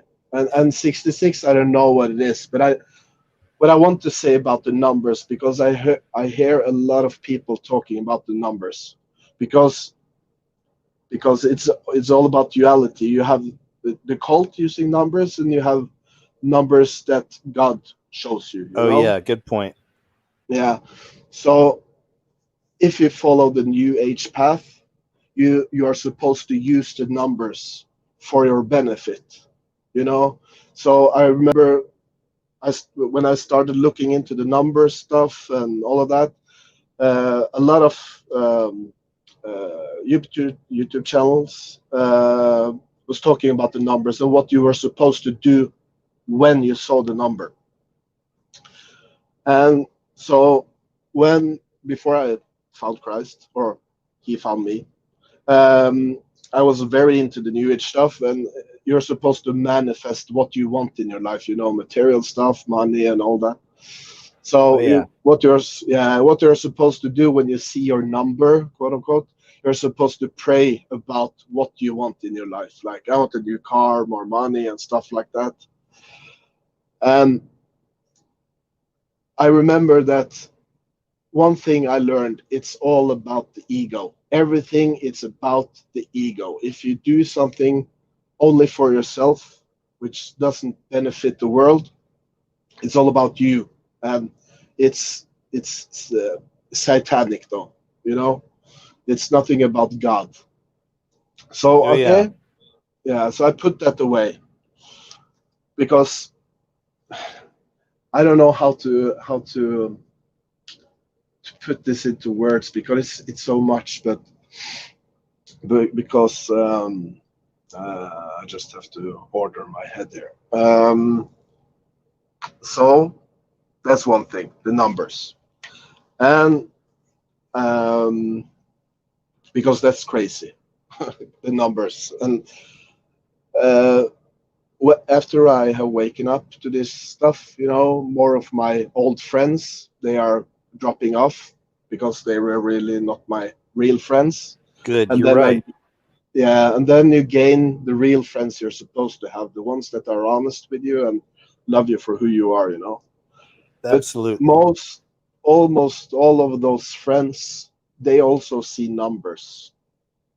Like 9/11, 11/11, 1/11 as you see, and 22/22, stuff like that.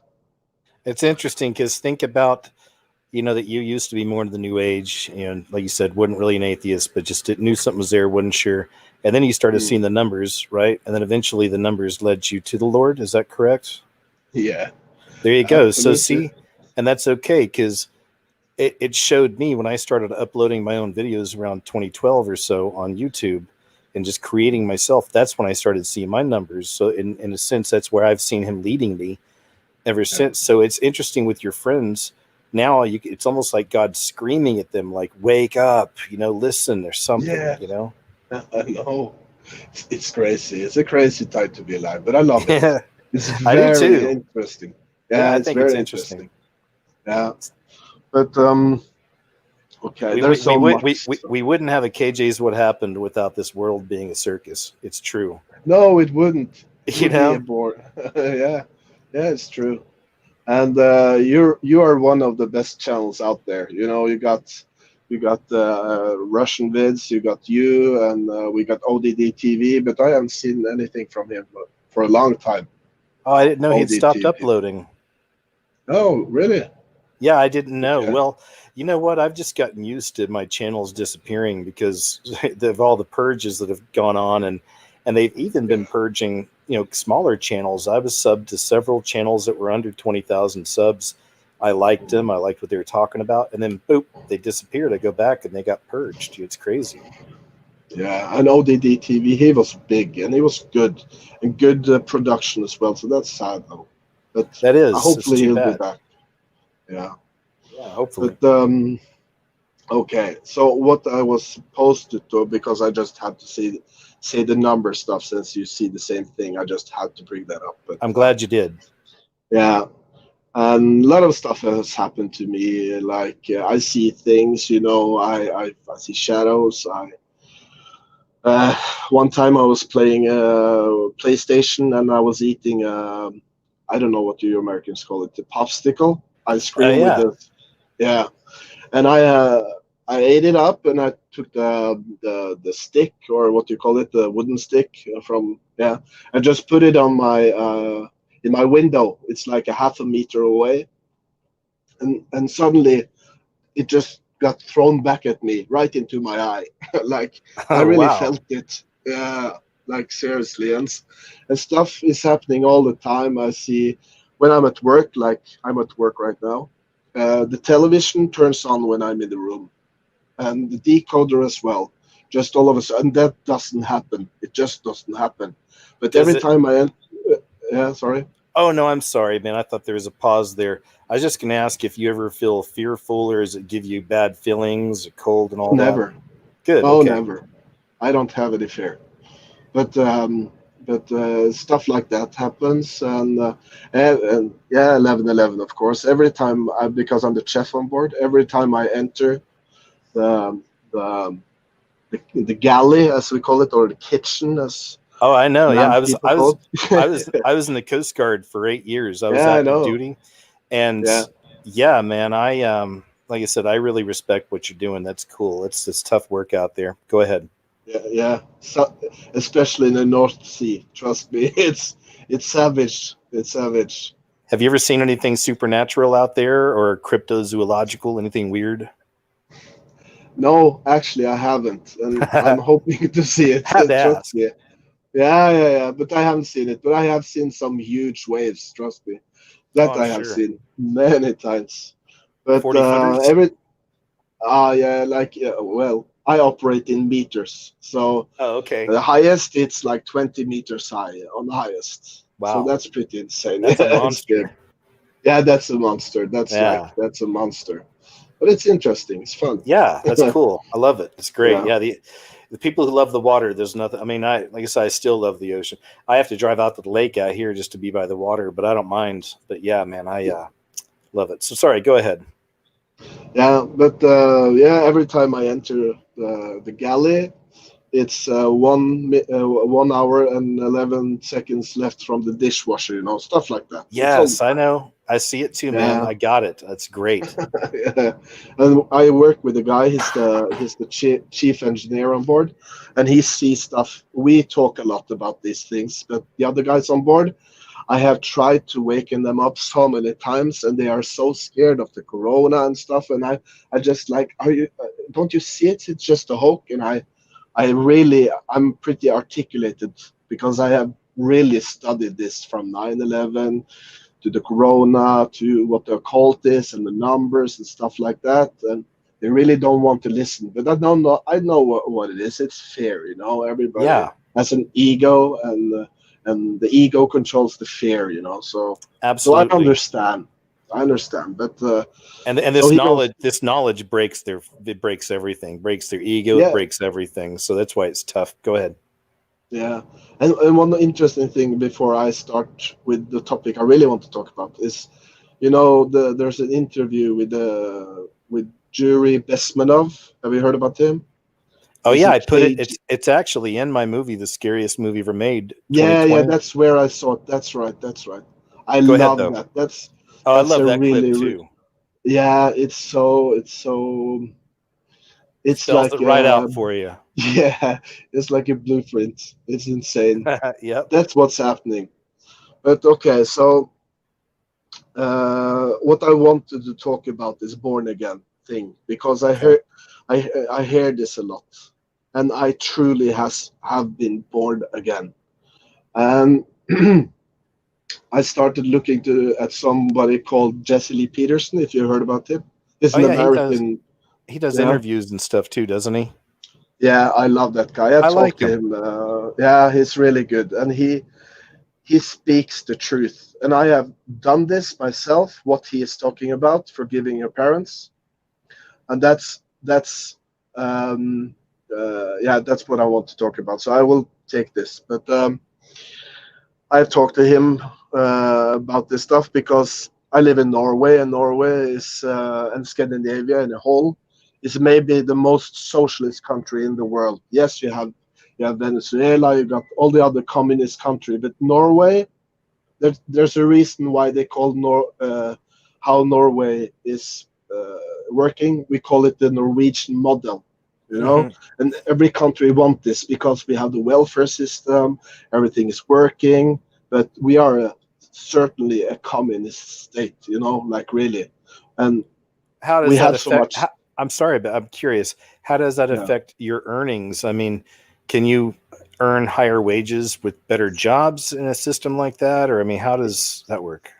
Yeah, you could do that, but the problem is that first of all, we have very high taxes in Norway. Oh, right. Very, Okay. very high. So if you go over a certain amount of money, they take 50% of you. That's of so your disgusting. earnings. That is Yeah, sick. it's disgusting, and it wouldn't bother me if it went to a good cause, like not war, stuff like that. But Yeah. they do use the Norwegian. We are the peace country, quote unquote. I don't know, but Norway was the country that bombed most in Libya when we took out Gaddafi. That was a shame too, wasn't it? But go ahead. It's a shame, but we are under NATO and stuff like that, and I see what everything is tied up in everything from what I have learned. Judy Besmenov and how he explains how America is going down. The same thing is happening in Norway because they have to take the morals out of the people, and then you can start destroying the country from within. So, in Norway we have a divorce rate of 50%. I think it's even more, 60% maybe. Wow. So Yeah, and we have separated church and state and so on and so on, you know. So, and I have gone through the same thing. I have been divorced one time, and I have 2 kids with one woman and 1 kid with another woman. And the Norwegian law system, I don't know what it's in English, but they always go for the women first. They want to Yep. yeah, it's the feminist spirit, you know. Oh So yeah, the it's in father, America too. yeah, the same thing in America. So when you take those who control this world, the Illuminati or what you call them, they know that when you take the father out of the family, you break society, because the father is supposed to represent God in the family. That's why you have the hierarchy in the family: God, Christ, God in Christ, Christ in man, man or woman, woman over children. And that's not an ego thing. That's just how it is, because men are more tend to be more logical, and women are more to be more emotional. We got those traits from God to make the perfect family. The mother take care of the kids until a certain age, and then the father takes over, because he has a more logical mind. If you see a woman, or if the women that control society today, and I don't hate women at all, I just say it like it is. And when women are in control, especially of the family, they are the quote unquote boss in the family. The kid suffers because they need that love from the father. That, okay, you can go in up to a tree and fall down and break your leg. You have to learn, because that's why we are here on earth. We have to learn, you know. And you Yeah. only learn if you fail. And the mothers or the feminine spirit, they don't want that to happen, because they are emotional. So now the roles are switched upside down. So now Yep. the women are in control, and the men are on the bottom. That's So it. yeah, and the It's reason why inversion. problem, yeah, it's an inversion, you know, as above, so below. So That's it. yeah, so what people have to do, because I have listened to you for many years, and I love that Thanks. you have this chatting opportunity. So Thanks, Eric. so what people have to do in order to be born again, that is to uh, forgive their father and mother, and because when we're born, we take on the spirit of the person that are the leaders of the family, and if that's not the father, the man takes on the role of the mother instead. That's why you see everybody's transsexual and gay and lesbian and stuff like that. That's a spiritual trauma. So your spirit is traumatized. But when you do that, when you forgive your parents, because you can ask 99% of people in the world if they love their parents, and if they are really honest, most of them hate their parents. And when you hate your parents, you judge people, because judgment is hate, and hate is the nature of Satan, you know. So as long as Absolutely. you have hate in your heart, Satan is operating through you. And there's a whole curses thing too, how those get passed Yes. down generationally. Go ahead. Yes, this is getting worse by generation from generation. So what I did last year, I forgave my parents. My father, he gave me a hug. My mother, I haven't spoken to her in over a year. She flipped out. And the thing is that I told her that I hated her. I always hated her. And she was always so manipulative and always worried and blah, blah, blah, all that stuff. And I saw that, and I told her that I saw that was wrong of me, because then I judged her, and then I wasn't any better myself. And I promise you, I hope people do this. And I promise you, in the second I said that I forgave her, God forgave me, because it's in the Bible. As you forgive others, I will forgive you. And he forgave me, and all my fear, my doubts, my worry, my insecurity, just poof, it was gone. Love And it. what happened? I could see the demons in my mother's eyes. Seriously, her face changed. Uh, Her eyes was black, and she just threw stuff on the floor, and she got really, really, really mad. Like, I raised you, I gave you this, I gave you that all my life. See, that's interesting. You saw the black eyes. I've mentioned this in the past. Through the years, I've watched some of these investigation discovery. It's a network in America. It's true crime stories. And I need to do a compilation of all the times that victims say that when they were being brutalized, that the person's eyes turned black. It happens all the time. Go ahead. Yeah, and a short story besides this, I have a brother. When he was a little boy, because he was very insecure and stuff like that, he started a Nazi party in Norway. Wow. Yeah, but the thing is that when he was a little kid, he was the most angry person I know. And every time he was angry, his eye turned black, like completely black. Wow. And I remember, yeah. But okay, so I forgave my mother, and I was free. I was born again, free.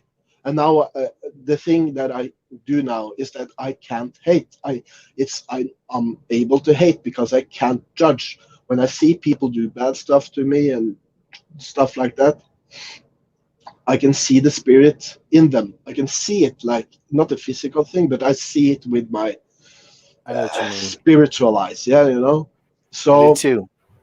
Yeah, I think you do. That's why you don't take it. That's why I don't take it personally if I go out in public and someone's mean to me somewhere. You know, like it doesn't happen all the time, but it has happened. Someone just is being mean. You know, like someone at the counter or whatever it is. But when it happens, I never try to engage. I never act like I'm taking it personally. I realize it's a spiritual thing. That it's probably one of them, the spirits in this person, whatever. You know, I believe that happens. Yeah, Satan works through people to get to. He doesn't want to lose you, you know. So he's always trying to draw you back in, you know. So yeah, it's never personal. And usually when people talk bad about you, they talk about themselves. That's what they are actually doing.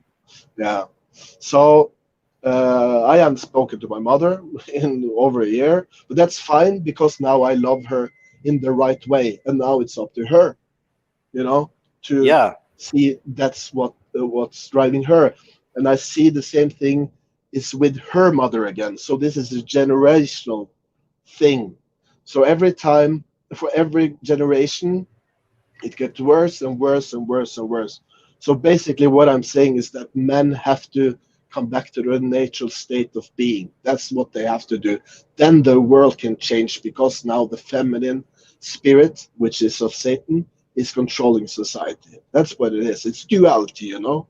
God is masculine and Satan is feminine. It's really easy, and what I have to say about being because I don't call myself a religious person, but I follow Christ. I follow Christ, and it's so easy. It's so easy. It's laughable. It's so easy. It's just don't hate anybody, don't judge anybody, and live in the present. That's what you're supposed to do.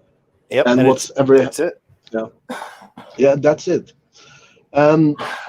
The last thing I want to say is because I have heard Christians and people, oh, you have a free will and stuff like that. You always have a free will. We don't have a free will.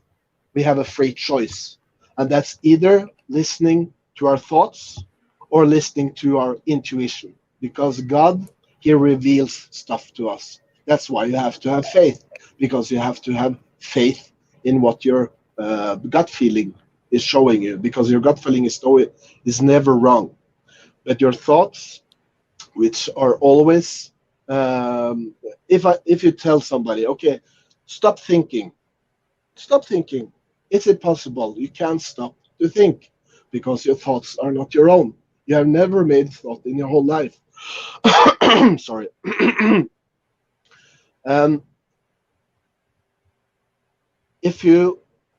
I do this every day, every morning and every night before I go to bed. I just sit and observe my thoughts.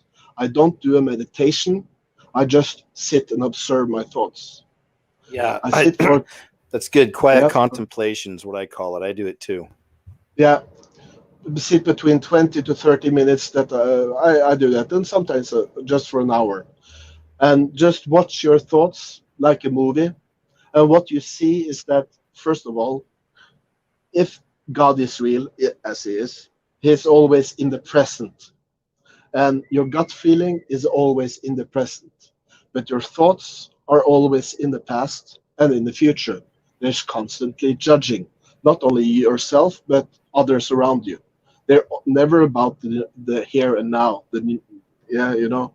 So, so, and when people are on drugs or alcoholics or stuff like that, uh, if we had the free will, we will always will ourselves to do the best for ourselves.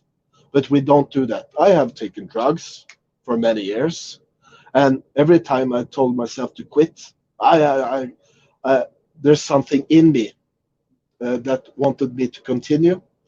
And if I had a free will, why should I harm myself? Why should I do that? We don't have a free will. I have never taken a decision in my whole life. Either my thoughts are making decisions for me, or my intuition is taking my what's the word It's decision okay. for me. Yeah. No, that's a Yeah. fair point. So what we humans are, because usually I say this to people, we humans are here for three reasons. One is so God can create love through us. And the second one is to grow in the consciousness. And you only do that when you have challenges in your life. And the third is that we are we are observers of information, and everything around us is information, good or bad, you know. And in order to become an observer, you have to don't listen to your thoughts, because then you can't be an observer. You can't be objective if you do that. So yeah, Makes that's sense. yeah. That's But good, it's man. yeah. Okay, now I'm and so those are the two main topics I want to talk to you about. Man, I appreciate it. Yeah. Yeah, I no, appreciate you as it was, well. Really. yeah, it was great points and plenty to think about. All of you guys, and I'm not just saying that. That's why I love these shows. Everyone always has different things to bring. We're still on all the same team, which is great, but everyone comes from different places and has a different perspective. But no, I really appreciate you, Eric. Thanks so much for especially listening and calling in from so far away, and keep enjoying that dream job of yours. Yeah. Thank you so much. And hopefully, if you're in Norway once, I will bring you on the ship and you will see the Norwegian coast. I would That would love be that. awesome. Yes, I'll Yeah. let you know, man. Yeah. Awesome. And thank you. You're And have welcome, a Eric. good night. You too. Yeah. Bye-bye. All right, guys. So last up, we got Psalm, Phantom, L, Tony, and Aaron K. Dub. And that's it, guys. Still got a few to go. Thanks so much for being with us. Still have a lot of people listening. Wow, there's over 1,000 people listening, guys. I appreciate you. Hope you're enjoying it. I always love these, all the different perspectives and people all around the world, man. It's fantastic. And now, Psalm 40. Are you there? Hey, can you hear me? Yeah, loud and clear. How you doing? Not too bad. How are you? Hey, I'm good. Thanks for staying up so late with us. If it's Yeah. late for you. It's not too late. Okay, yeah, me either. I'm in the Midwest, so. I'm on the northeastern USA. Oh, okay. Wow, it's very active up there. There's a lot going on, huh? Yeah. I basically just wanted to share my testimony. I got a couple of paranormal experiences that sprinkle into it. Let's hear it, man. I love it. So my the first memory that I have as a child, I had to have been younger than 3. My father had a mountain bike that had like one of those little baby seats attached to the back of it, and he would ride me through town. And it was like a old Victorian type of like tall houses and oak trees and stuff like that. And I remember that we were riding down the road and I had my head back and I was looking in the sky. We rode under an oak tree that was like arched over the road, and I remember seeing bodies hanging from the tree. It could have been Halloween. I don't remember any of the details, but I don't know, it's just something that stuck with me. And I couldn't have been much older than, like I said, 2.5 when I saw it. So the house that my dad lived in was, like I said, a tall Victorian style house, and it was actually a duplex, but his mother owned the entire building, and she lived on one side, which was the ground floor, and he lived on the other side, which was the second story. And it was built in like the late 1700s, early 1800s, and it used to be a funeral home. The basement was like the morgue, where they actually, as soon as you went to the bottom of the stairs, to the immediate left, there was like the freezer drawers where they would keep the bodies. And I guess whoever redid the house to make it uh, modern and livable, they put cement over those things. But over the years, by the time they had gotten the house, my grandparents, some of that had, broken off and decayed. So you could actually see some of those drawers were still there. The ground level where my grandmother lived was where they would have the viewings and the banquets and all that. The second floor where my dad lived was where the man that owned the building, he lived there. And there was a huge attic with like 10-foot high ceilings. So the man that owned the house, I guess, like I said, it was early 1800s, somewhere in there, and his family got sick and they died. This is just the story anyway. His family got That's sick and okay. died. So he ended up hanging himself in the attic. And later on down the road during my life, I was maybe 6 or 7. I remember it was Halloween and it was still daytime out because I remember the sun being out. And back then, it actually was still snowing, or at least the leaves were falling in October. Not so much anymore, but we were taking photos. We already done our trick-or-treating and we were heading back into the house, and we were outside of the house and we were taking pictures of our costumes. And my dad, he had one of those Polaroid cameras where the picture comes right out, after you take the shot. And we all went to go into the house, and there was like, the first thing that everybody thought it was smoke coming out of the attic window, but it was like thick and milky, almost like a cloud, and it wasn't any more than like 4 or 5 feet long. And so he took a picture of it with his Polaroid camera, and we had that camera sitting in the den of the house for decades after it happened. And it was clearly a spirit. You could clearly see like a visible ghost or something coming right through the glass of the attic window. Wow. So Especially seeing it like that gross black goo or whatever form is crazy. Last night I was watching this show, Paranormal Caught on Camera, and they had one where this guy has been in the same apartment somewhere in the Central America, and it's been haunted. They say, of course, it's always haunted for years. Yeah.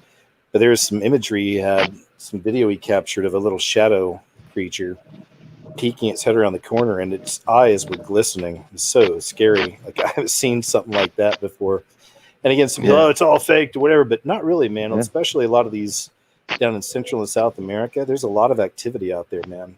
Probably because of a lot of the witchcraft and stuff. But go ahead. Yeah. So that picture ended up disappearing. We don't have that anymore. Nobody knows where it went off to, but it was something that we kept in a specific room in a specific spot. You know what I mean? Like a family photo. Yeah. It was actually, I have a kind of a big family actually. So whenever we would have family reunions or holidays, everybody would come over, friends of the family, my friends, and the house was very active, like as far as haunted, incredibly, like every day, all the time. It was just normal. So I would bring my friends over there intentionally for that reason, like the skeptical ones. And as far as I know, anybody that's ever been in that building has seen or heard or felt something. But anyway, fast forward from there, my mom and dad split up when I was like 3 or 4, and my mom ended up marrying a really abusive guy. He was never bad to her, but he was always bad to me. And that sucks. Yeah, kinda. We ended up way later down the road. We found out he had something called Huntington's disease that was literally eating his brain away. Wow. So he wasn't really there all the time. But So my mom and dad split, and I just saw my dad on the weekends, most weekends anyway. So that kind of being at that age, it was like a developmental thing that I kind of was more attracted to my dad because I wasn't around him as much. And he, you know, he was like a interesting, outgoing kind of guy. Like he was the kind of guy that would take me to Ozfest when I was 12 years old on the weekends. You know what I mean? Yeah. And he was into a lot of occultic stuff, like alchemy or astral projection, or he would claim that he could heal himself with his mind. He, when I was, you know, younger, around 10 to 12, he would, like if I had pain, I don't know if it's just a Jedi mind trick, but, you know, he would make my pain go away, like with his hands. But anyway, he would identify himself as a Kabbalist. Like he follows the, what's that called? The Zohar, something like that. And, Zohar. so, yeah. And he was really into science, you know what I mean? And stuff like that. And, he tried mixing it with, you know, occult stuff. And he would push that on me. He didn't really push it on me heavily, but, you know, I was just drawn to him, especially for being such a young age and everything else I had already gone through at that point, the way I was just living. But, so he taught me to actually astral project by the time I was 12 years old. I was doing it fluently. Oh, wow. And, Really? yeah. And I never saw anything crazy while I was out there. It just literally just looked real, like I was walking down the street, you know? But Wow. That's really crazy. I never went any further than, like, I always did it at his house. And I never went any further than like the block radius. You know, I was just scared. But yeah, like I Could you said, I never touch saw any. stuff, or in that You form, know, I guess, can you touch things and feel them, or? I don't. I could feel my feet touching the ground. I remember that. I could Wow. either, yeah, I would walk. I would actually. The way he taught me to do it was, you know, of course, you gotta be relaxed and all that stuff at first. Like, you want to try to fall asleep. And when you feel you're about to fall asleep, wake yourself up and do that a few times. And then after you do that, you want to start picturing what you look like right now, like as if you were hovering over your own body, looking at yourself.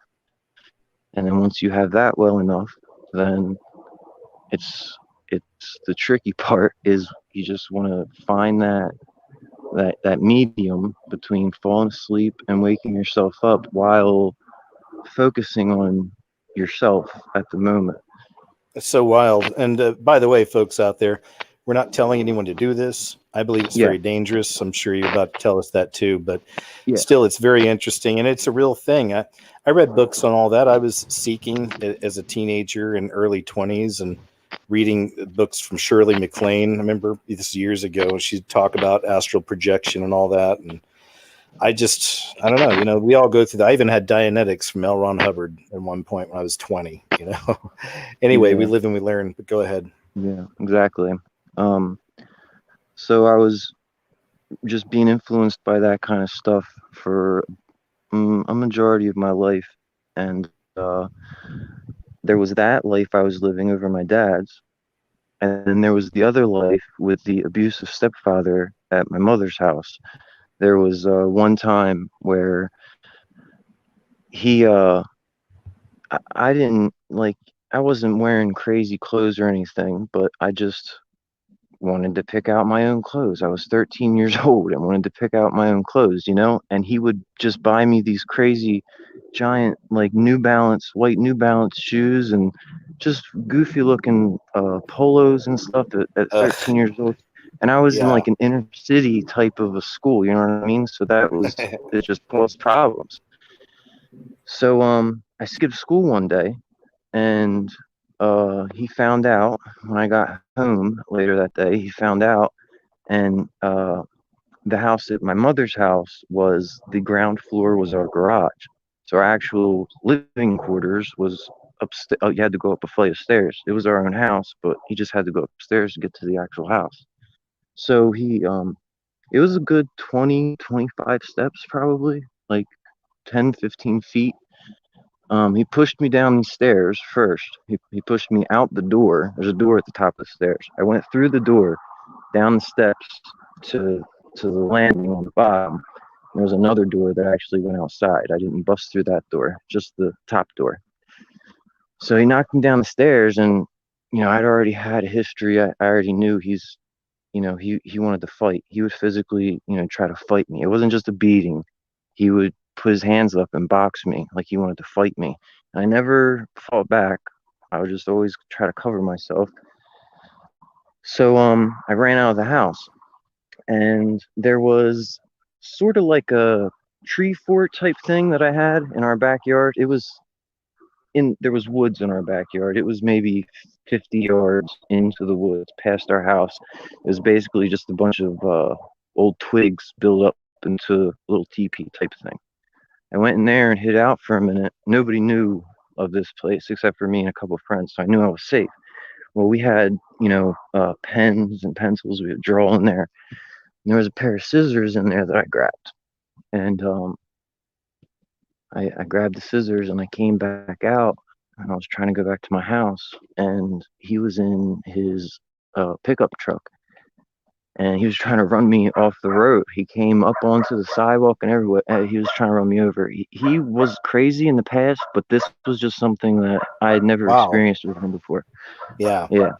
So I went back in and out of the woods and all that, and he eventually caught up with me on foot, and I threw the scissors at him.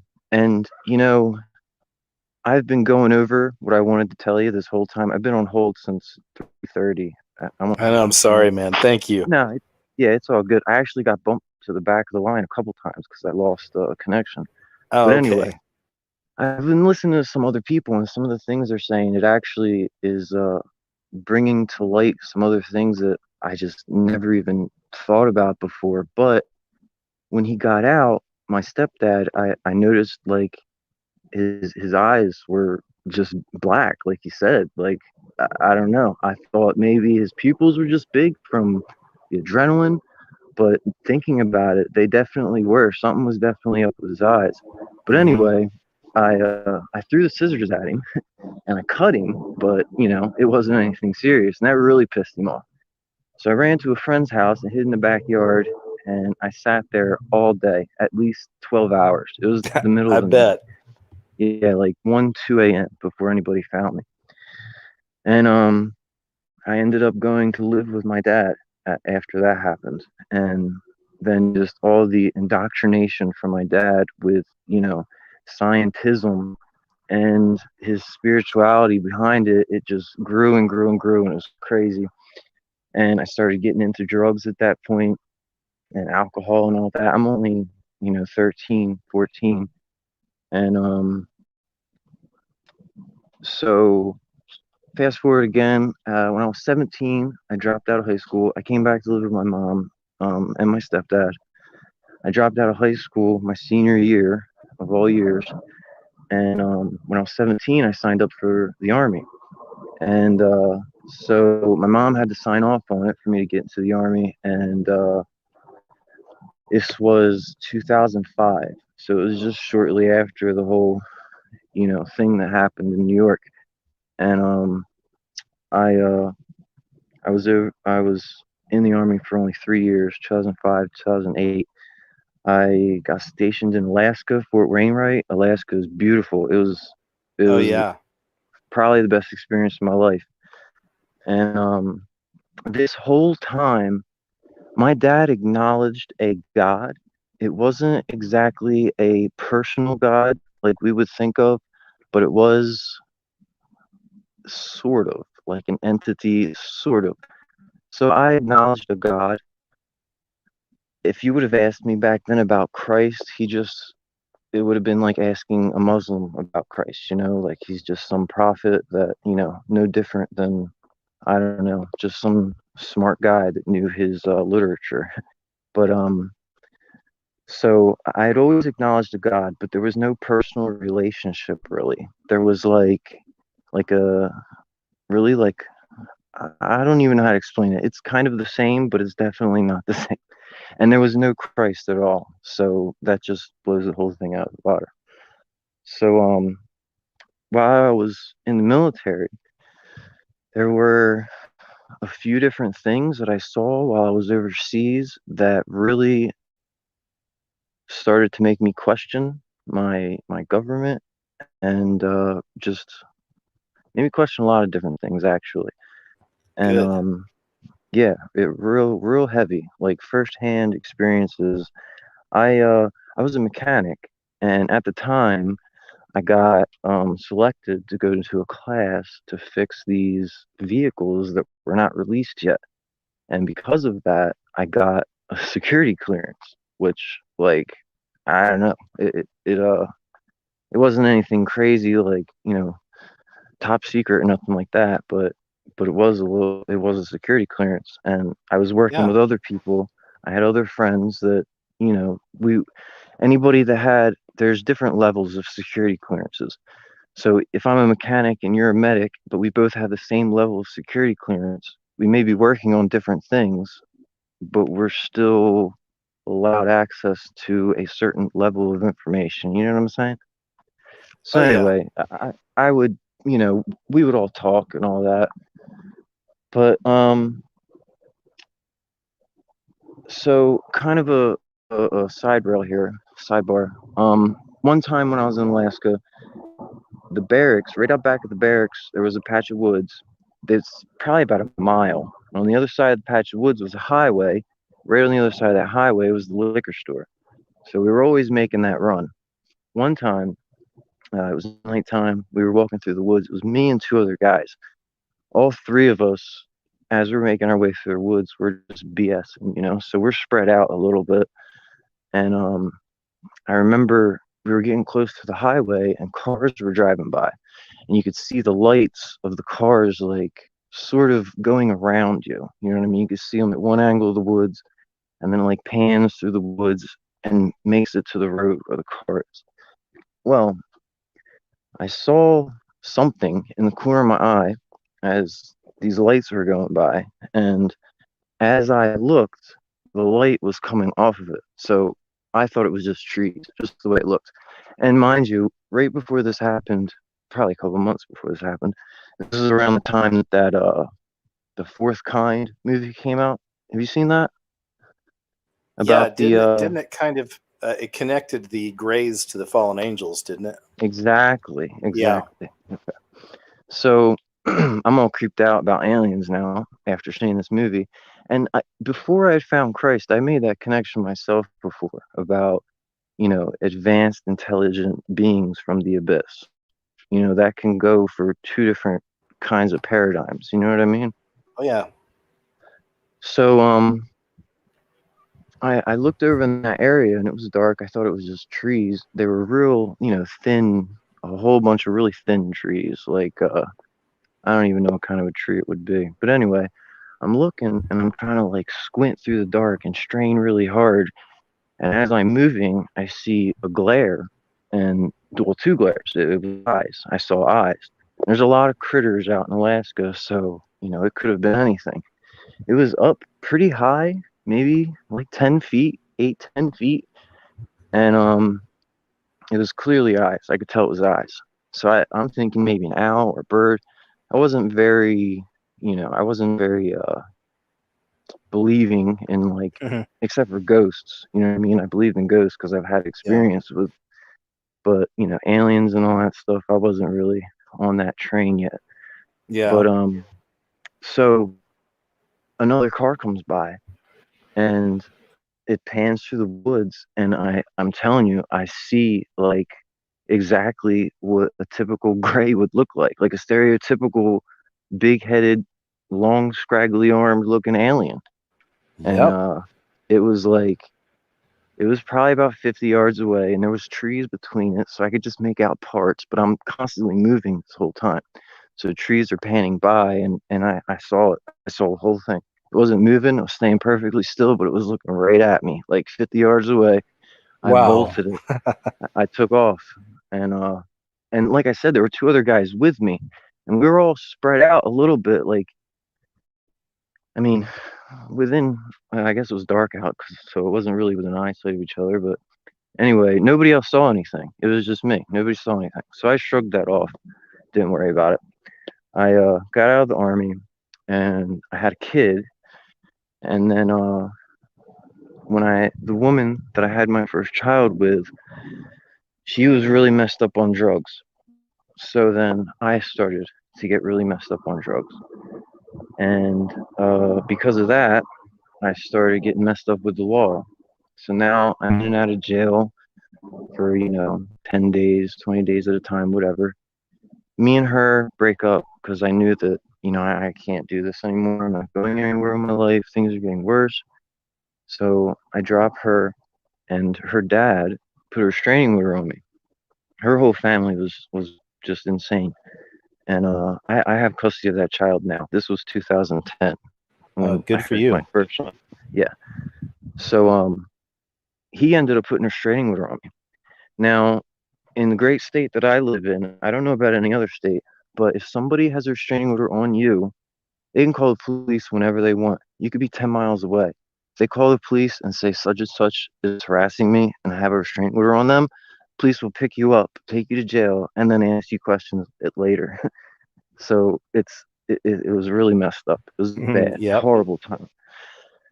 So the restraining order thing eventually came to the point where I had to do 180 days in jail. Point blank period. No good time, no work time, 180 days, no matter what. Dang. So yeah, I was in there for about 2 months. Yeah, 2 months. And I was going to Bible study. This is when I was always into all kinds of theology and mythology and philosophy. I was just always just interested in that stuff. Yeah, that's good. And so I would go to all the Bible studies. I went to all of them. It's something to do, and it's something I'm interested in. So I did it.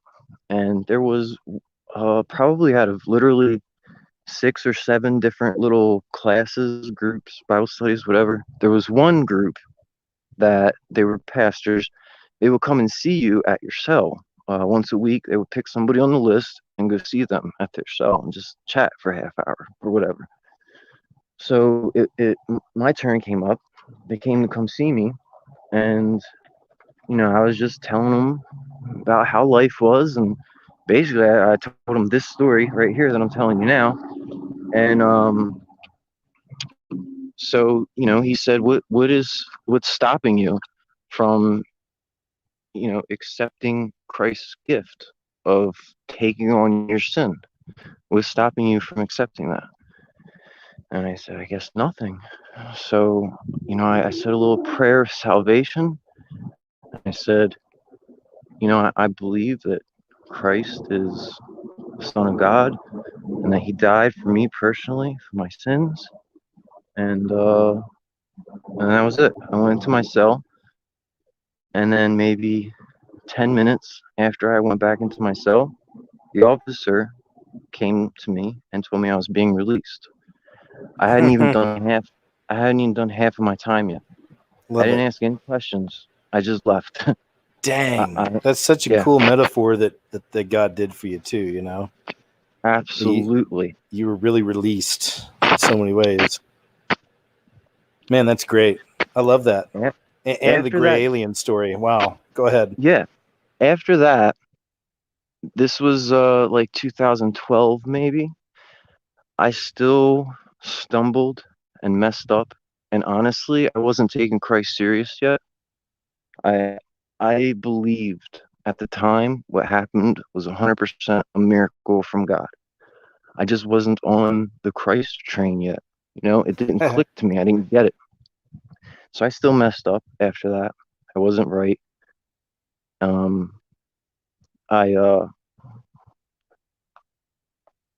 guess, I don't know. I kept reading the Bible, and I started becoming aware of different scholars, different interpretations and stuff like that.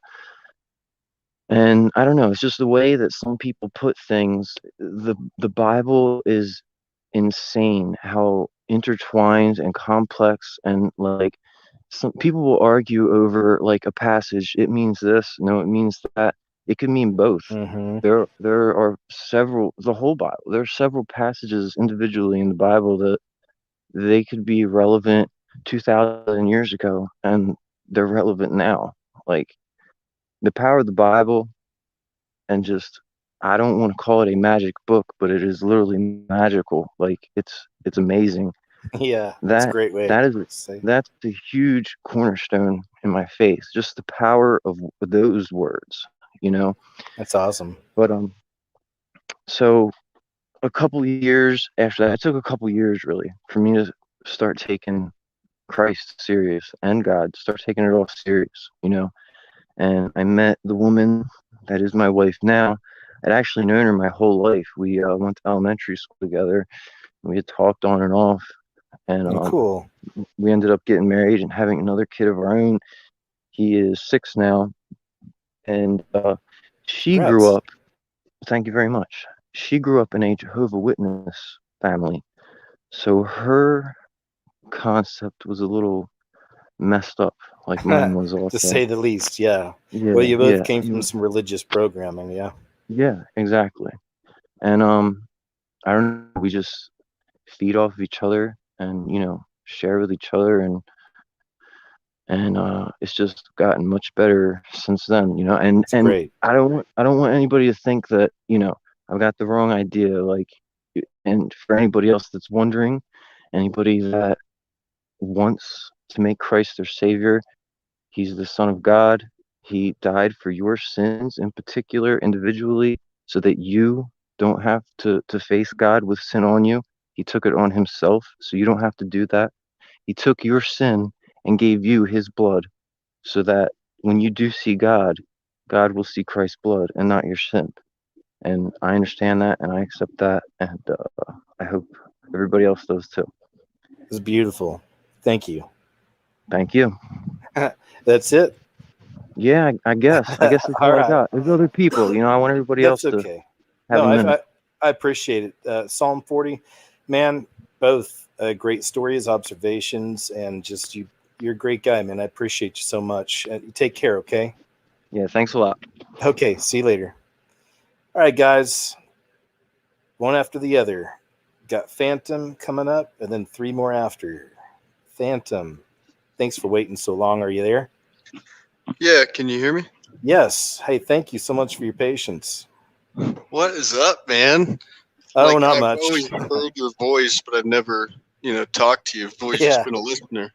Hey, I'm good. Just doing this, this is great. I enjoy it. I love just sitting back and just hearing people talk and getting to know you guys a little bit. So thank you so much. Right? I mean, it's helped me too, because, iron sharpens iron. So I don't know, today it's kind of been a spiral. Just in the morning, kind of down in the dumps, just mentally and spiritually. It's hard not to feel it or to be that way because I feel it's happening, around the planet. It's all over the place. And people are Right. feeling it. They're feeling the energies, if you will. And, I exercise every day. I eat right. I mean, I do everything I'm supposed to do to help maintain a good frame of mind. And, we have to do that stuff, Go ahead. Right. Yeah, I just want to, thank you. And dude, I really appreciate the Discord that you started. That really opened up. It didn't just open up one door, it opened up plenty and new connections, just Good. hours upon hours of fellowship and Bible Really? studies and meeting people. Oh, And man. dude, my cup's being filled by, God using other, just like this, how we're talking, listening to other people. My cup is filled. And that, like, the pain and sorrow in my heart, just from, the struggles of this world and being separated from it, it helps a bunch. Like, I go to the Word of God, I go to Him in prayer, and He also comes to me through all of you guys who believe on Him. Man, that's so beautiful. And I got to tell you, thanks so much because I struggled with that Discord for a while and I need to visit more. I haven't been there in a little bit. I've been busy with a bunch of other stuff, but I will I need to go there and just do special things or shows or just hang out. I've done some voice chats with people there before, but I almost gave up. I felt nobody was using it. And then for a while, the only people there were trolling. There was a group of maybe half a dozen, even admitted, they were there just to have some fun, they say, but it wasn't fun. just obsessive talk about Jewish people, the whole stuff, right? So Right. And I then, think we finally got all that wiped out, I think. But man, thank you. I really needed to hear from some of y'all because I'm always pitching it because I do want it to be a community for everybody, yeah, and so my name's Phantom on there. Okay, cool. Phantom with the 7 as the T. So whoever's the thousands of people who are listening now, if you guys ever need somebody to talk to, or you, KJ, I'm just a man. I'm pretty young. Thanks. I don't know all of the Word of God, but I want to love as much as I can. Yeah. I got 2 ears and 1 mouth. I'm gonna listen more than I got something to say. Yeah. No, that's great. Thank you very much for that. I appreciate it. But I got a few things, man. I don't want to take up too much of your time. You're going on like 4 hours, right? Yeah, we're doing it, aren't we? It's 4 hours, 45 minutes. But I'm feeling good. I've been loving it with y'all, but thank you. But go ahead. Right on. Yeah, I just got a cup of coffee. There you go. That's right. So yeah, it's all right. Where should I start? So what was on my mind today was working, and then staying in touch with the Word of God and keeping my thoughts captive. It's hard when you're a busybody, when you're working. I do construction. It's so hard to not get tired from just from one subject to the next. Is in like working with your hands, building things, taking orders, being a yes man. And then when you get off, you're physically tired and mentally tired. And it's like, all right, now I need to get fed. I need to focus on God and reach out to people so that my cup can be filled. And, fellowship really helps me, in particular. It makes me feel like I'm not alone. There's a lot of times I do feel alone. I know I'm never alone because I got God. But I don't know, what's your take on, working? I've heard you were in like Puerto Rico, and you're way older than me. You're in the Coast Guard.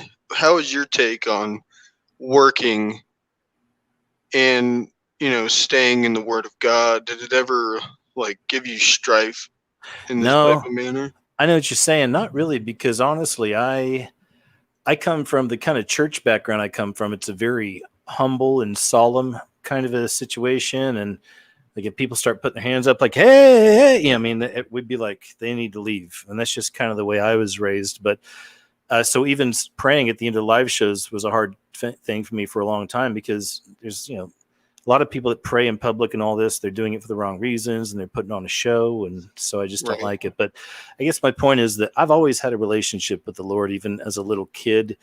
As a teenager, it was always a big struggle for me, even as a teenager, because I would talk to the Lord and there's things I would, want to do. And then, the whole thing. But so I've always had a relationship with the Lord. I've never been one to read my Bible a lot, like back in those days. In the Coast Guard, I took my Bible with me on the boat, my first boat in Kodiak, Alaska. And so much so that people even called me Bible Boy for a while, on there. But that was about the only time, because right. But I was really needing to lean on the Word back then. It was a really tough time being out there for a couple of years. But then what happened is, throughout the years, I'm at the point now where I'll just go to certain parts of the Bible, Psalms or Proverbs, or I'll read some of what Jesus said, or Matthew, Mark, the gospel, whatever. I'll read some of that time to time, more for encouragement or some guidance or whatever. But I've always said throughout the years, Derek, I've been honest about it, that I can't, quote scripture to people. I don't know the Bible off the top of my head, but I never used that as a measure of how good or bad somebody was, because I've known a lot of people in the world throughout the years that can quote you scripture all day, but these are not good people, So, but anyway, that's been kind of my take. So, I have a Bible right by the bed, and there's sometimes I'll thumb through and I'll find some encouragement. I'll pray about what I need and I'll look for it. I hear you. Definitely on agreement with that, man. Good.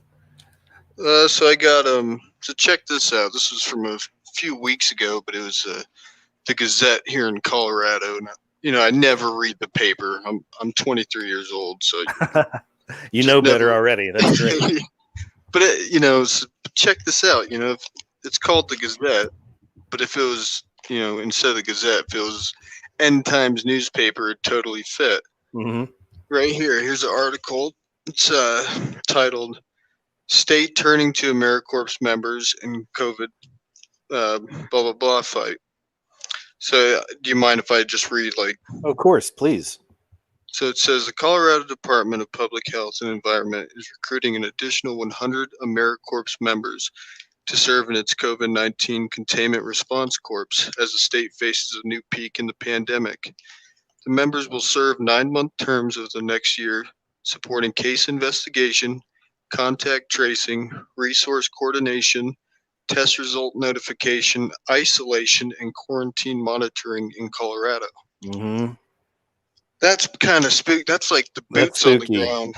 It is. It's boots on ground, and it's all eyes on Walmart. To be potential containment centers in parts of the country someday. And yep, here it is. Like we've seen it coming, and here it is. We're seeing more. We'll see more of that as it comes out. We'll start seeing more of that. It's going to be more of this tightening of all the borders. That's why I told you I had mentioned on the show that I sometimes struggle if I should just get a van or something and just take off, but there's really not going to be anywhere to go. And worst case scenario, the lockdown of the borders happen even between states, and you're far away from your family and friends, so now's the time to be close to your family and friends, I guess, if you get along with them. Yeah, you just made me think, man. So it's kind of just been put on my heart recently here, and it's been all through my life, really. And I'm a pretty filthy sinner, and God I'm the clay in the potter's hand, I'm no better than anybody, but I've believed that He's been putting it on my heart to witness to homeless people, because the neighborhood I live in, we're just riddled with drugs and alcohol, and you step outside, like right now it's 6 o'clock, it's dark out, you're gonna see some zombies. That's what they look like. They're just walking around.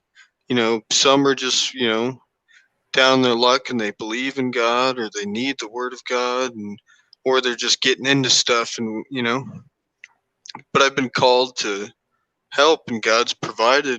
The last few months. Just God's been absolutely blessing me. Even though times look rough, He blesses me. I have provisions for myself, and more so that I can, because He knows what we want to do. He knows the passion in our hearts, and He knows that I want to feed people. That's great. Because He's fed me, and I know how it feels to get gifts. I love giving gifts because I know how gifts feel. But anyway, so I've been trying my best, and I don't know the Word of God as I should. But it's, I believe that every believer should, because those are the people, people who are down on luck, homeless, they got nowhere to go. They're literally sitting there waiting for God to come to them. It's the perfect scenario for all of us. If we've never done it before, we want to practice or whatever. It's so much that I've been learning, and there's a lot of grief that comes with it. There's a lot of sorrow, but I mean, that's just turning me in my mind and my heart more like Christ, because he was the man of sorrows. He knows it all. He feels it more than any of us, and there's a lot of knowledge there. There's a lot of humbling. There's a lot of humility, and it's not just give somebody a sandwich, then you get that beautiful moment, and then you're on your merry way. No, it's not. It's the opposite. It's it's a lot of sorrow, and it's a lot of grief, and you're just there to feel it with them and to guide them to the one true God who gave His Son, He loves us. We're supposed to help guide them to them, and then if they already have Him, then iron sharpens iron, then we fill both of our cups by edifying each other, bringing His Word into the situation. Anyway, I just wanted to say that to all listeners. If you ever feel like you don't know what to do, I want to do something for God, I don't know what I'm doing. I'm not really, the day job I have isn't really, I'm not working for the kingdom in any way. If you see a dude with a sign, no matter what your carnal thoughts are or ideas, even if it's somebody who's getting one over on everybody, you know, and acting like they're homeless. Like, you could still show compassion on that dude and bring up Jesus, bring up the word, you know, and do it in like a humble manner, not like I'm better than you in any way, because it's more like, hey, dude, I'm more disgusting than you, but I know who isn't disgusting and who is truth and who is love and has compassion and all the good things, you know? Yeah, it's great advice. Then I got a few things written down, if you don't mind. No, I don't mind at all. So yeah, if anybody wants to, so I've been trying to save up for. I've been trying to like find deals on pocket constitutions and pocket Bibles and like giving those out in bundles, you know? Oh, I bet you can find some deals on that. Oh yeah. So if that, you know, is in your hearts and you want to, you know, go talk to people, they don't have to be homeless, whatever, anybody, you should start, you know, go to the Goodwills or whatever and try and find pocket constitutions and Bibles, because right now they're very easy to get, and they're just going to make it harder and harder and harder and harder and harder to get. And it's already hard to get people to read when, you know, it's readily available and people don't even want to read it. That's why everything's happening. Nobody knows what consists in the Constitution or in the Word of God. We just got to be there to provide it, you know? Yes. Yeah, great point. And KJ, the other night I was on Discord and I was talking to you know, a group of other believers that I met on there. We were just hanging out, talking, you know, doing whatever. It's not all like, you know, read the Bible for 2 hours and then, you know, pray for 6 hours. It's nothing like, you know, we're just honest, normal people. That's what I was thinking would happen. I'm glad it did. I'm glad just cool people. You guys were all together, all on the same page, and yeah, I get it. So I was sitting on my back patio, and you know, I think it was about 7:30, 8 o'clock, and the sun went down at, you know, 5. And there was a star that was blinking.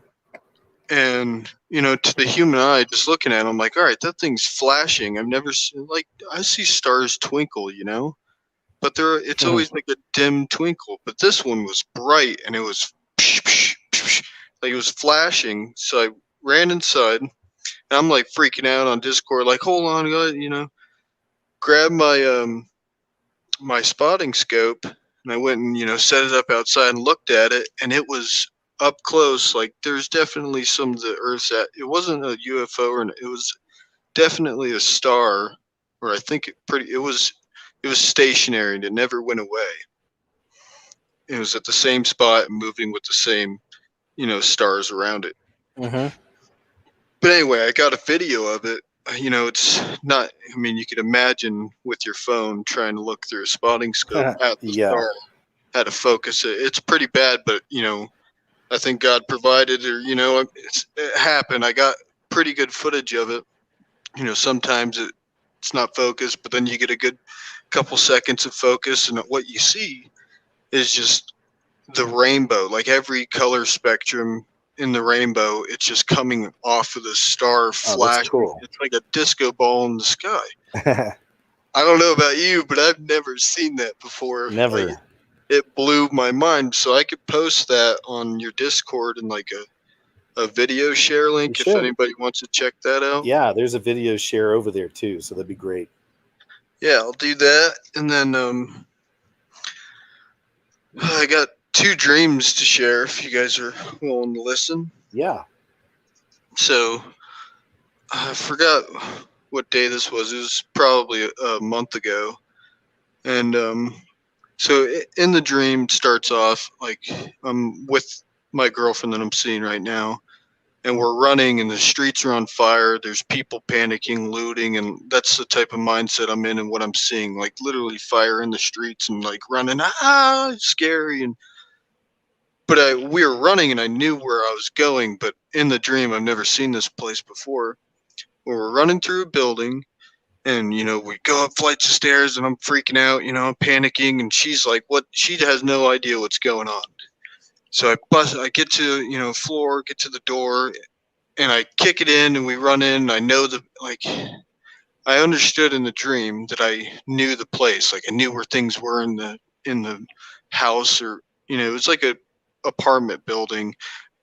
I don't live in an apartment, but I knew everything in the apartment, where it was and stuff. And I'm like grabbing bags, and I'm like throwing cans of food in the bag, and I'm grabbing like just like survival gear or whatever. I'm frantically trying to pack up stuff, and like, grabbing a rifle, making sure bullets and it's clean and like, functioning. And she's sitting there like while I'm trying to do all these things, she's grabbing my arm, like, what are you doing? Like, stop. What's going on? Like, I don't understand. And she's saying like those type of things. And, I look at her and I said, we don't have time to not know what's going on. The next moves we make determine life or death. And then boom, I woke up.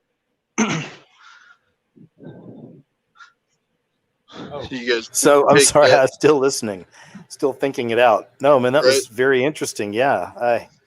Have you had other dreams like that before? I haven't. Well, I only had, and I've maybe mentioned this in the past, but I've only had one kind of end timesy type dream, and it was where it looked like UFOs were coming. I was in a housing project or whatever, looking out the back window, and it looked like UFOs were coming. And as they came, they were military. It's like a bunch of military on these UFOs, and they started landing in the neighborhoods and coming in everyone's home. And and again, it's nothing really crazy or fantastic, because the rest of it is, for whatever reason, Jennifer Lopez was my wife. So that's why I know it's all just crazy. But that was about it. I've never had that, but I've certainly read enough of them and heard other people's accounts that I know they're out there. So yeah, that was an interesting one. Right. I when I woke up, I actually kind of felt sorrow, because in the dream, I got, maybe it's conscious or subconscious thought of mine. It's like, and I'm not telling anybody, like, I just want to say it because it's on my heart, and I want to be as honest as I can with you guys. I'm not doing this to like try and get your mind funneled down a certain type of perception or nothing. I'm just hear me out. I felt a little bit of sorrow because of the gun in the dream, and how, like, those who live by the sword shall die by the sword. I've read that before, and I've just been, at the time in my life, I didn't know whether it was right or wrong to, like, fight for survival in that way and arm yourself and things like this. But I'm more so now, like, it's pretty good to have a weapon. If somebody comes in my house and they're hurt, or if I see Yeah. somebody in the alleyway, I can stop that. Yeah. So that's where Yeah. I'm at. But I did wake up feeling bad. Yeah. Like, man, what was I even thinking? Like, because. Well, I know what you mean. It's not going to be a fun decision for any of us if we have to do that. But what are you going to do? Are you going to defend you and yours, or are we just going to say, okay, go ahead. Please don't hurt me. Take all of my stuff. Right. I don't know. I don't want to do that. That's me. Hopefully, we don't even have to live to see that, or we won't be here to see that. We'll see how that plays out. But right. Yeah. I do have. I know you do too, and everybody else here. Pretty much the majority has faith in God, and like you said earlier too. I just want to say, everybody I've heard talk tonight was absolutely interesting, and I hope God keeps blessing them and holds all you guys tight in His hand. That's great. Thanks. I like that. Those people. I just lost my train of thought. Just saying that they all did a good job. You appreciate the people that were on earlier. Yeah. Yeah, it was before that. That's okay. Disregard it. No problem, man. One more dream for you, if you care to listen. Sure.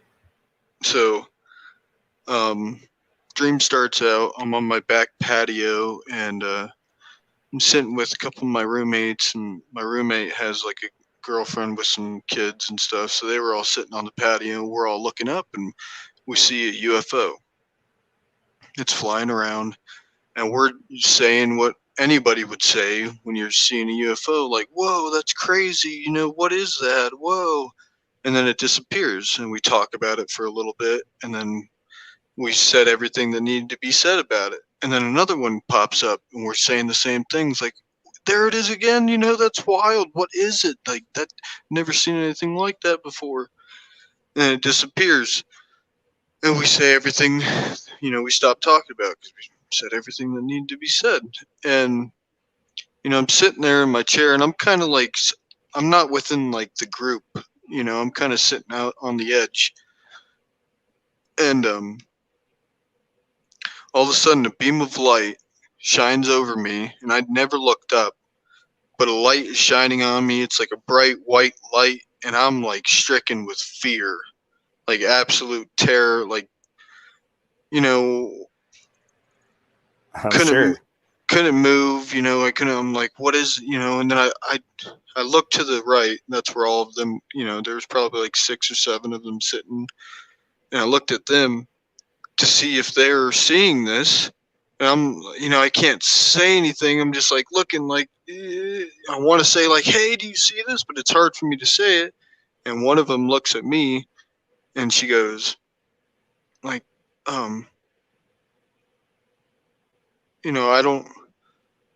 She said something on the regard. She said something before this. It was probably like 2 words. Forgot what she said, but then after the 2 words, she said, "That isn't for us. That's for you."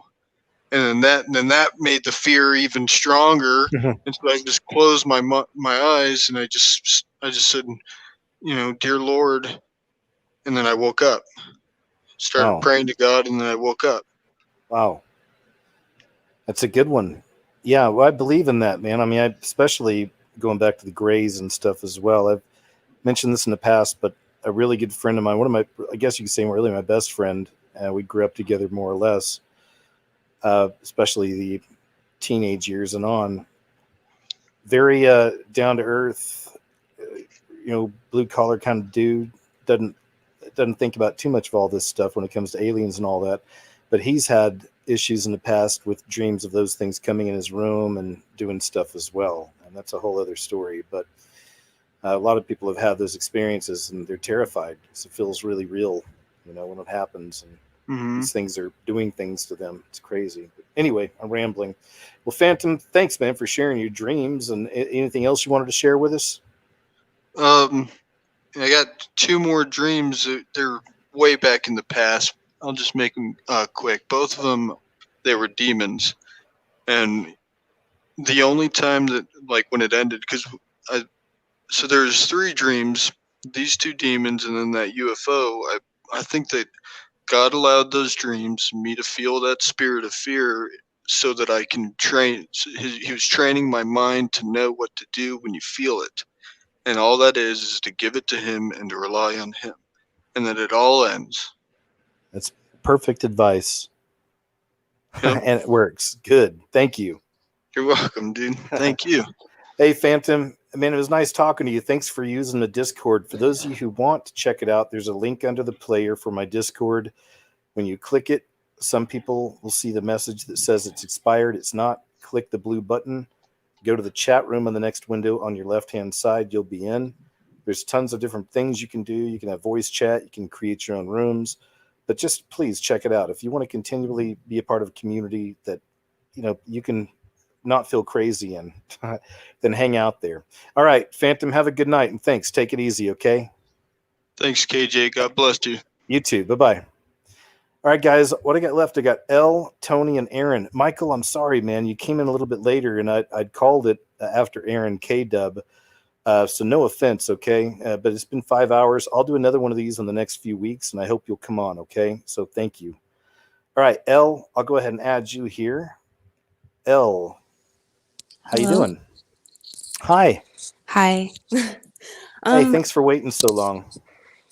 Yeah. I don't have a lot to say, but It's okay. everything that everyone has been talking about is, I think, pretty interesting. And I think it's also interesting how God works in, different ways in everyone's lives and shows everyone in specific ways that, that they'll understand. And he has his own way of bringing people to him, Yeah. I think that's pretty cool. It is, isn't it? Yeah. Isn't it great to hear people from all over the world? Isn't it nice? and they all know the Lord. We're all on the same page. Maybe have different views on things here and there and differences. That's fine. It's going to happen. But as Right. a family of us, And I feel like as I've gotten older, um, it's not necessarily a specific way of living in a sense.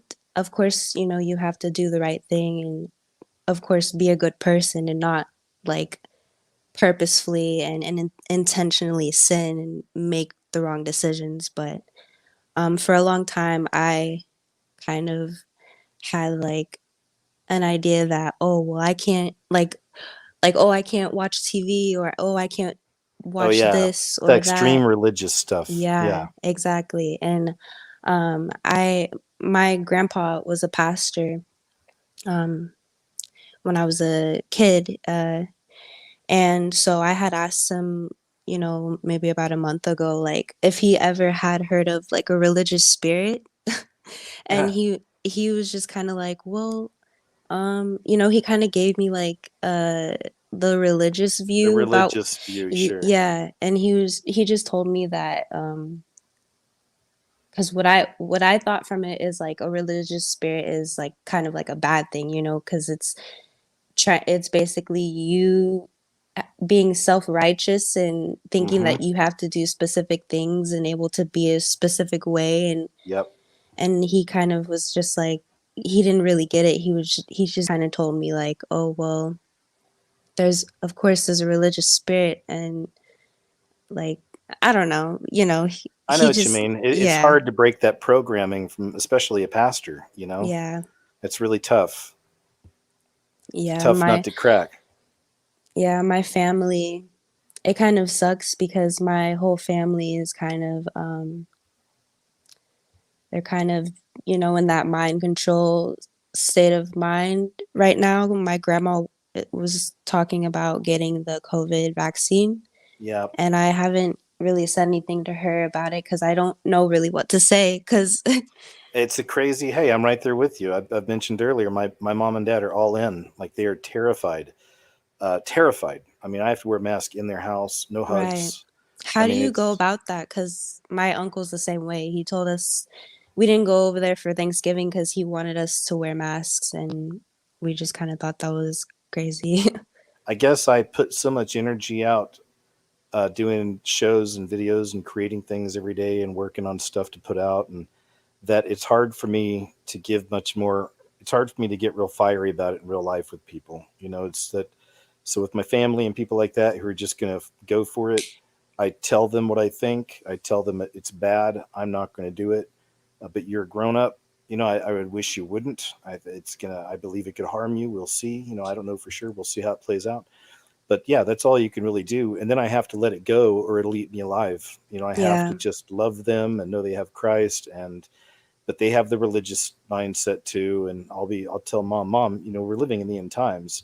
This vaccine or whatever they're going to do, it's actually going to lead to the mark of the beast eventually. It's like, oh, really? And it's like, but not even really truly interested. Just kind of like, oh, you're talking about your stuff again. They'll say, you know, so right. So I don't even fight it. It could be a thing. I could let it divide my family, honestly, but I won't. You know, I yeah. just put it to the side and love them.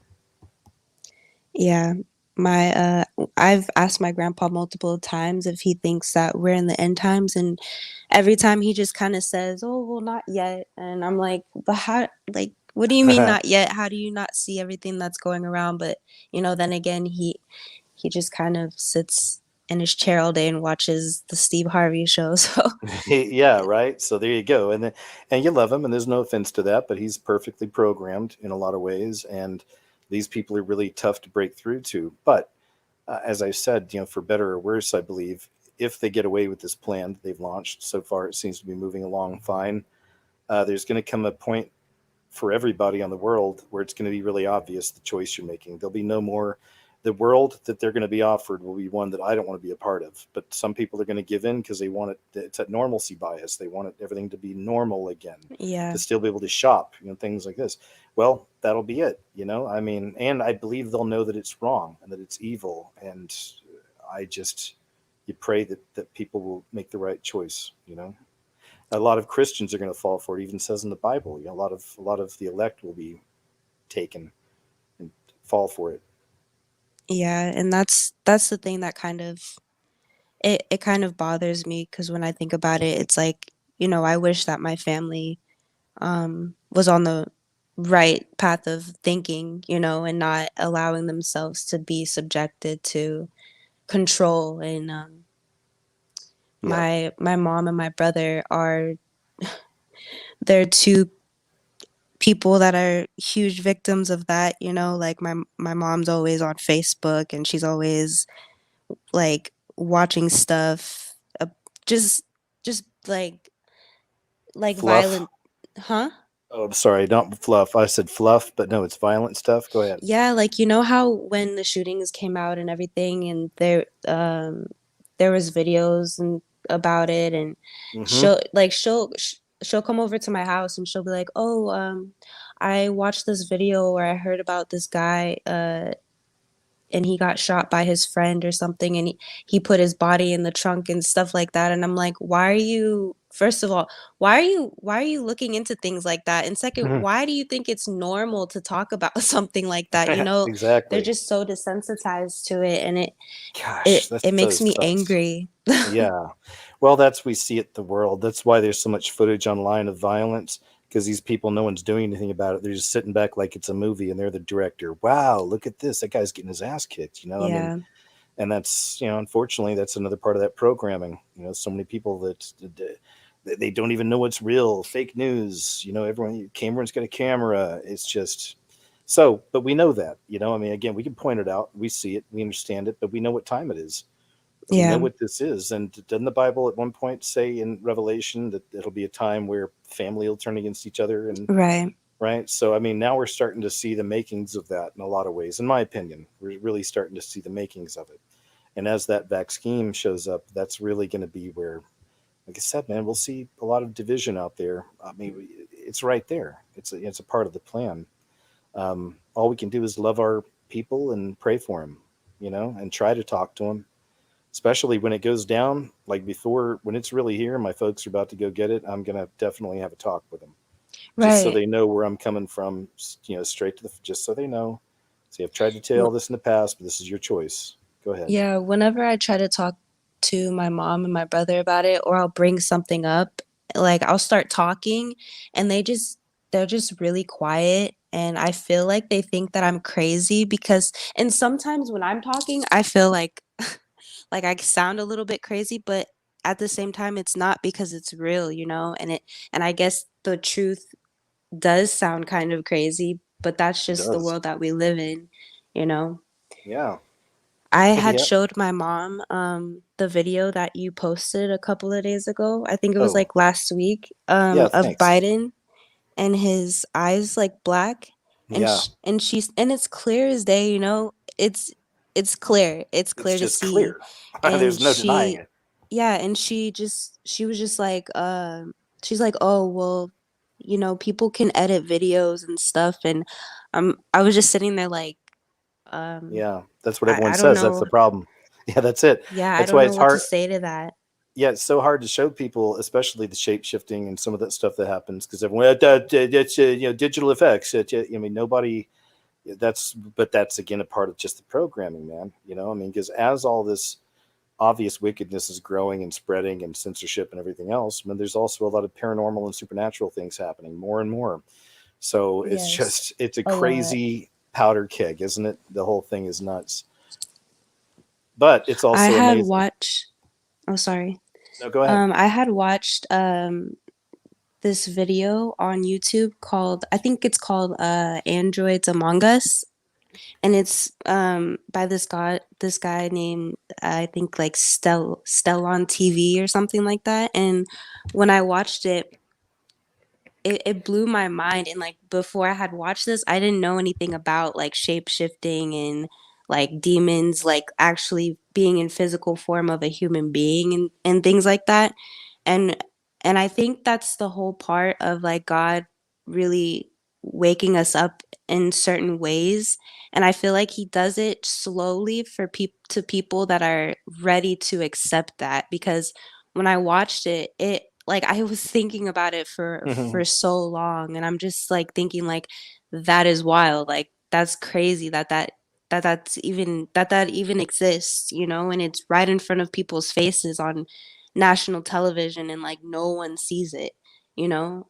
Yeah. Oh, yeah. Yeah, for sure. I mean, there's tons of examples. There's great examples out there of these people's eyes being slits, and it's all over the place. But right, every time, some people they'll just never accept any of this kind of stuff. Even one day when they're being led into camps by people whose eyes are slits, in real life, Right. they're like, "Oh, it was all crazy. No, it's movies, it's digital effects. It's deep fakes." And they've even been talking about like concentration camps being a thing, like for the future, Of course, and yeah. no one's really saying anything about it. I know that's well. That's the other thing is we are up against a machine that's hiding as much truth as it can, and that's just what's happening. Yeah, they're also revealing themselves as well, but For sure. people don't, people don't see that. Oh yeah, there's people I've met friends of friends, and I try to explain what I do and being on YouTube and stuff, and I try to explain the censorship there and the things they do, and they don't believe me. This has happened on more than one occasion. Like, what? No, no way, they couldn't get away with that. It's like, dude, they're all doing it all the time. Yeah. You know? It kind of reminds me of like a narcissist person, how like they're very charming and everything to people on the outside, and like no one really sees who they really are, but you know who they are because they show you exactly, what they're really Oh about. yeah. And then when you try to tell people about it, they think that you're a wacko and you're crazy because this person is just great. Yeah. They could never do that. You bet. Yeah, they'll find their target. Yeah, that's right. And then shield him. And then they keep the target away from their family and friends as much as they can. And Yeah. it's a horrible cycle. Yeah. It sucks. It sucks. I hope you're not in that kind of relationship right now or anything. No, I used to be, and it almost killed me. I bet. It was really bad. But I'm glad But you're out. yeah, for the past couple of days, he's been trying to, because we have a child together, so we're co-parenting. Yeah. And what he would usually do is like emotionally abuse me and gaslight me all the time.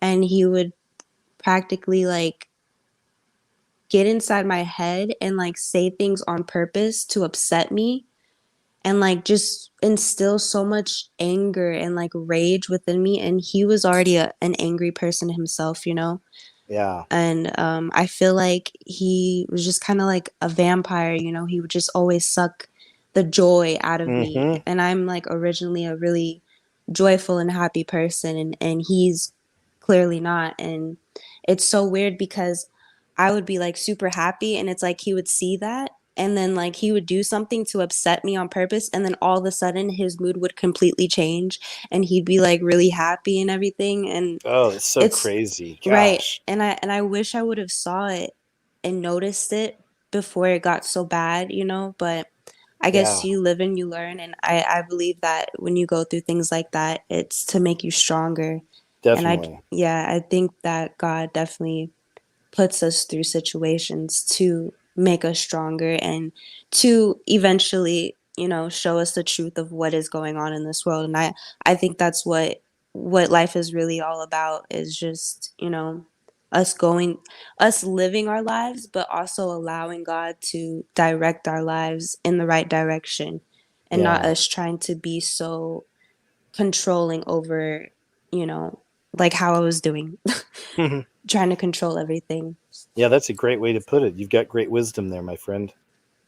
Thank you. You're welcome. Thank you for sharing it. Is there anything else you wanted to cover? No, that was it. Thank you for having me on here. It's kind of crazy. I don't know how many people are still in here, but I was really nervous when I got on. Well, I'm glad you're here. It wasn't bad, was it? No, it's cool. Elle, you're awesome. Thanks so much. You've got a lovely soul about you. And just have a good night, okay? Thank you. Thank you. You too. Bye-bye. Okay, bye-bye. All right, guys, got Tony and Aaron up next. I'll go Tony, and we'll save Aaron for last. Hope that's okay, Aaron. Tony, how you doing? Hello, can you hear me? Yeah, you sound like you're a little far away, but we can make it out. Okay, well, I'm trying to be cool and I'm trying to Bluetooth device here, but I think I'm going to take it off. Okay. It comes in, but it's a little fuzzy.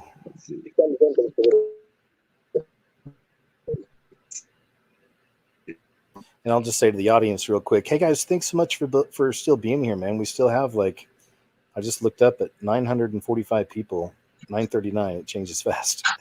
But thank you guys, even if it was 10 of you, just thank you all so very much for being here. Hope you're getting a lot out of the show. I do. I just love sitting here and listening to the stories and hearing people's perspectives. So thank you guys. Thanks to the moderators as well. And just thanks. Go ahead, Tony. I think he's still getting it ready. Can you hear me good? Yeah, I can hear you. It still sounds a little far away, but I can hear you. Hello, can you hear me? Yes, I can hear you. Okay, Thank cool. you for having me on, and thank you for being on for so long. You're a freaking marvelous man. I appreciate that. Hey, you're welcome. Thank you. I've been following you for a decade, if not more. So this is definitely one of my bucket lists to finally get to meet KJ and say hello at least. I'm so excited. Tony, thanks, man. I really appreciate that. It's a fanboy moment, and I'm sorry. No, you're okay, man. Thank you. Go ahead. So, really, man.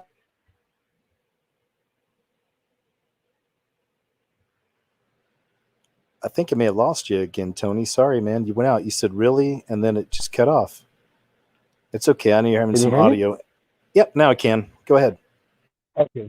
I was saying I'm so excited about tonight because I truly believe when there's more than two people involved, and it's not for the sake of God, evil will try to infiltrate itself. And all we've been talking about is the grace of God tonight, and it's been beautiful. I appreciate everybody coming on and sharing their beautiful stories just to start off with. Man, me too. It's really awesome. Honestly, I had to run away from the house. My wife thinks you and Woodward TV are the most boring things for me to listen to out loud. So every time I hear the do-do-do-do-do in your videos, it just soothes me. It's just like, why do you listen to those guys? I'm like, you don't understand. It's kind of part of my life now. Well, thanks for fighting for me. We'll change your mind one of these days. I try it. No, lately she's been noticing some of the things, I plant seeds in her mind that I just kind of let them go. I like how you say, those who are already kind of lost, not to fight so much, but rather just pray for them. And I truly believe that God guides who he wants to guide, and our job is just to show them through our actions, Yeah, like if you're talking to someone and trying to wake them up and in your gut you feel bad or wrong, I've had that happen, stop doing it. That's what I do. It's like this wrong time, wrong approach, wrong person, but yeah, sorry, go ahead. No, this conversation's great. I don't know if you remember the thing called The Message or something. You were talking about it in one of your videos where it was like about symbolism and stuff, and you were saying how it was one of the videos that kind of started you on this road. And I think it was kind of like more of a Muslim group, and they were talking about symbolism in Hollywood and stuff like that. Oh, yeah. What I'm talking about? I do. It's funny. I was just thinking about that the other day. There's a movie, it's called The Arrivals, is a really important one. You might still find it on YouTube. But I was thinking about this the other day, Tony, that when I started off uploading, at least 2012, but 2010 getting on YouTube, all the people that I was looking up to were all Muslim, and they were the only ones who were talking about symbols. Aside from, there was Pop Culture Pastor, who I loved, and he's still around. I don't think he uploads as much anymore. Dr. Freemason, Noriega, and Farhan K501. Those last three guys, they were all Muslim, but they all knew the symbols, and they were putting it out there and talking about it. And that was back, this is still very fringe. I was just getting my start, but it's still very fringe kind of subjects and communities. Mm-hmm. And then, I got started, and then as the years went on, I got in at the right time because I saw it grow to where it became so big. All the social media had to censor it and hide it. So that is what it's called, The Arrivals. I was trying to figure it out. I wanted to bring it up to you, and I can't find it anymore. It's very hard to find those videos anymore because there's a lot of really important information on there. But actually, that's how I got to know you. I was watching a lot of them. I can't remember if you commented or it was just a suggestion, but you showed up, and I was like, I got to keep listening to this guy. And it was like 2011, 2012, and the rest is history, as they say. Man, thank you. I'm glad you saw that. Yeah, I was probably complimenting or something. I don't know. I really liked all that stuff back then. And isn't it crazy how much it's changed? You know, how we've seen that community grow. It became so huge that corporations had to start making commercials mocking it. I mean, like Pizza Hut, Progressive, and we did something. You know, that's a part of a big awakening. It's a good thing. You know, but now they're stomping down, of course, as much as they can. Anyway, go ahead. I don't want to make your head too big, but I do want to say that I truly pray God accepts your efforts, because what you have taught me, along with men like Fisher of Men, Woodward TV, and Jacob's Ladder, and them, is you taught me how to see these things for myself. You know, whereas I'm not depending on man to show me how to think, but now when I look at a commercial or I see, like my wife watches this show called Preacher now, and it's so blasphemous to me now. Where Oh, that's really bad. It's so bad, dude. So Yes, I'm that's seeing mean. There's a mean spirit behind that TV show. Absolutely. But I can see how it's addicting to someone who's not awoken, whatever you want to say. You know? Oh yeah, and it's got its moments. I watched some of it. It's got the comic booky stuff and some fighting, but it's not enough of that for me. It's all just it's all anti-God and anti-Jesus. It's terrible. And I was telling my wife about, she comes from half of a conservative, half of a liberal. I don't want to even use those words. I guess free-minded and closed-minded families. Yeah. And so I was kind of slowly picking up on some stuff, and I was giving her a little bit about the gay agenda and this and that. And she just started realizing, she goes, every one of my shows lately, they always put either a gay or a lesbian couple in it. Yep. For no reason. It has nothing to do with the plot. And I'm like, I wonder why. Absolutely. And that's a good moment of clarity she had, because it's under 4% or 3% of the population is represented in 98% of our media. Yeah. I had quick story. I have a friend who inherited a gay club bathhouse, and he's doing very well. He's very rich. He had to leave town to help his uncle, and he asked me if I could do the scheduling. I dropped off the schedule, and I noticed the men there are all like people I know from outside of there, like carpenters. I don't want to say political names, but big people, I used to smoke a lot of weed back then. My drug dealer was there, and I was like, you're like, I guess I need to start coming here. No, I'm just kidding. Right. No, but when I was in there, I spoke to some other gentlemen. I asked them, hey, what led you down this lifestyle? And I'm not even joking. They all told me they've been violated and, misused by an adult in their childhood one way or another. Oh, yeah. Yeah, that's a big part of it. None of them said it was a choice. None of them? None of them told me it was a choice. Yeah, they've been, well, that's part of that programming, isn't it, in this world? And you were born with it, right? That's what they're trying to tell people. And they encourage it, and it's promoted. And then in the movies, it's like the Christian characters, the dork and the doofus, but the gay person's always the one that figures it out. I mean, it's all this inversion, and they're forcing the agenda. And of course, it's more division. They want us to hate them and them hate us, and we just can't let it happen. But I know what you mean. Zero offense to anybody who lives that lifestyle. Yeah, exactly. I understand that what especially from watching what you've taught us, what they put in the foods, what's in our air, what's in our chemicals, how they've been really decreasing masculinity and demonizing it to where it's no longer part of our culture. It's everybody should be a feminist. Yep, that goes back to we were talking earlier with some other guests about that rise of the rise of the mother goddess, the rise of the witches, all of these old pagan religions where women were at the center of leadership and things like this. It's all part of it. That being said, my only perspective I wanted to bring tonight is I'm actually originally from Damascus, Syria. And okay, cool. I grew up in the mosque and in the church, so wow. I got the opportunity to see both sides of the good, both sides of the bad, both sides of the hypocrisy, both sides of the revelation. And I thought maybe I could share a little bit about the similarities, which is my favorite thing to do. I used to say that I was a Jew, a Christian, and a Muslim, an old and new and a final testament kind of person, because I like to find the not like the coexist sticker kind of way, but the men of God kind of way of coexisting. You know what I'm talking about? Not the Yeah. new age coexisting, but the true age of coexisting, I should say. Um, those who serve God. Period. You know what I'm saying? Yeah, I do. So we all kind of know the differences, you know, where between Islam and Christianity, where like Jesus is a divinity in Christianity, whereas Muslims believe that he's a prophet. But you know, contrary to popular belief, you know, Muslims are waiting for a Jesus Messiah figure, where and they believe that in the end of times that the Christians and the Muslims will fight side by side to defeat the Antichrist.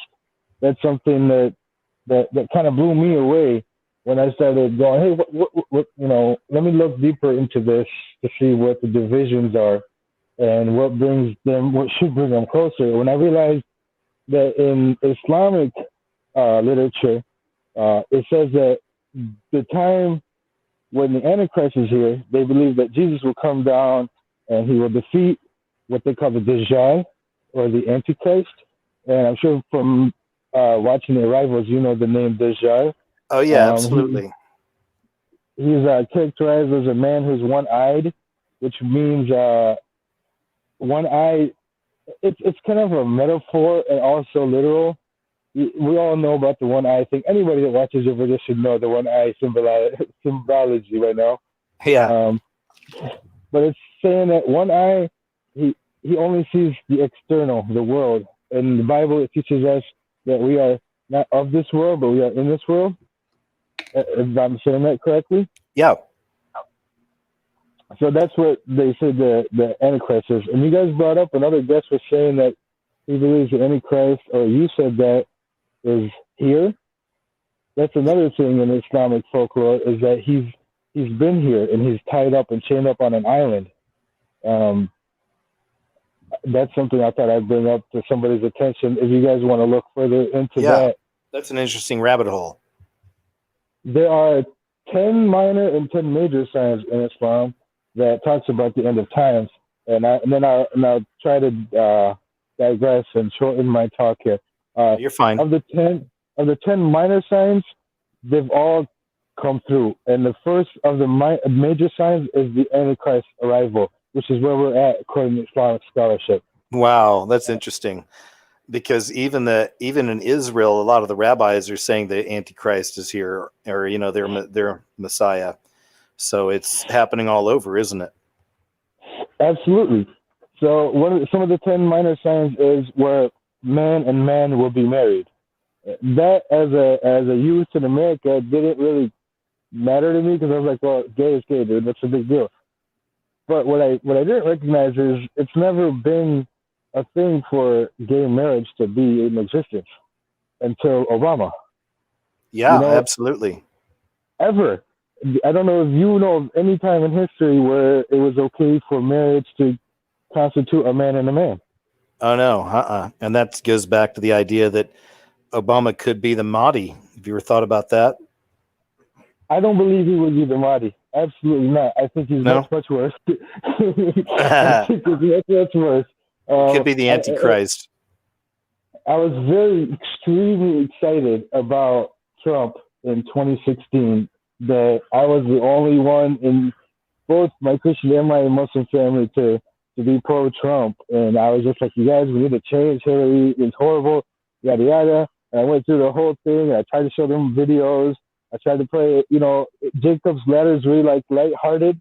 Yeah. Where your videos are really kind of like more of the horror flicks. So I try to show them more of the Jacob Ladder stuff, you know. And it's just like, no, you know, the way he talks.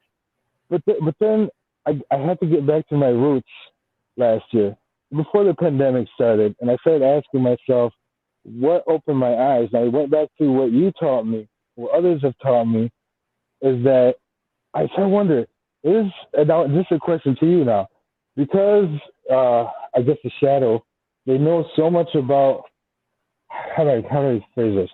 I feel like they have 1,000% motivation, where they don't let something go unnoticed. So pandemic comes up, they're going to take everything they can and further their agenda, correct? Sure. Oh yeah, sure. I think they're all in on it. All in. So this is what kind of started getting me nervous because I was so, let's go Trump. And I started going, what if they started to realize so many of us are waking up and you have, a whole division of the CIA watching nothing but the scariest movie ever, 24 hours a day to see where we're at. And they're like, hey, you know what? Let's play with their narrative in their mind. And that started to make me nervous. I said, what if they just develop Trump as a character to play on our, what they call controversies? Well, there's so many people that definitely feel that way because we've learned that, presidents aren't elected, they're selected. And I even showed that in my last movie. But Trump's kind of a different thing. He's not related to the King of England like all the other presidents except for one. He's a different sort. And sure, maybe they planned it and they set it up and da-da-da. But I always try to go with the simple thing. I judge a tree by its fruits. There's things about Trump I don't like, but there's a lot of things he did that were really good. And I like the good things that happen because I think they come from God, not from Trump. So when they bust a child ring of predators, this is a good thing. Well, they've done a lot of that under Trump. So there's been a lot of really good fruits come under him. And then there's some bad things where he's all pro 5G. He's the vaccine, warp speed. He's pro Monsanto and some of his things he's done. So there's issues there. It's going to happen. I'm glad you're picking up on these points, which is what got me confused. I started trying to go that route, and then I went back to what you would say is that you had a video where you were talking about the Antichrist comes and actually does good things, and people start following him because he does good things, and that flip-flopping me back and forth, and that's why I had that question for you. Yeah, it's so tough, honestly, isn't it, with the Trump thing? Because there's obviously enough symbols around him and enough synchronicities, and that commercial he was in with the sheep and the 9/11, and there's so many things with him that I know he's obviously a huge, important player now. Some people think he may be one of the heads of the beast. I've heard that. No matter what it is, again, he's a populist president. Most people really like him. The numbers didn't show that because they're stealing the election. We understand that they're making it obvious they're doing that too, which is crazy. But we'll see how that plays out. I still like to have. Again, I'm not having all this hope in Trump. He's going to turn around. Maybe he will, maybe he won't. I'm big picture. I see the Great Reset. We see all this other stuff coming in, no matter what happens. I just don't know how God thinks about it. And I can't even put my mind there because I have no idea. But I wonder if maybe the Lord will allow Trump to win just to give us a few more years, to hold it off just a few more years longer so that people will really start that massive awakening and find Christ. That's the only way I could think. Maybe that's the way God thinks. I don't know. Because he's not worried about, he's a Republican or they're a Democrat or they're black or they're white. It's a different thing. God uses who he chooses. And I do think he's used Trump for a lot of things. Also, Marina Abramovic, the witch. Remember, one of my videos, I put that in there. She mentioned those monks that collectively dream. Once they collectively dream, they write it down, and they all collectively dream that Trump was sent here to wake up the world. Ooh. So there's stuff like that, so it's all a part of the end game anyway, the way I see it, She's so gross. Sorry.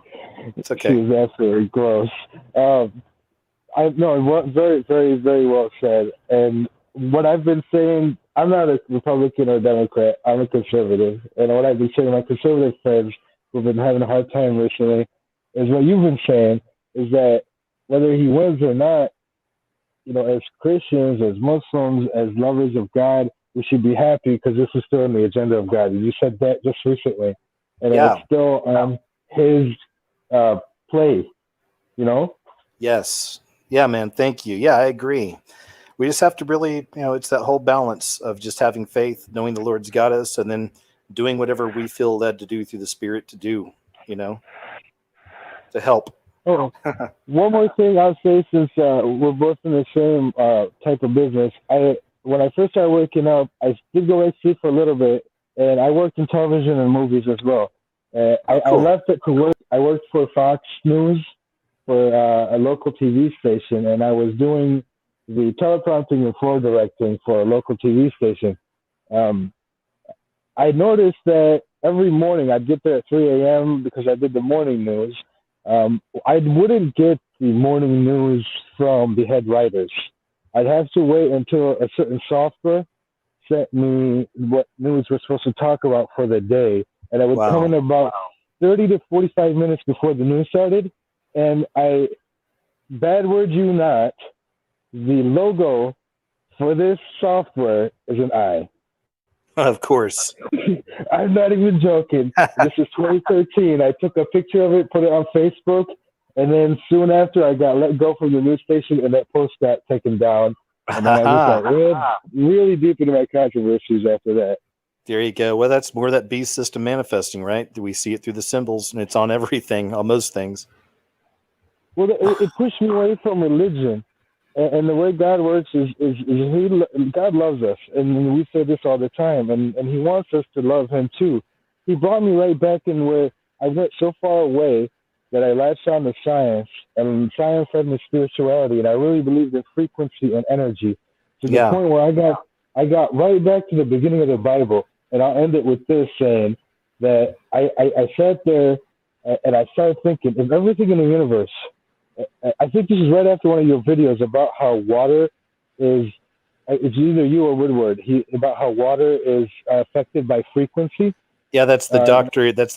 Emoti tests or whatever, where they would play classical music on a water drop and it would turn into a beautiful looking snowflake and things like that. And then they'd play heavy metal and stuff like this and it would look black and corrupted. And yeah, it was interesting. Absolutely. And this study that's what got me into spirituality. What got me back to God was I was thinking of everything in the universe is practically water. We are more than 75% science says we're water. Yeah. And if everything in the universe is made up of the same three particles, for example, three elements, and all it took was frequency, and then I sat there and it just hit me because in the beginning of the Bible, what does it say?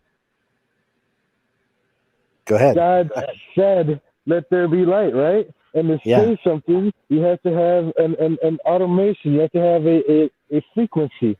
So there was nothing, and through his frequency of his voice, it created a big bang, and all of a sudden it all swirled me right back into the book. And that's how That's I great. went. So that's all. Great. I really appreciate you taking me on. Thank you for whoever is listening. Thank you for all the work you've been doing, KJ. And don't give up, man. Hey, We love Tony. you. Man, you're welcome. Thank you. I love you too, my brother. And man, thank you so much for sharing and just nice meeting you. Thanks for hanging out with me so long, man, so many years. Okay. Absolutely. See you soon. Okay. Bye-bye. Well, guys, I lost my last guy that was in line. He took off. So I guess that's actually the end of the show, which is okay because we hit a 5 hours, 46-minute mark. Not bad. We're doing pretty good. Wow, guys. Hey, first off, just want to thank the guests. All of y'all were awesome, interesting, great to listen to. And you had a different perspective, each one. And just thank you, guys. Thank you so much. You guys were all the treasure. I appreciate you. Audience, thank you so very much. Also, the moderators, all of you guys, thanks so much for being here. I appreciate you. Check out my links below if you want to check out some of my other social media. I've got emergency food supplies. If you want to prep up a little bit, there's some specials going on. You can check that out. My Discord links there, all the stuff. I also like to end these with a short prayer, guys, too, if you don't mind. So I'll just say, Heavenly Father, thank you so very much once again for all these wonderful people. I love connecting with them. Thank you so much that they're out there. And thanks that they were guests today. They were all fantastic. Thanks for this great community. All these wonderful people out here. Please keep guiding us, Lord. I know you will. Stay in our hearts and our minds. Draw us closer to you in these crazy times. Help us to stay in peace. Thank you, Lord. I love you. And in Jesus' name I pray. All right, guys. Hey, man, I'm going to call it a night. I've got another show tomorrow night at 7 p.m. Central. That's American time. All of our overseas friends, you stayed up very late. Thank you so much, man. God bless you. And just everybody else, y'all.